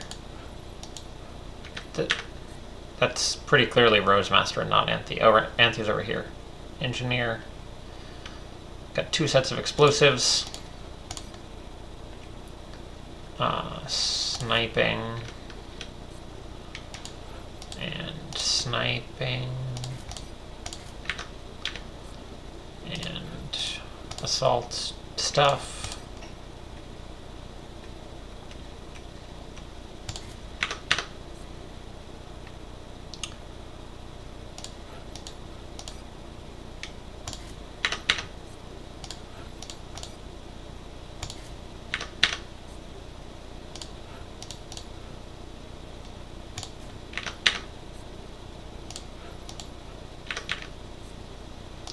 We just need our engineers to be in position to actually throw the grenades properly.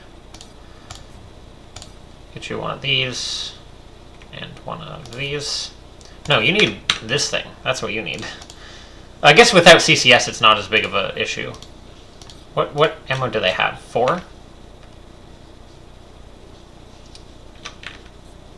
Nah. Give them the frickin'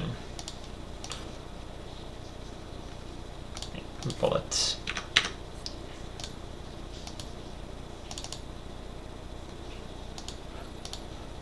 Oh, you can take a tac vest.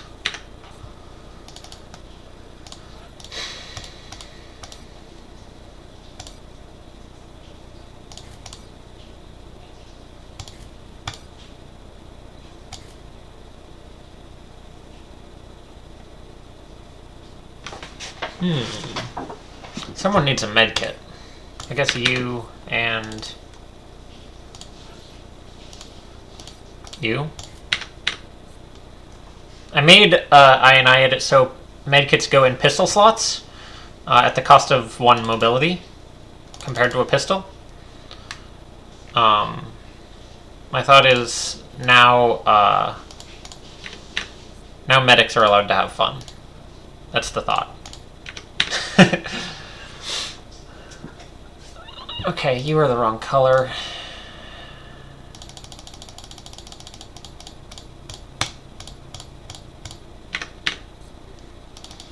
Ready to go, I think.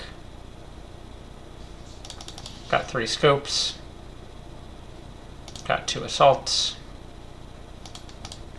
Okay. Hey. Hey, how's it going? Pretty good.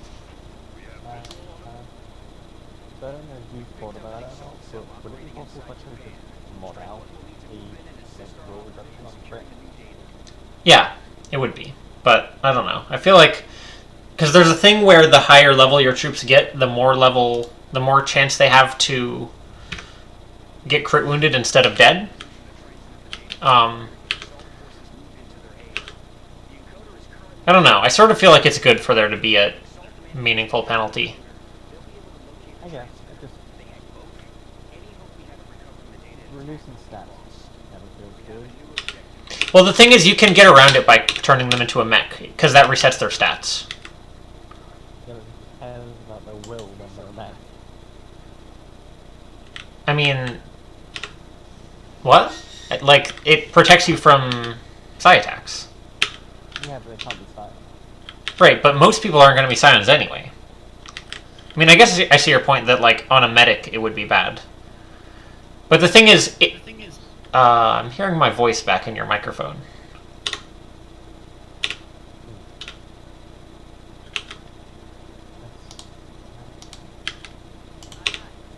I reduced your volume a lot. Hello? Testing, testing, testing. Okay, I don't hear my voice right now. Okay, what about becoming wild? Testing, testing, testing, testing. Okay. Not that I noticed, no. Okay. What do you have? Got dudes down there. I just took 1 step so that I'd be able to blue move to that next turn, and then blue move to that next turn. And then we can have 2 turns in a row of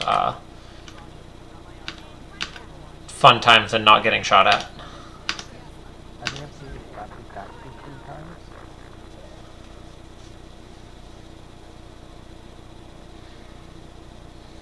And that's twice in recent memory, and once sometime before that, like a long time ago. It's only because the times in recent memory I was like, not like, wow, this is pretty new. Yeah, this not too distinct, but I remember it having a lot of weird lines. Yeah, it's kind of these little walls here are like kind of awkward. Can you just wrap them up right from the top? Yeah, I would assume that you can.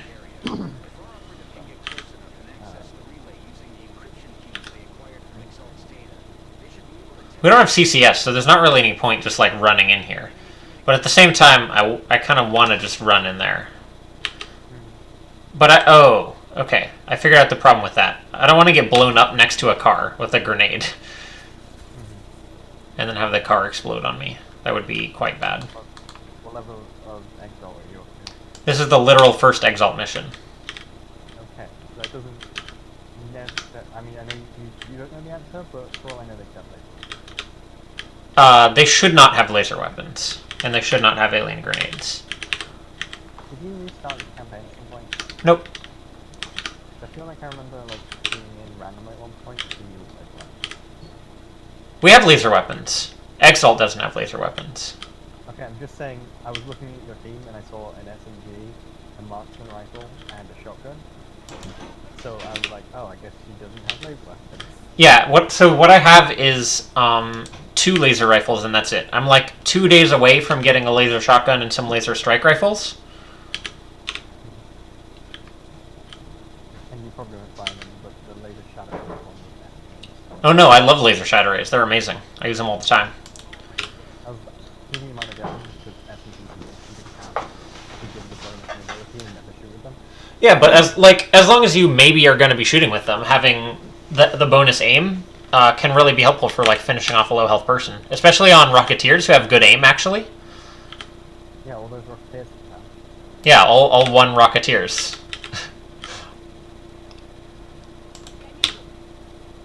Alright, we're not really going to be able to get into the shoot zone this turn. So the Rocketeers just like keep that shadow ray for life because of the bonus aim? Like, not bother upgrading that laser? It's a great question. I don't really know. I don't remember what I usually do. Maybe it's, it might only be plus 10 aim with laser, with the weapon applied. No, it doesn't add the aim to the rocket. I know that. But it adds aim that's useful for finishing off like 1 health people. Just reload. Do not grenade me. Do not grenade me. I'm guessing the answer is it doesn't, but how does executioner apply with rockets? Execution probably works. Wait, really? I don't know why that dude steadied weapon with a weapon that's disabled. That seems a little bit silly. I feel like that's a very common exalt bug. Like, I feel like I've seen a lot of exalt do that.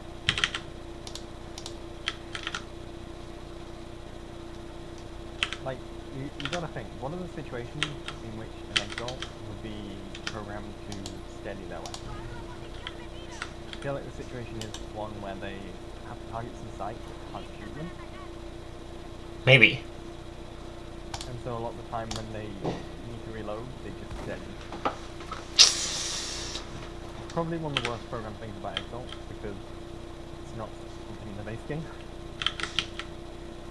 Makes sense. Steady weapons doesn't exist, so they don't, so it's something added in. And I mean, the people at Long War are clearly good at sustain, so can't imagine just adding these parts to AI in a game that's so infamously bad with modding works like ridiculously well. Mm-hmm.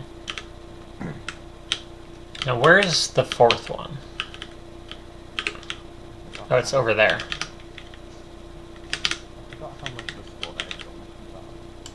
They're a lot less of a slaughter right now than they would be because of CC. I don't have CCS on my assaults. Yeah. Now I do on Ferris, We could kill this dude with a CCS pistol shot. I was like, why does this person have a pistol? And then I remembered, oh yeah, it's a pistol. I'm kind of surprised he didn't turn that suit into like some sort of arm set.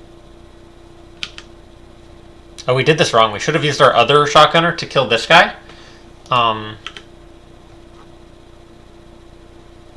Imagine if the Psy armor was just like that casual button. That'd be pretty great. Like, just very much just, this is what wizards are in this world. Robes aren't really fashionable, so you just wear whatever. Wear a trench coat. I don't really have the To be fair, don't you make... follow-up, I mean, or even a good if you grenade. really have- If you never really have Psy and Exalt at the same time, but you would theoretically need to go into Psy. I mean, you can if you want. There's no reason you can't. I just mean, isn't Psy like really late game and Exalt not? I mean, in my current game, I have Psy and Exalt at the same time. I don't have it on my Psy operative most of the time, but I think I sometimes do. Maybe I'm not really familiar with how one more like stealth thing. I know in the base game you get Psy one of like it's like you get Psy after this and the base assault on the last thing. I think you get it before the base assault. Like, pretty. I mean, depends on when you do the base assault. You probably could do the base assault first. No, what I'm saying is I remember Pistol CCS. base game. Get wrecked. I was just playing the base game recently and Yeah. they saved the base assault for like it was incredible. Like it was one of the last things they did and they didn't get signed to that. I restarted my off-screen campaign because I forgot about the fact that that every time they have a base, they constantly have passive research gain. So now all the aliens are just like really, really strong. And it was just becoming a little bit untenable. I gotta blow some cover this turn. Where's my grenadiers? Here's one. Don't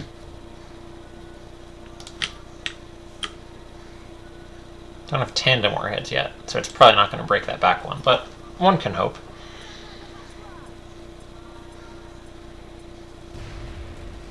Did not break either of them. That's a little bit sad times. Where's my other grenadier? Further away, right? Yeah.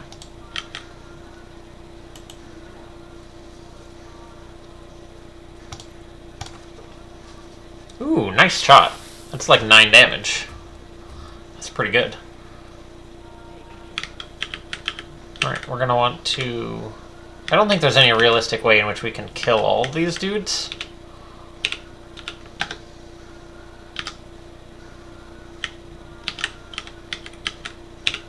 Is that right? Maybe I can, somehow. You can shoot that guy. You cannot shoot that guy. Yeah, we're gonna have to run and gun this. Dink. Which means we're not gonna have a disable for next turn. Because this person is not gonna be able to reach.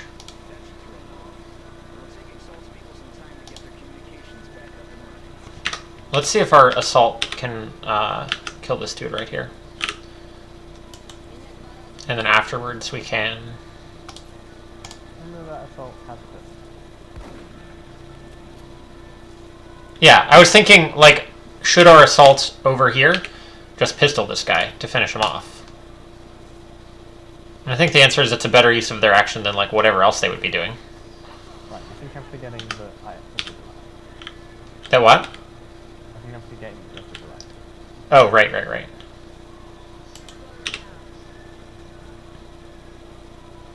because you said, I think let's have an assault kill that guy, and then I saw your agent run right up to the generator and take it, or whatever. I see what you're saying, yeah.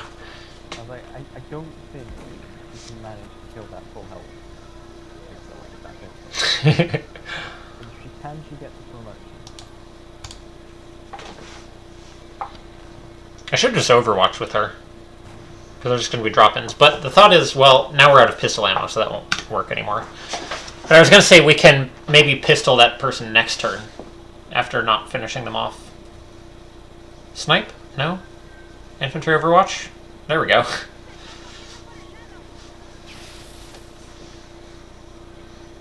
nice to see,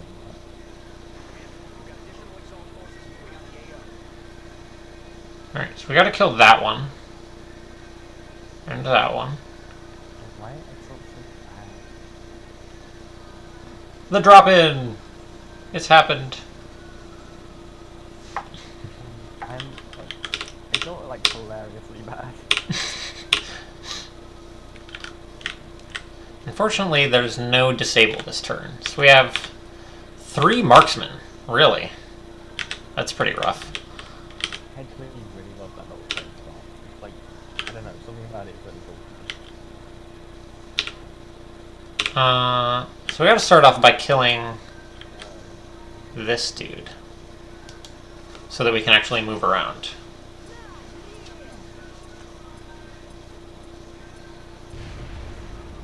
Got him. Sort of. Actually, not really. Or did we? No, we didn't. So who is that person flanked by?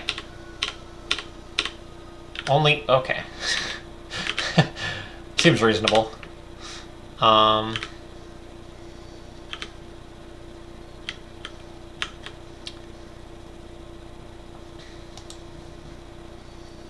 They don't have anything better to do than to shoot this person, so go ahead and do that.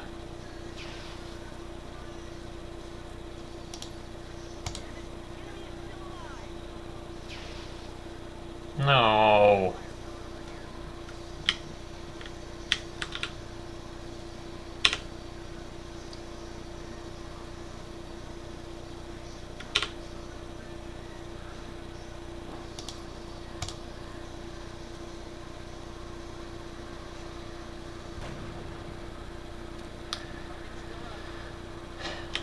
Alright, I guess we're gonna have to run the Overwatch with our scout.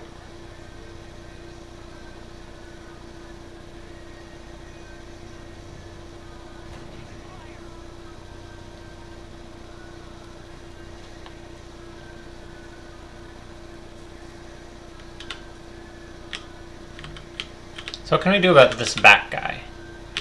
That dude super needs to die. I've always like, I guess it's sort of a recurring joke of like, how do the aliens feel about having every single mission they go into having all of their entire team wiped out and no casualties from? But like, the actual thinking of that is a type of neutral thing. They're all like, well, it's a bit okay.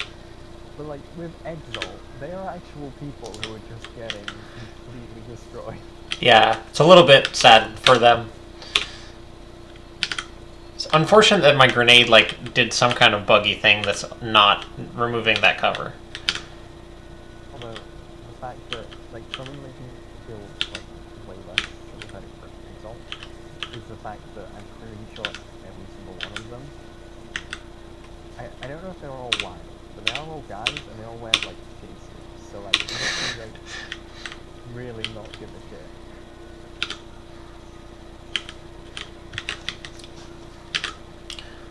We might be in a little bit of trouble this turn. Because I don't see how we're going to kill the dude on the roof.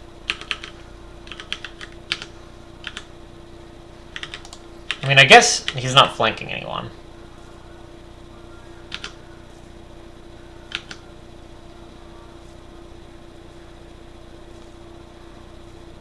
Alright, I'm going to use my special throwing grenades through walls technique.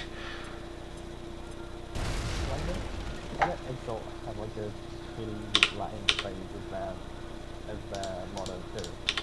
Doesn't make any sense. Like the big problem like songs to say like I don't theirs is apparently Scientia Potentia S is knowledge's power. Scientia yeah, like XCOM lore is very silly and I like it for that.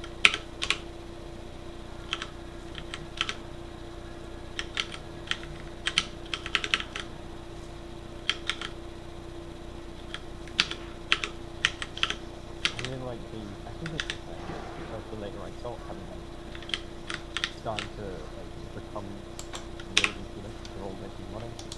Yeah. It's like a really nice stuff. Alright, literally everybody missed this dude on the little platform, so rip.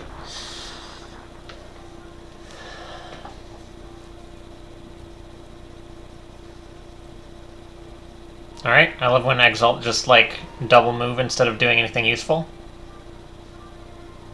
Who are you shooting at? Oh. I mean, good try, I guess. Alright, don't die. Okay, you didn't die. Perfect.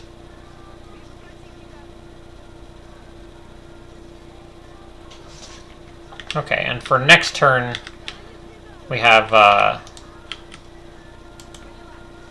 we can turn off their power.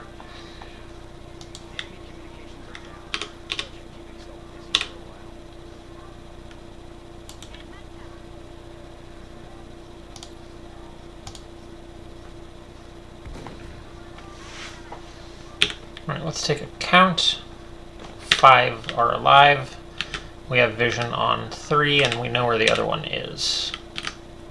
Yeah, all the Exalt.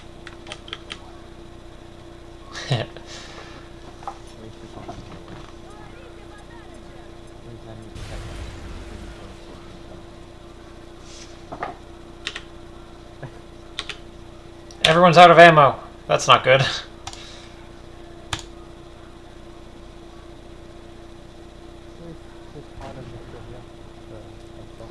What? There's a part in the trivia page from like most of them. One of them is like simultaneous, like two things that are simultaneously really funny. Apparently, if you zoom in like a close up on Exalt Medics, their smoke grenades have the exact same like writing on them as the XCOM ones do. They have writing on the smoke grenades? Yeah, do you want me to tell you what it says? What does it say? It just says XCOM smoke. I didn't even know Exalt, or like regular XCOM, had writing on them. Still this freaking dude on the roof that no one can do anything about. In the link. There's XCOM smoke on the back of the Exalt. I'll put it in the chat. Okay. Don't self-heal. Rude.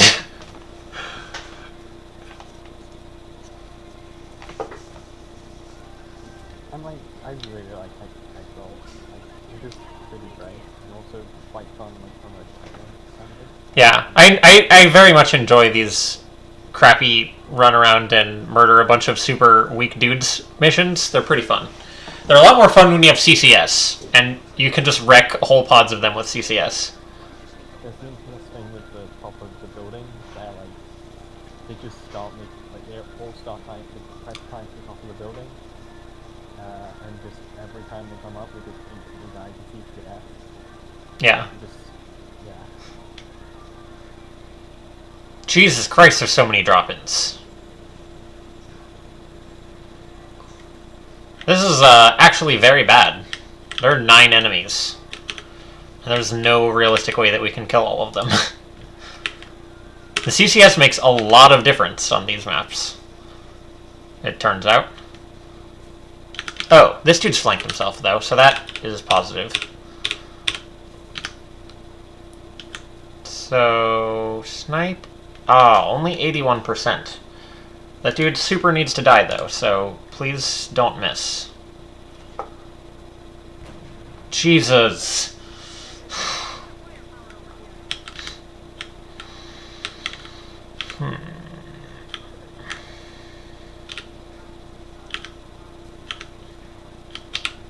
We already deactivated this thing, so it's not like we can really...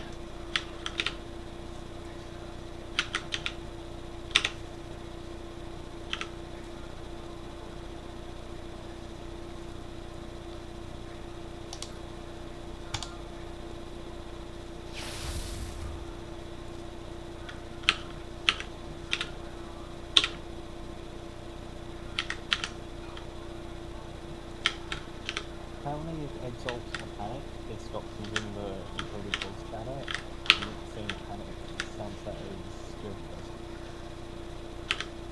As what? Just the XCOM skill person. Like in defense. Huh. No Overwatch from that guy, huh?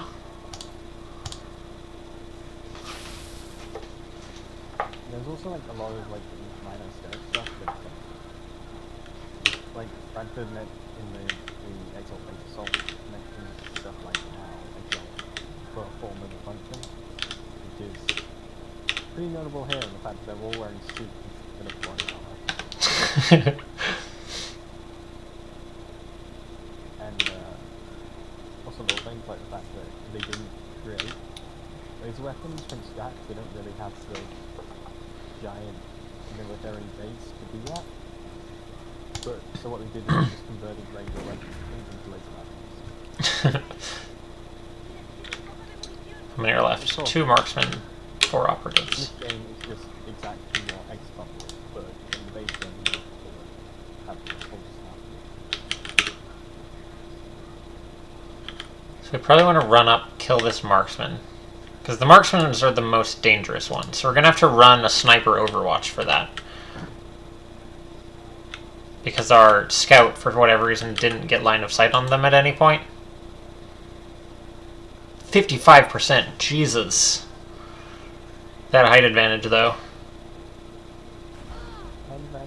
Well, that's not great. Wait, how did that dude do 7 damage to me? Or they die. Hmm? Usually you say that when either they miss or they die. Hmm.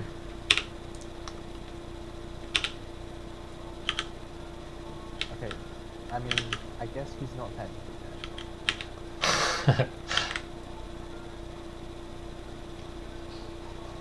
Do you have any medkits? Maybe? But I mean, if we don't kill everybody very quickly, we're in a lot of trouble, medkit or no. You know? No, but killing everyone...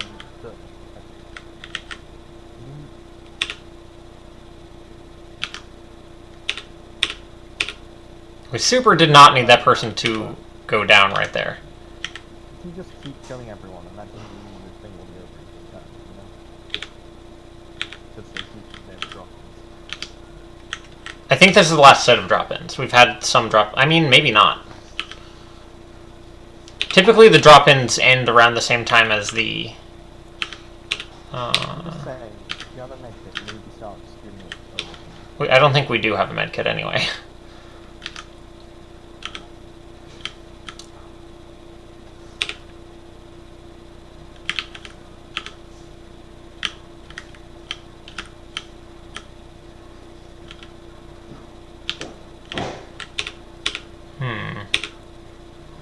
I guess we gotta kill this one.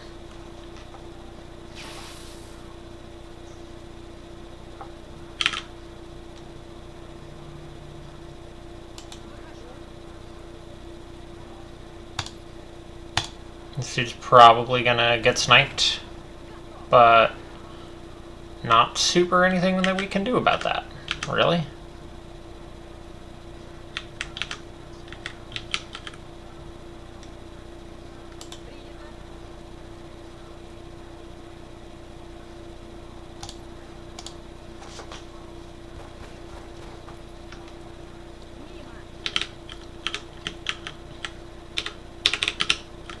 Alright, where can you get to not die?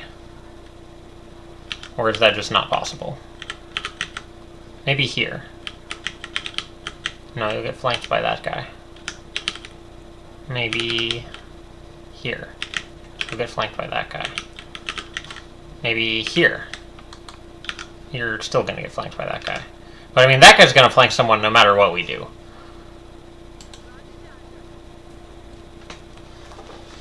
We would have been fine if our salt didn't die. I mean, for a certain value of fine.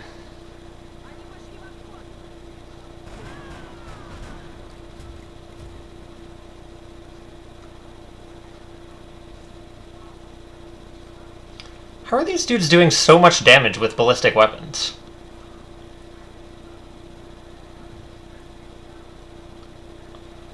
I don't think a ballistic rifle can do 8 damage.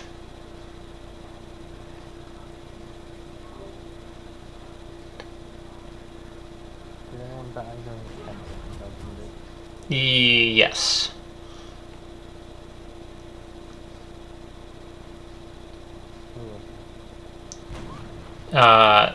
You'll see.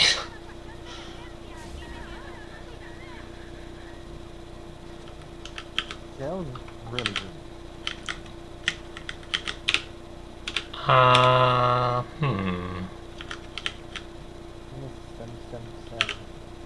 It seems like a really rude mission.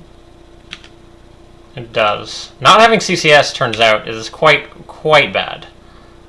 I feel like the bigger issue is Exalt hitting like 3 28% shots in a row. That, and also, somehow they're doing more damage than they should be able to do. If they're using the same type of weapons that their model is showing them as using. I mean, probably not. Like, a ballistic rifle cannot do 8 damage at all. As far as I know. Did anything do 8 damage? Yeah, the thing that killed Ferris did 8 damage. It had 2 DR and 6 damage. Oh, I didn't even see that. And in fact, the assault got killed by 7 damage, which is more than a sniper ballistic sniper rifle can do. I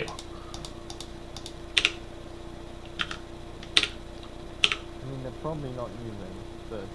Like, you gotta understand that the Exalt aren't using the weapons you're using, they're using Exalt weapons, which just so happen that the base Exalt weapons have been reskinned into Exalt weapons. Like, if you're assuming this is a base game, the Exalt weapons are going to do different stats to the XCOM base weapons. I mean, it might not, but it's reasonable that they would.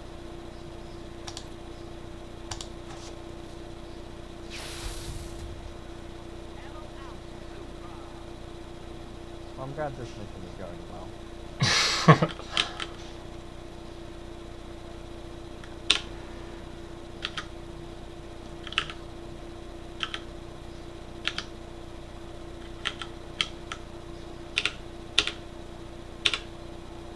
I like also don't really have anyone left who can actually kill people, which is not super good. This feels like a go home kind of situation. I might be wrong. I don't think we could even get home. What happens if you fail an XCOM mission? You just don't... Like, normally if you fail it, you don't get the operative back. But our operative is dead, so... So whatever, let's just leave. But the thing is, we can't leave. We have someone panicked all the way across the map. There's no way they'll ever make it to the safety. No harm in trying.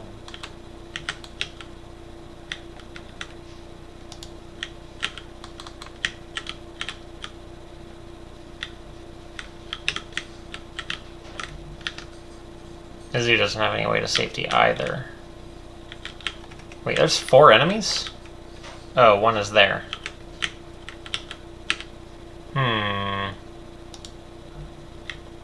might be right. Maybe we just leave with anyone who can leave.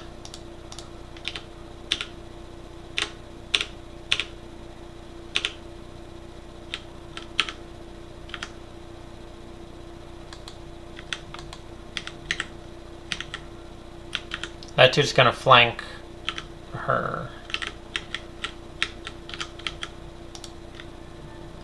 Can we do anything to prevent that flank from happening? Yes. Or at least discourage them. I guess we can't prevent them.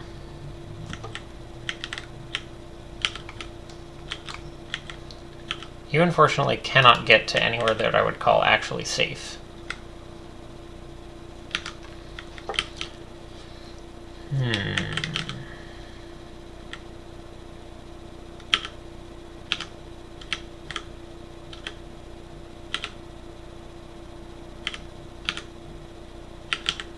So maybe you can get here. No, you can get lots of places. You're gonna go here. And you are gonna go where?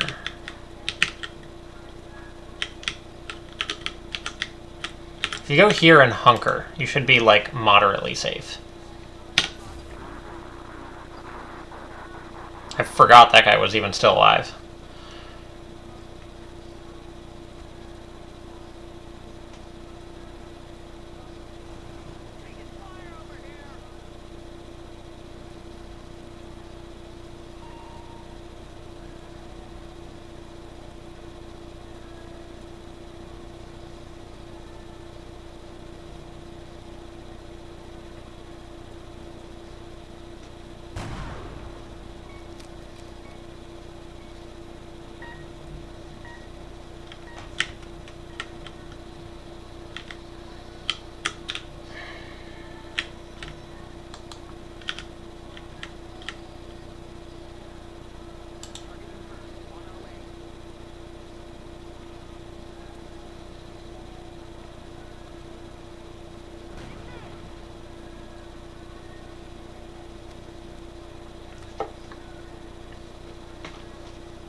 So, how many died? 4. Including the upstairs. Yes. Okay. Okay, new rule. We take medkits on missions. Medkits wouldn't have helped at all.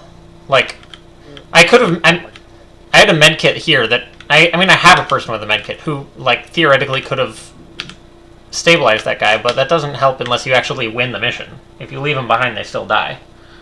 Yeah. Still.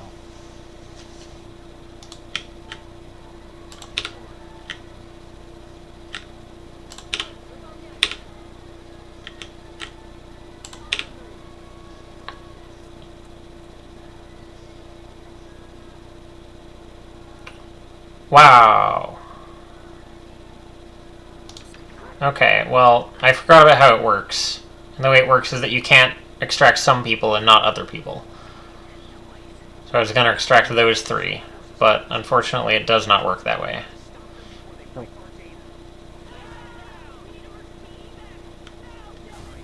This is not a country. Sad times.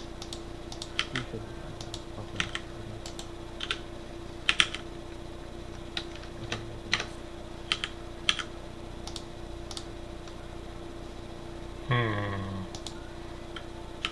Because he's panicked. I mean, the thing is, I think this is probably going to be a campaign restart anyway. Yeah. I feel like that's sort of too many losses to support. You can't send 8 people in and then get 2 people out, and it just ends up working out fine.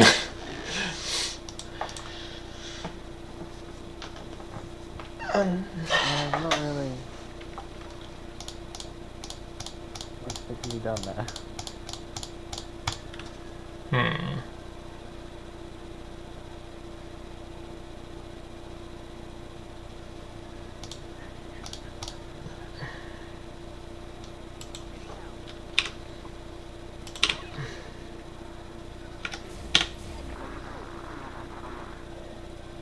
Can you only switch in stream over for Modern Warfare 3 when it comes out? Possibly. You still panicked? No. See.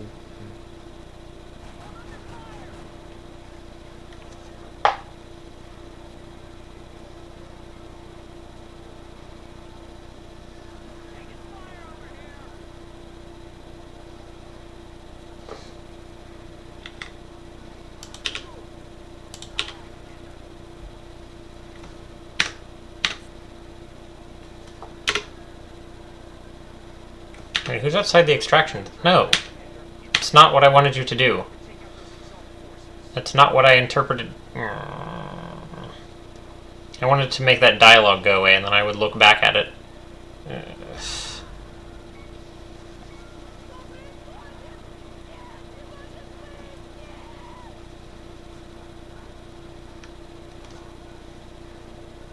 In case you're unaware, by the way, the person outside the zone was the...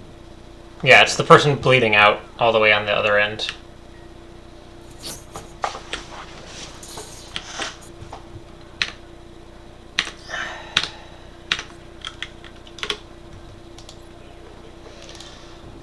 Feeling like it might be a campaign restart. Yeah, probably. I think that probably is true. Considering everyone is dead. No, we got Izzy out. Everyone. It really only her. I looked like 1 second and another person died. Yeah, it's because... Yeah. We had 3 people in the zone, and then it was like soldiers outside the extraction zone 1, and then I hit escape so that would go away, and then I could look who it was, and then I would in turn again. But that was not what escape does. Escape just hits cancel. Yeah. As in continue mission. Another person was there, and they died too. Yeah, and then they ran up with 2 people, and both of them insta-killed someone. It's all still suck, but they just sometimes they get lucky on 2 28% hits in a row. I feel like we would have been fine if A, we had CCS on our assaults, or B, we hadn't missed that dude on the platform with like 5 people. Yeah, that dude like straight up got a kill also. Yeah, that person got the kill that made everything start going badly. And also did 7 damage with a ballistic sniper on a non-crit. So Oh! Okay, so they also withdraw from the council if you lose the mission. That makes sense. So if you're restarting, you're gonna do that then? Or next time? Usually we go till 4. I think maybe we'll do the first mission. Just so that we're like, I don't know, not straight restarting next time, you know? Okay. So, since we're restarting anyway, I'm turning through screening on. I remembered halfway through that I really, really hate having everybody have variable stats. It just feels very bad to me. So I was vaguely wishing that I could restart to turn that off, but I was like, I'm not going to restart the whole thing just for that. But now I super am.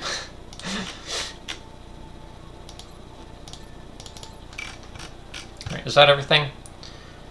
Strict screening, training roulette. It always sucks to abandon a campaign, especially when you have people watching it, but also what sucks more is to play like 4 more months of a campaign and have it just fail, so everyone's dead. Yeah. I mean, I don't think there's anything wrong with... Like, I don't mind restarting a campaign. When I used to stream XCOM 2, I restarted the campaign many times. Because I was playing Impossible Ironman. XCOM 2 is a little different. Maybe, yeah. I feel like XCOM 2 is shorter, like, even like, compared to XCOM 1. I don't know. That might be true. It just feels like everything goes very quickly, like, you're playing, and then suddenly, oh, I have mag weapons, like, really early, and then just, like, a moment later, you have plasma.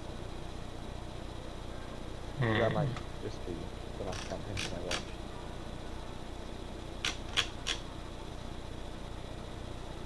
Okay.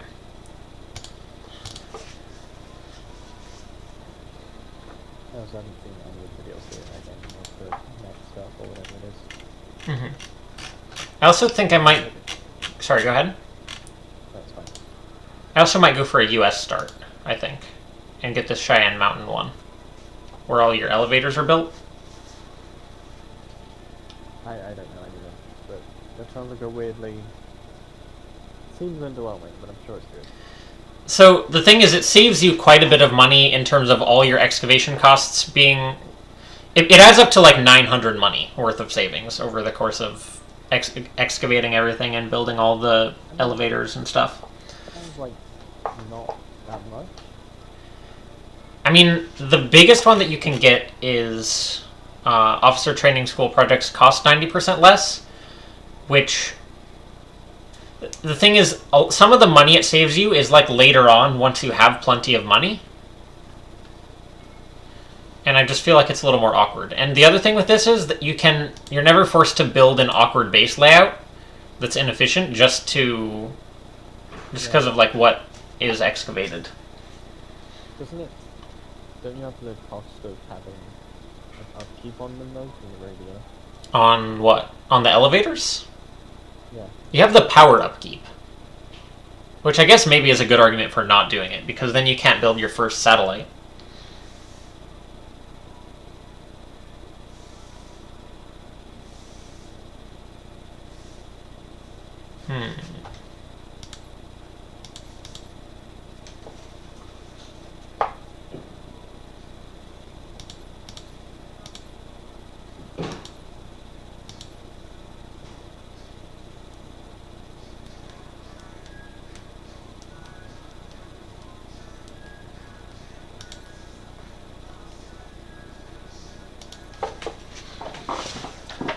Yeah, maybe we'll take the officer training school projects one.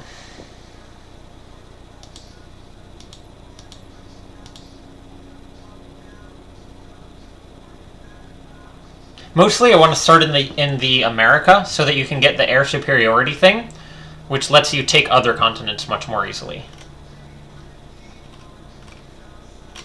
Because all your aircraft are cheaper and cost less to maintain.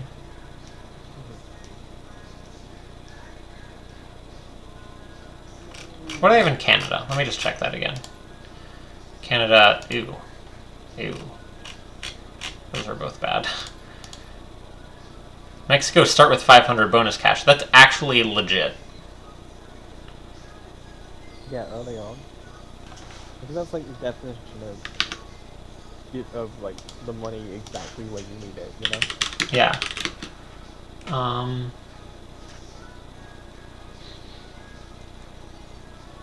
I like how it calls it cash and not like credit or whatever the actual name is. Yeah.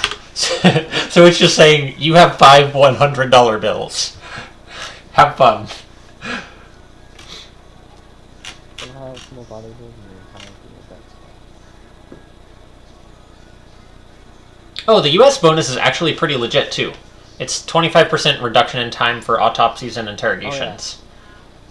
Yeah. That's actually pretty good. The biggest problem is by turning down Mexico, you can't get Mexico's satellite bonus, which is 10% to psionic training chances. Which is, like, really good. This is also, like... I suppose it's good, but also you're going to be, like, testing science for, like, ever. The thing is, it's much less time testing the more percent you have.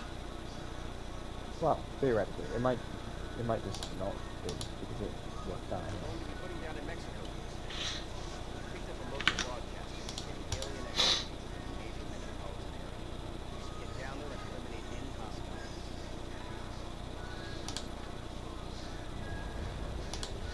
So one thing is you can use it to get your starting bonus for the first month, which is good.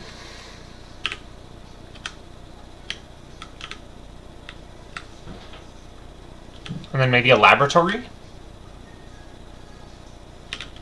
I don't know, we'll have to see. Oh, hang on, this won't work. What map is this? This is the tank map with all the tanks on it.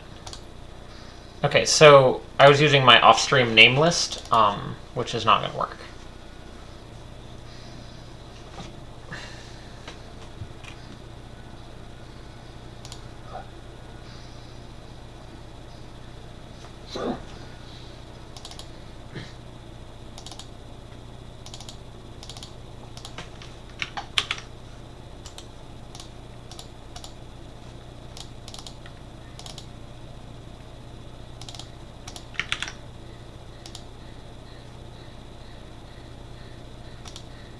Okay, so now it should be the right name list.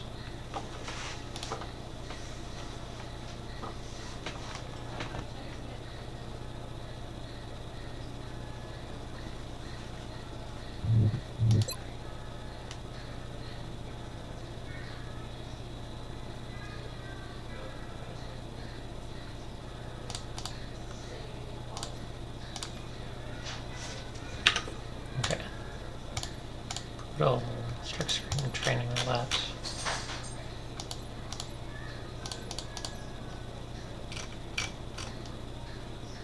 Commander's choice.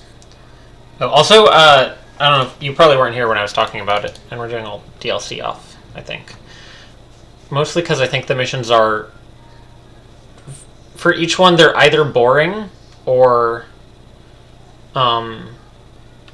like super kind of BS. Fair enough.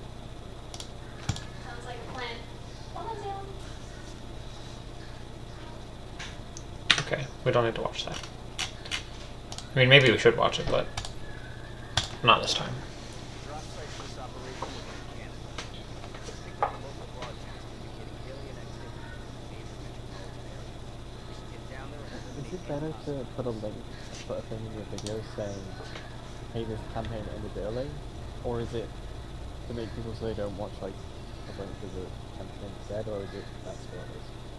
I'm not. I feel like maybe that's spoilers. I don't I feel know. like there are definitely people who consider it spoilers, and there are also definitely people that would appreciate not watching a dead campaign. Yeah. I don't really know. Suppose you could just put a spoiler tag, like in the description, say spoilers. But here's the thing, though. If you put spoilers tags, they know people die. Like, what else is there going to be spoilers for? No, I mean put spoilers like in episode, like edit the description of episode 1. Maybe.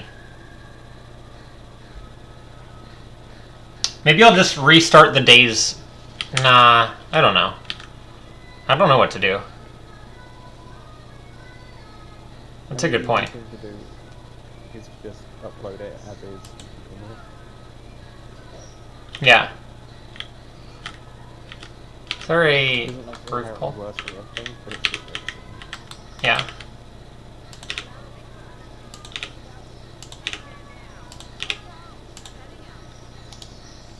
My off-stream game that I was running, the first month went like the most flawlessly possible. It was amazing. It was like, you know how they have the heart of the cards in Yu-Gi-Oh? It was like that, but for XCOM.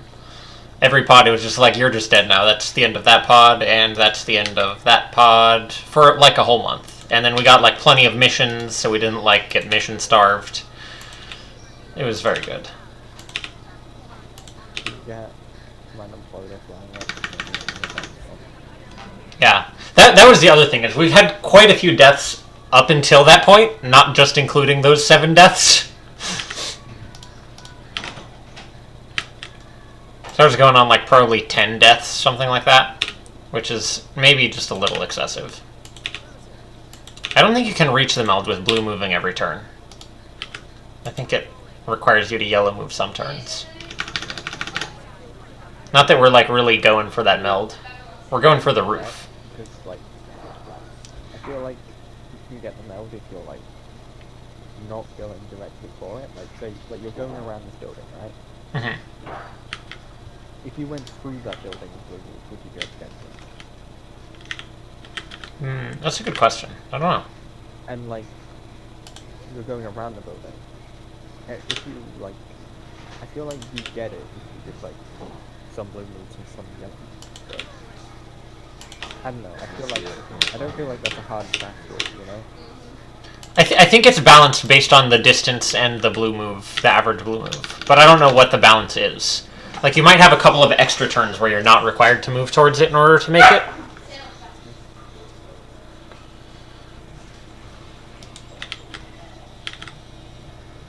Yeah, see, we can make it with just blue moving.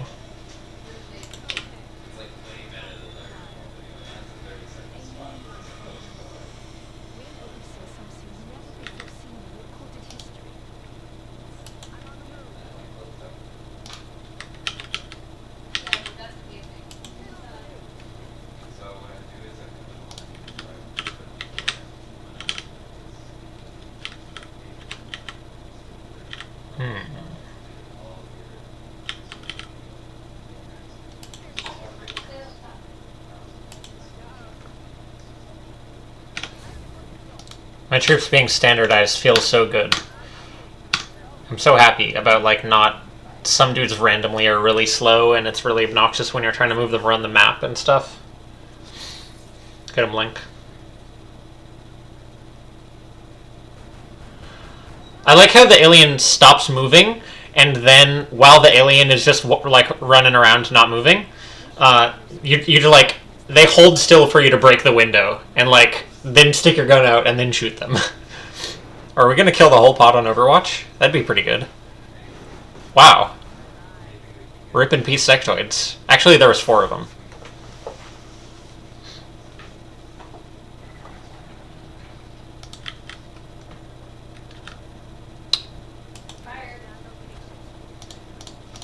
Give me the meld. There's the meld. I didn't hear. I don't think he plays the sound when he showed it to me, but like I don't think I ever heard it play sound. When I feel like you can't get the knife through the cover. I'm pretty sure you could get it through the cover, but I didn't put it... Don't hit me. Okay, thank God. I feel like there's other sectoids right near that sectoid, based on the sounds that I'm hearing. Do you have any explosive grenades?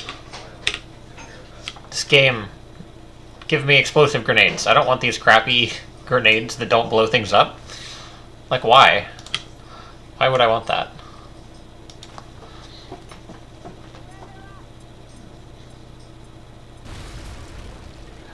I am actually. Like, I don't know anything about coding, like at all. Oh, I do. But XCOM. Go ahead. the idea of like, I guess, the XCOM is supposed to be the kind of game that is really hard to play for, and like that is like the mod. But they also released a free campaign, not free campaign, a separate campaign or a separate DLC that was just essentially just the devs mods to the game. I mean, they have the tools to develop the game. You know what I mean? Like, the issue is that those tools are not in any way accessible to someone who doesn't have the actual code of the game to work on. So, I don't know how to code it. It's just...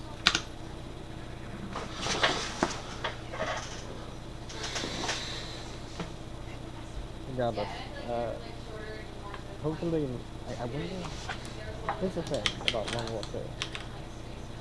Is it going to be better because they'll have, like, they can add more things and they can, like, have so much more freedom? Or is it going to be kind of worse? I feel like it's going to be worse, personally. I feel like having restrictions on your creativity is very good for your ability to actually make stuff that's good. And Like, specifically with Long War, it's not about, like, it's not about making a better game than XCOM. It's about refining XCOM until it's a better game.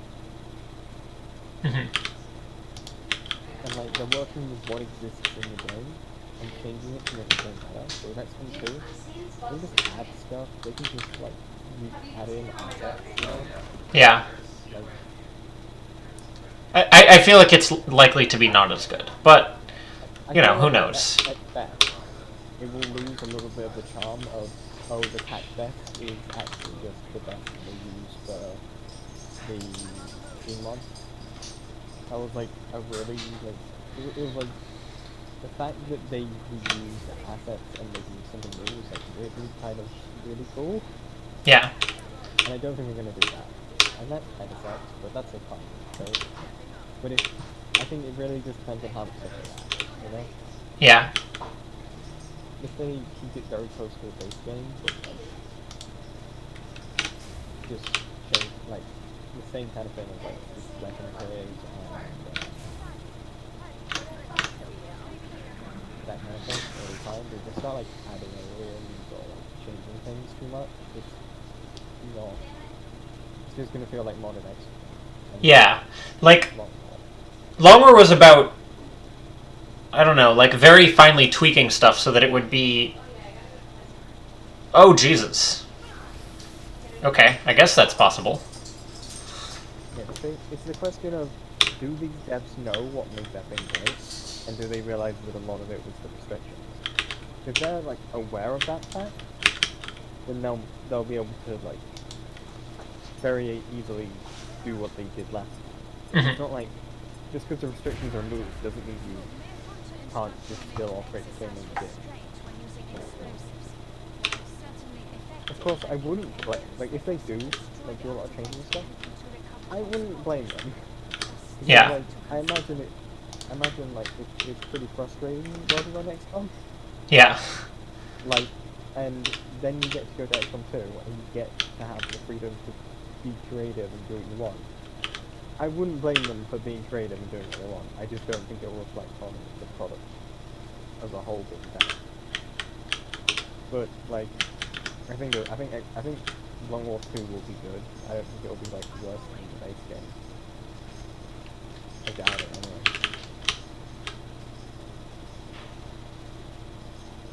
But yeah, it's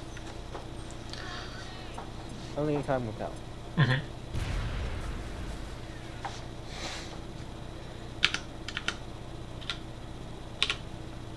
Someone had a med kit. I'm gonna step up for a few minutes. Okay.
Okay, so we're good on corpses.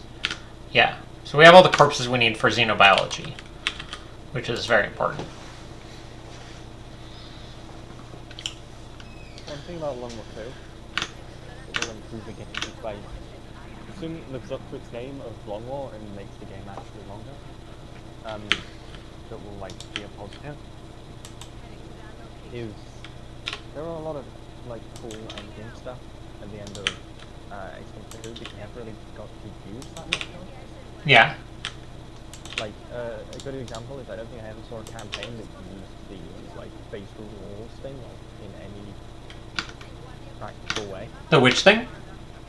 The like face through walls armor. Oh, yeah. Like, yeah, like because you've got it, and then you had maybe 3 missions before you went to do all the scripted final missions where there wasn't any good place to use it. Mm-hmm. Like it isn't useful in the final mission of XCOM 2. It isn't useful really on the like radio tower one. And like those 3 missions, the first 2 you go with beginning you have the armor, and the last one is like is probably like a train mission, so it doesn't matter anyway. It was just there was quite a bit of stuff like that. A lot of the side towers were very interesting, but you just lanced them and they died. Mm-hmm. And being able, there's a lot of really cool stuff in that game that you didn't get to show. Also, if they just like bounced it, so the grenadiers go to a swing. That would also be a good thing about it. What I'm hoping, I mean, they almost certainly won't, but I sort of wish they would make some maps and have these are the maps again. I don't feel like the random maps are actually like better. Yeah, I don't think they'll do that because that's how it fucking work. And also, it's like completely like, I don't think the random maps are better, but they are interesting, and it does. It's not like objectively worse, you know. It's different, and it might not be better, but it is still different, you know. Yeah. Also, again, I don't know. It would be a lot of work to do. Yeah, that's probably true. It would be like probably more work than the mod itself was. It's not just as simple as making a map, you know, like you've got all these new abilities to account for. Mm-hmm. Another thing that was kind of interesting about XCOM, or about Long War, is that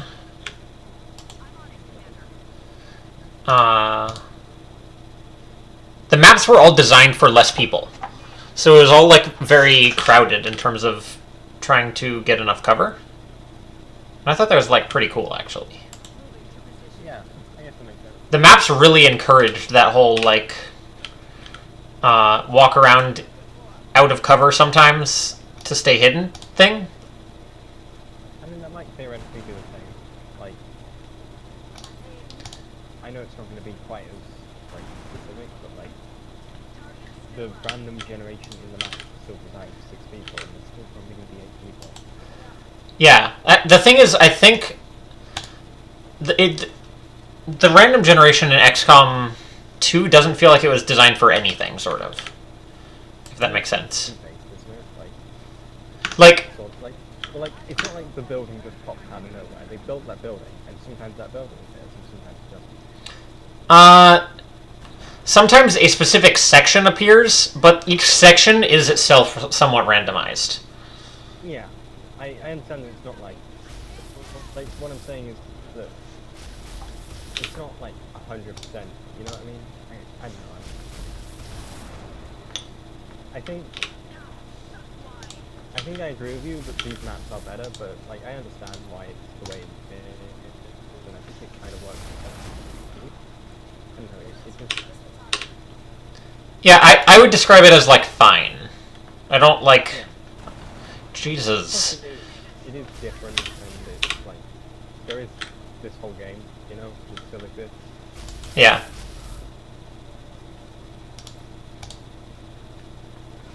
You do get the feeling from XCOM 2 though, like it's a good game, but it's probably never gonna live up to this one. It was gonna kill insectoid by shooting a car. Where did the other one go? Sounds like he's to my left.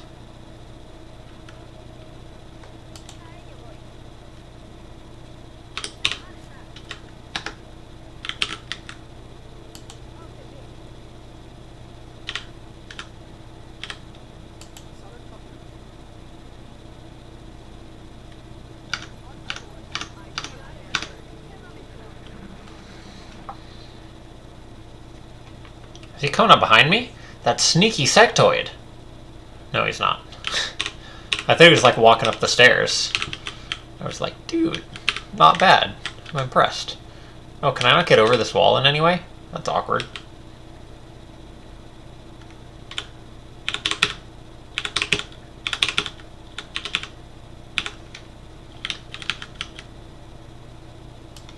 No? Can you not get line of sight on him at all?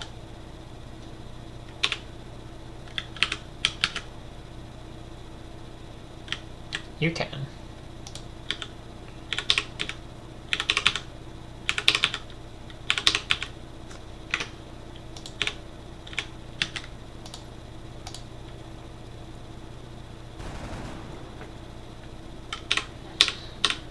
Just comes paying me back for my extremely good luck on that first activation, where I just killed 3 dudes straight up on Overwatch.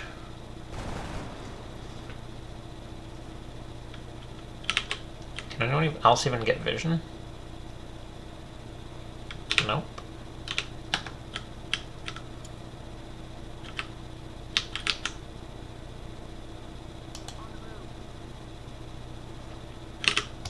I don't think we need to grenade him. I think we'll be able to kill him next turn, so we're just going to go for the flashbang.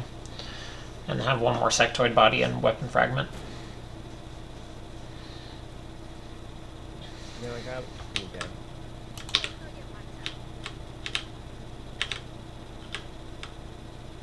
I've seen less sectoids, but like not many more. Oh, Poison actually might be able to get the kill from this angle. I'll give you a chance if you want to try it.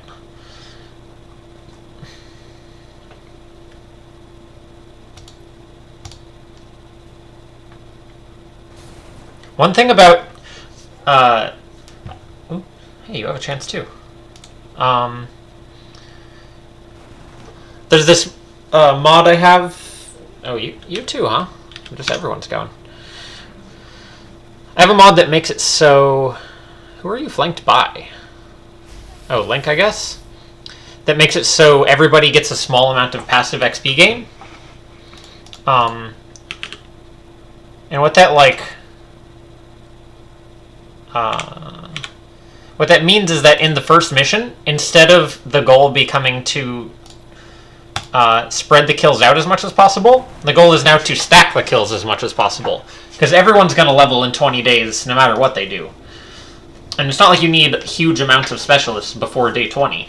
So what's better is to stack all your kills on one person so that they can get corporal as soon as possible, and then you can get officer training school.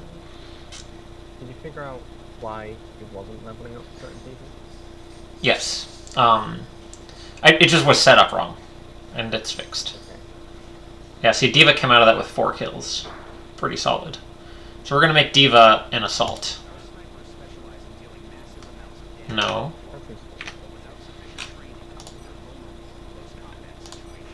Because you want someone who can level up as fast as possible, and assaults are great at that. This isn't roulette, right? It is still roulette.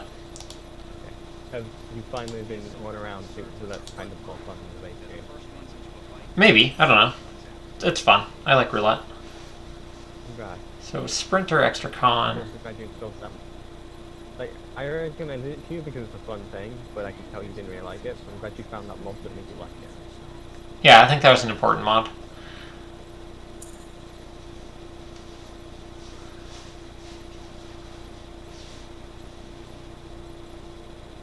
Why heat ammo? If you want to really kill those sick pods. But it doesn't work with shotguns. Doesn't it? Nope. I'm actually gonna mod that very quickly. I mean, you can give assault rifles. You can, but it's so like suboptimal with every other thing that they do as a class that it's just not really. I don't know. Also, why doesn't heat work with shotguns? You're just like, so it's like Maybe. I don't know if it's a balance thing. Maybe it's something they couldn't change about the game. okay, I know why. Why is that? Why. Probably. And like, even in this version, it's actually not a big a deal that rapid fire exists, but like, here's the thing, in the base game, like, Bullet Swarm wasn't that often taken. It wasn't like the obvious correct choice, and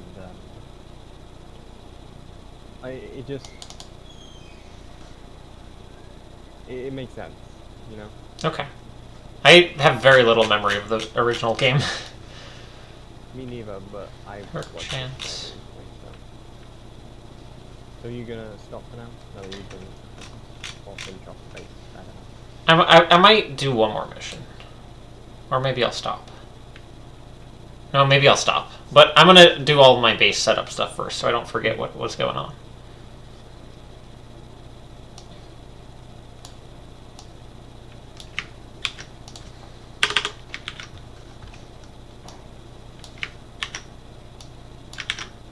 So it's here from the very start of the campaign, and here to the very end of it, and that's basically the only thing I saw of it. So, be wary next time I appear for this one.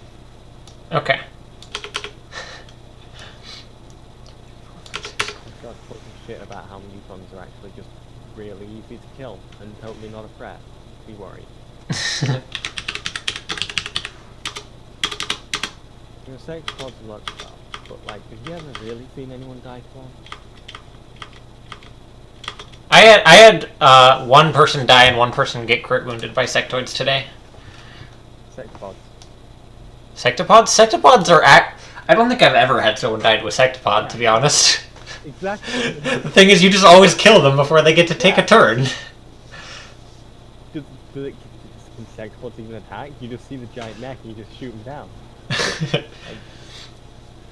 It's kind of different for ethereals, although I very rarely have seen them attack, just because they have so much built-in defense that it's not guaranteed you can just shoot them with your little entire squad.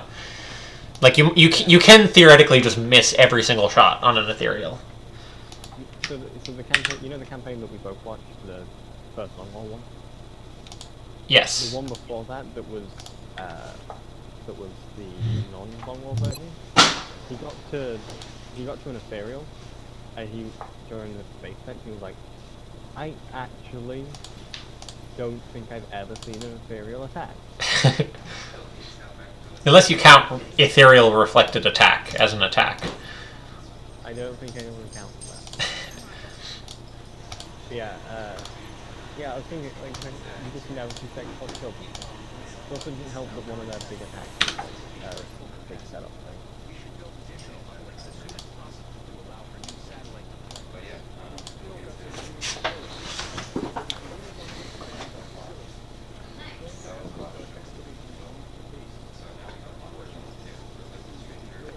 To be fair, that is something that makes second plus feel like even more threatening. Is the fact that I barely know what they do at all. Yeah. I know they have like a giant missile cluster attack or something. I don't really know how it Ethereals have basically null lance. Think of null lance. Well, Sexpods in Oh, sexapods? I don't know. They have two different cannons on their body. They have one little like plasma rifle that like comes out of their forehead, and it's like a rifle on a little stick, sort of. And that's pretty funny, but then they also have a giant chest cannon, and they also have an artillery move that I don't know how it works. Yeah. I think the artillery move is like it's like, I don't think it's solar beam, I think it's future. And you don't know what that means, that's fine. Okay. It might also be hyper beam, but I don't think it's the Sexpods in XCOM 2 have solar beam, which is... Okay, I'm just going to explain it, because fuck it. They're all Pokemon moves. Okay. Solar Beam is you charge up one turn, then fire. Hyper Beam is you fire, then have to recharge the next turn. The Future Sight is you attack, but nothing happens, then like 3 turns later, it's your turn. And I think the way... Like, I think... What I think the Sexpods attacks in this game are is Blazing Pinions, but they don't tell you where it lands. Like the... Oh, I think you're right, actually, yeah. The Archon attack. The name that I remember, it's a really good name. And like, for some reason, everyone's mind controlled an Archon at some point. It was the first thing I mind controlled. Everyone just mind control. I guess it makes sense. Everyone mind controls an Archon, everyone mind controls a neutral. Because you wanna mind control something that looks strong, and then as soon as you get mind control, that dude shows up, and you're like, I don't know what this dude does. Let's get him on my team. And he's a really good person to have on your team because he has so much evasion. Yeah, got evasion, got a decent ranged attack, got a decent melee attack, and got blazing opinions. Like, Archons are scary. I just had a revelation of something that I've never done before in this game, but probably is super a good idea. And that is... I just zoned out. That is, build the power where you need the power, like where you can, and then later, tear it down. It only costs $120, like, that doesn't matter. You get that in, like, one mission. Yeah, the issue is if tearing it down would power stuff down. True, yeah. So you have to be careful. But, like the idea is, like, once you get Steam, and this one below the Steam... why did it still show me as a black screen? Is it that far behind, or...? I'm watching Steam currently, and I'm seeing you pausing over the Okay, it's probably fine. I think my own view of my stream is really far behind. You know how you sometimes get a stream far behind and you have to refresh it? I think that happened to mine. Yeah, mine... Yeah, you when I was talking to chat, you were responding within 5 seconds. Okay. Ridiculous.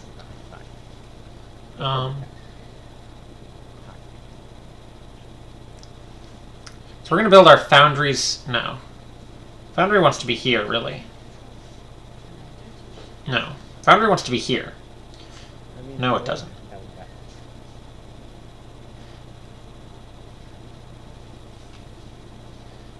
What are the stuff that, how many things are there to build that don't get adjacency bonuses? There's the officer thing, the alien containment, Containment. Gollop chamber hyperwave. Don't give like. Doesn't at least hyperwave give like tons of Uh, I feel like hyperwave or Gollop is one of those that maybe a lab. I'm not sure. I might be completely wrong. But those that sounds like a hit, you know? Also, if hyperwave doesn't give satellite bonuses, it should.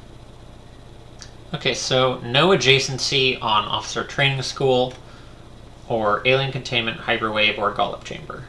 Wow. This stuff's good. Gollop chamber should be a lab, hyperwave should be a that. Okay, so we're going to have all our non-adjacencies down the left side here. 6 satellites here. 2 power here, 2 power here.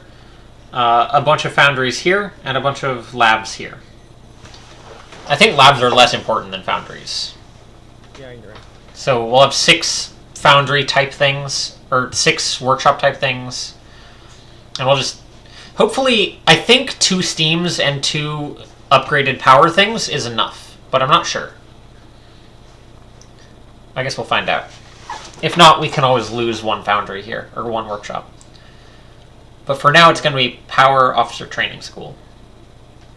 I feel like, except with the exception of the early game, it's kind of hard to fall behind because you don't have like, you don't have the science. Like once you've reached Gauss, I think like that's feasible to take to the end game, or at least close to it. You know, Kinda. it's not like you wouldn't go into the finals with Gauss, but Yeah, I see what you mean. like once you reach Gauss, you don't really need. Like for reference, at one point I had a laser sniper. All right, I had a crit sniper, and they once crit for like 30 damage with laser weapons. And it's like put Gauss weapons on it. Like okay, now it's 33 damage. That made such a huge difference. Wow. It's like I feel like science, like in the early game, you definitely need science to keep yourself alive. Yeah. There's definitely a certain point where like The thing you do need your armor to keep upgrading though, yeah, and you need your better mech suits. okay, the main thing you need is make sure you get fire sword. Yeah, that's true. That's the main reason to upgrade it. It's like that. Okay, are we done for now? Well, hold on. Let me make sure that I do this, and then we can stop. Yeah, it's just like falling behind in materials is so much worse than falling behind in research. Yeah. Is there anything else I want to build very urgently? I have 2 satellites going, so I can get my full continent bonus first month. I mean, I don't think so. You know this better than I do. There's not really, like, this campaign hasn't had anything that would make anyone stand out, like anything stand out as being different from before. So here goes power, here goes officer training school. That'll actually take all our money. If we don't get any more money from missions, which hopefully we do get more money from missions. You will probably get more money from me.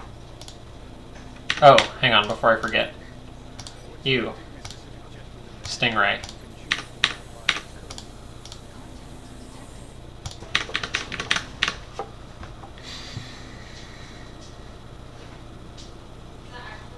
This might be the only attack we get on this person before he flies away. Because scouts are really obnoxious. I feel like this is maybe, I mean, I know it's going to start, just like defensive fly away. It just feels irresponsible to write it the early UFO comes up. The UFO comes up, be like, yeah, okay, now's the time to start the army.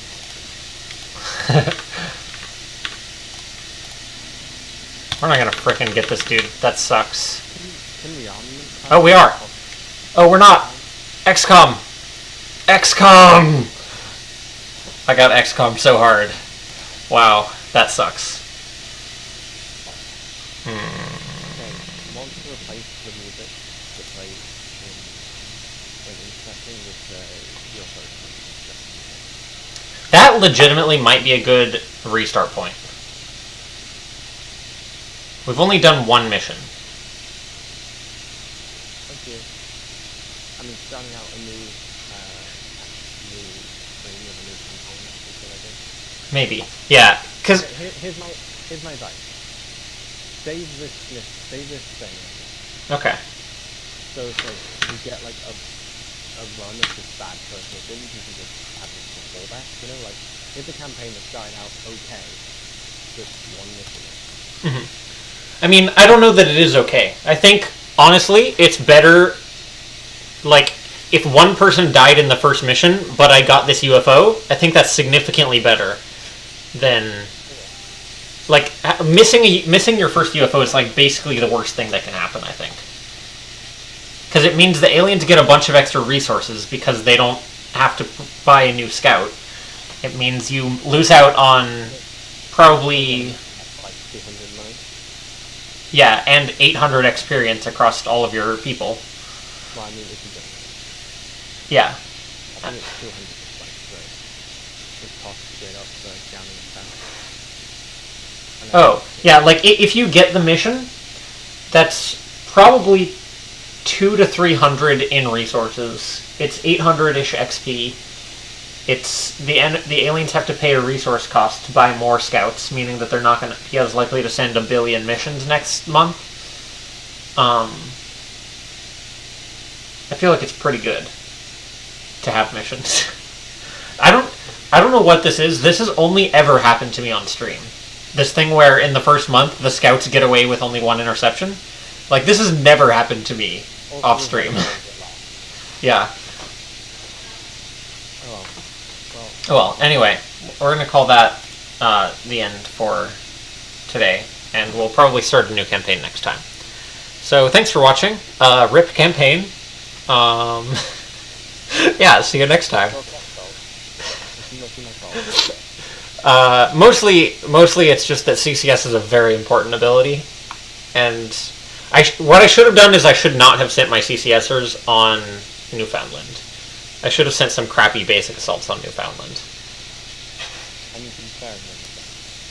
Yeah, but the thing is, Newfoundland is easy, whereas Exalt is easy, but it's like an inch from being really hard at all times. But like, as long as you can just barely keep up with the pace of enemies coming in, you're totally fine and it's an easy mission. But if you fall behind at all, it suddenly gets very bad. Anyway. Yes, okay. Bye, stream. See you later.